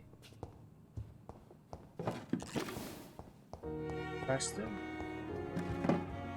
Did I just not look?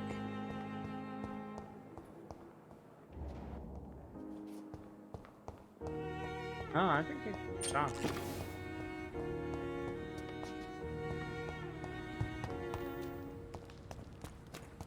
Fine, the best way to know for sure is to check the bodies. Chest and all.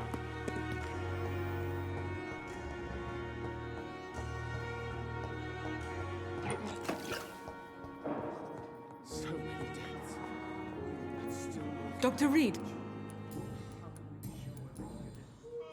What can you tell me about the epidemic, Nurse Crane? I've been out of touch since I've come back to England. Everyday folk don't know how bad it is. The papers certainly won't tell them. Not as long as the war is raging on, anyway. News on the front stated that the Spanish flu was under control, at least in Britain. It seemed to be for a while, but that was only last summer. It returned with a vengeance just over a month ago. What can you tell me about our patients here at Pembroke? This hospital was founded to help the East End poor and needy. But since the war and the quarantine, we've had all manner of folk. Can you be more specific? Well, veterans, the elderly, dock workers. We even have a few mental patients. If there's space, we take them. Makes sense. For how long have you been working here, Nurse Crane? I first volunteered at the Pembroke in 1911, a few months after Dr. Swansea was appointed. And before you arrived here? If you must know, this was my first job. Yeah, well, makes Dr. sense. Swansea certainly has confidence in your abilities. Are you in charge of the nursing staff? Not in an official capacity, but the Pembroke doesn't always work above board, so to speak. Makes sense. What about medical protocols? Dr. Reed, we don't have the money and resources here at the Pembroke like they do in the West End. We do what we can. How is the duty roster organized? Everybody works until they can't. If there's time, they'll eat a meal and shed a silent tear. Makes sense. I'll see you later. Will this shift never end? That okay. Wait a minute.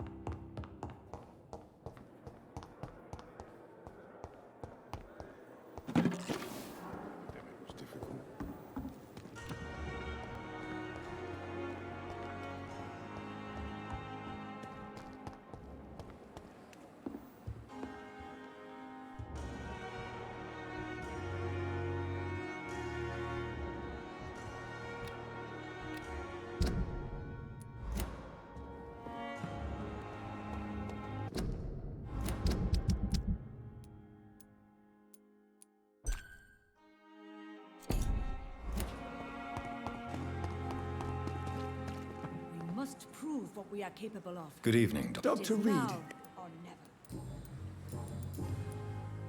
Corcoran, I want you to tell me about Mr. Connor.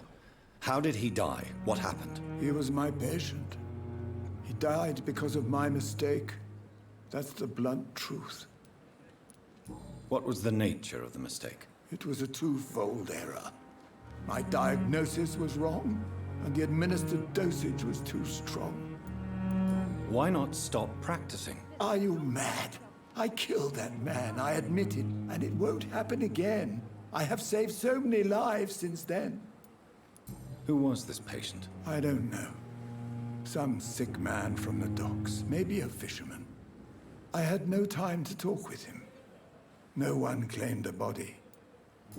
Makes sense. Goodbye, Dr. Tippett.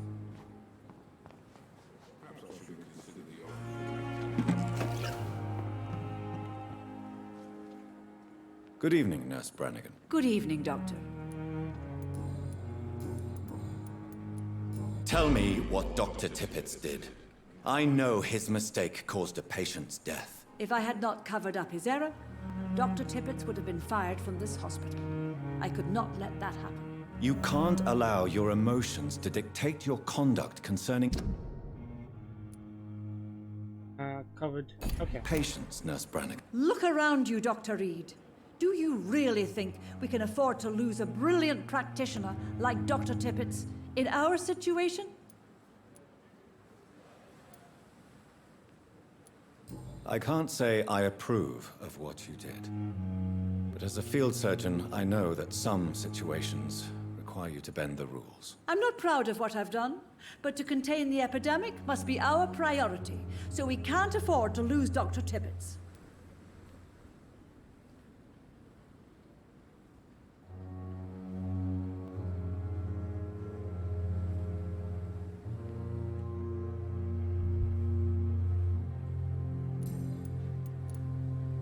I've decided that I won't reveal Dr. Tippett's, shall we say, misdemeanor. I'm so glad you share my point of view.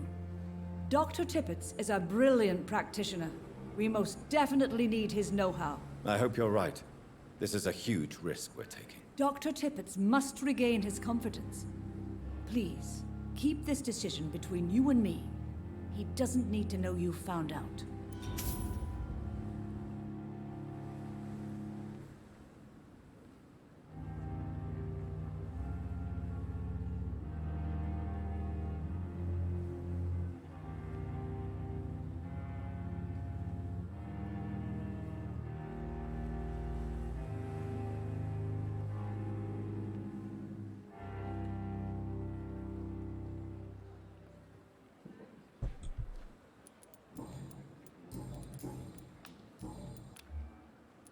Goodbye, nurse.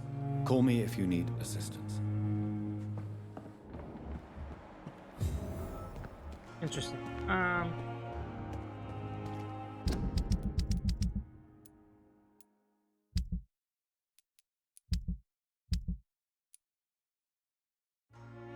I felt one of his hands. So dead early in the game.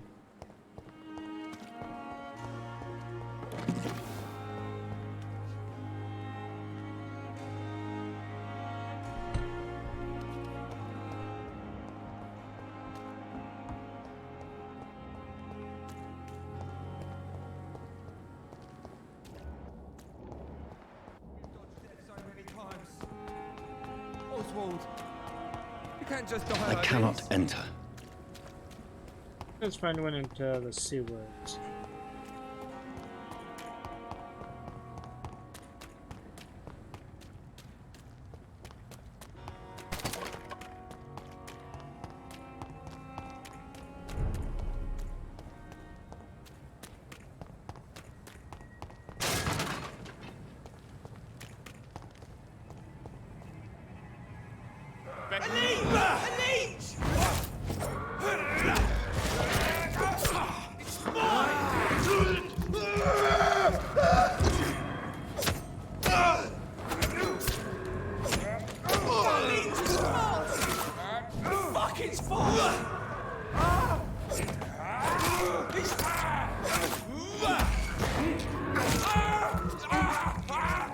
Slam through these motherfuckers.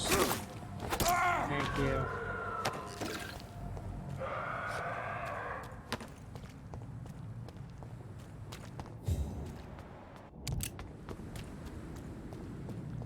It's locked. It's locked, all right. There's a lock on my other side.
To the sewers, but where? What sewers?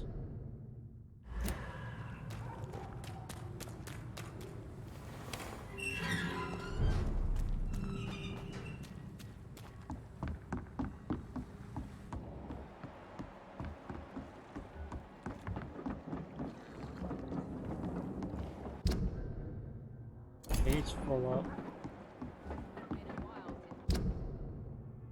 I lost a hand. Good evening. Hello again.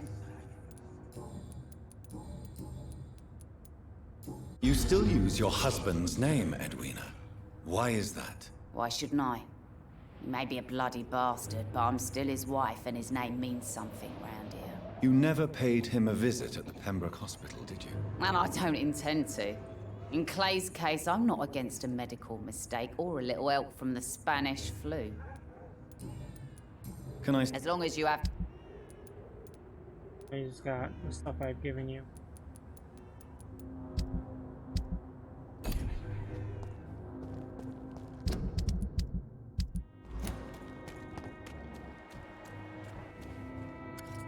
Good evening. What?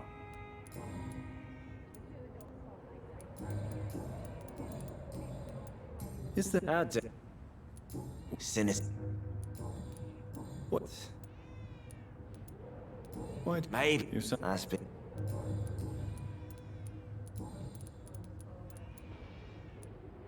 Sure. Sure. Goodbye. Something. Should have offered a drink to the boy. Be he cursed or not, he's just another lost orphan. Goodbye, Miss Cavendish.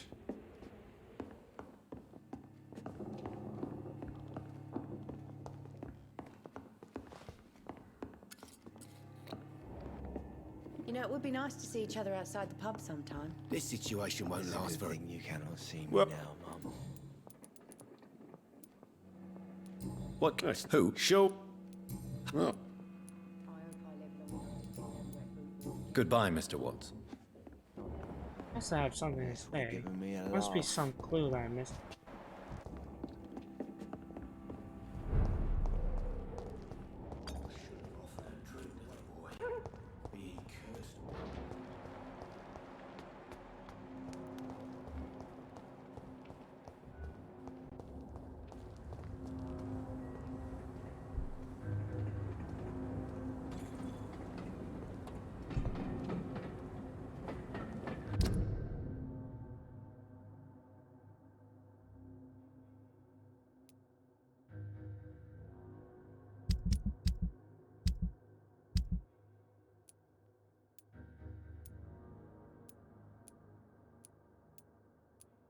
I still want his hint. His.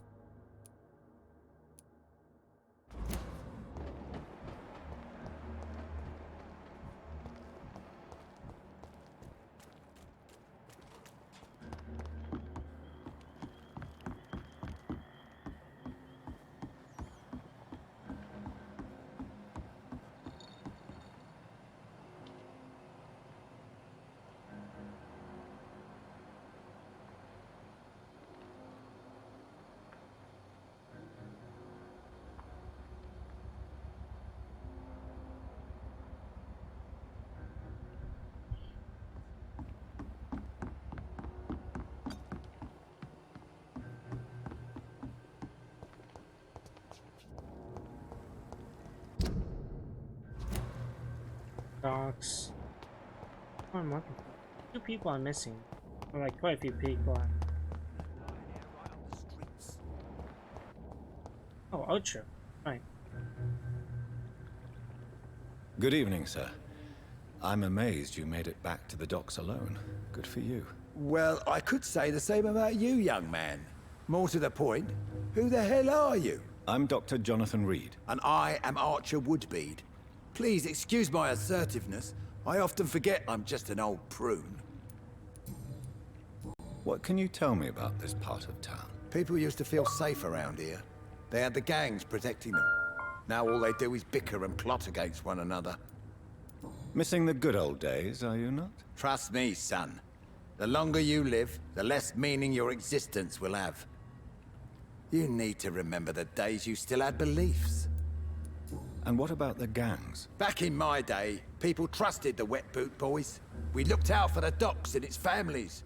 Nowadays, they're just a bunch of greedy fuckers. You were a gang member? I was their leader for a time, believe it or not. Now these bastards act like I'm nothing. Not one of them. They owe me some damn respect. Nice, makes sense. If you were such a respected figure, surely you have many interesting stories about this part of town. You bet I do, but make no mistake. I'm no rat, sir. Some secrets are best left buried. Do you still know anyone? From the old days, I mean. Most of them are dead. I still give Miss Gillingham salutations.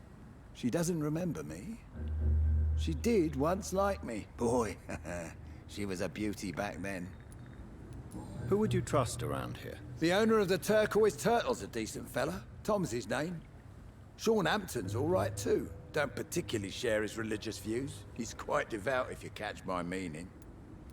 I'm sure a district as colorful as the docks must have plenty of stories about strange visitors and creepy characters. So, you want me to talk about the sewer dog, don't you? If you don't mind. The sewer dog is a bitch. Appropriately named. An old woman dressed in rags. She has an elegance, though. Despite her ugliness. I saw her once. Scared the life out of me. Any remarkable new faces around here? Nobody. Well, there's that boy Rufus the Curse. I like him, despite the reputation he's made since his parents died. Poor little bastard.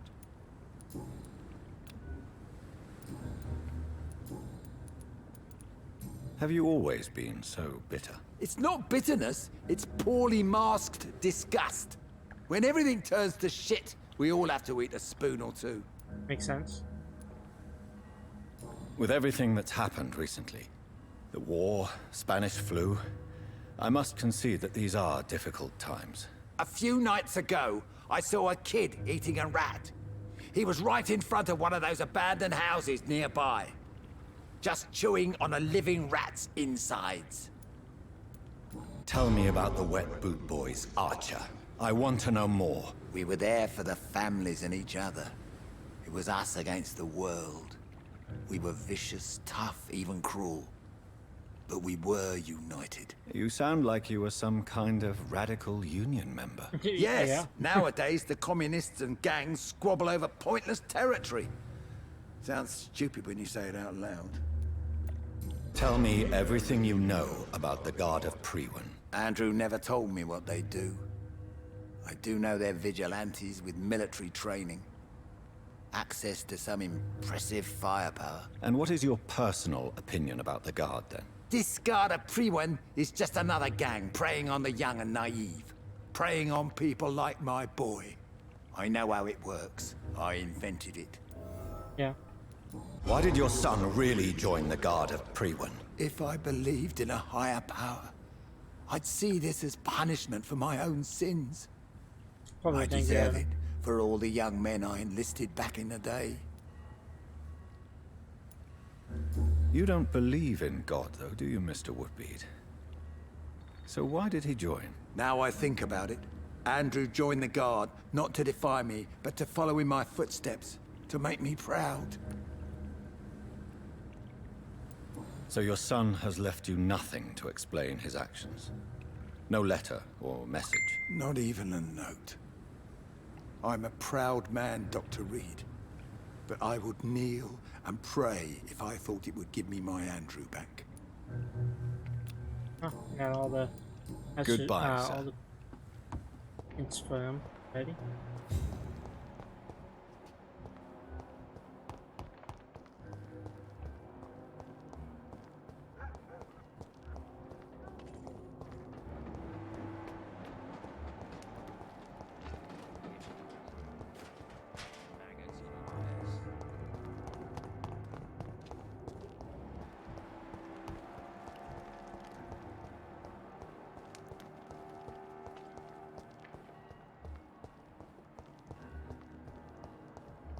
We don't.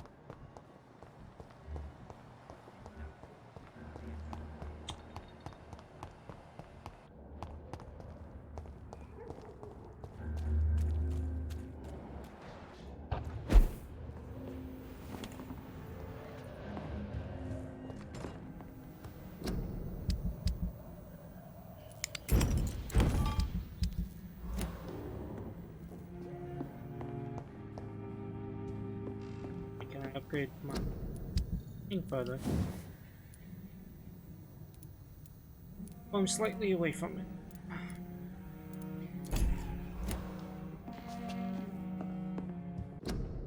Alright, that's all I have today. Thank you guys for coming around and watching the stream. I had a lot of fun playing more Vampyr. Be sure to check out my Twitter, I post there when new video drop on YouTube. Check out my YouTube, I post all my past streams and clips. Then check out my Instagram, I post there before I stream. And then if you're watching this YouTube or Twitch, I stream about pretty much most days of the week about noon, sometimes earlier, sometimes a bit late, kind of depends. I don't have any set days I stream because it kind of goes off of my schedule and whether or not I'm tired of it. But probably check around noon. Typically I'm here there. Otherwise, you guys have a good day. Thank you.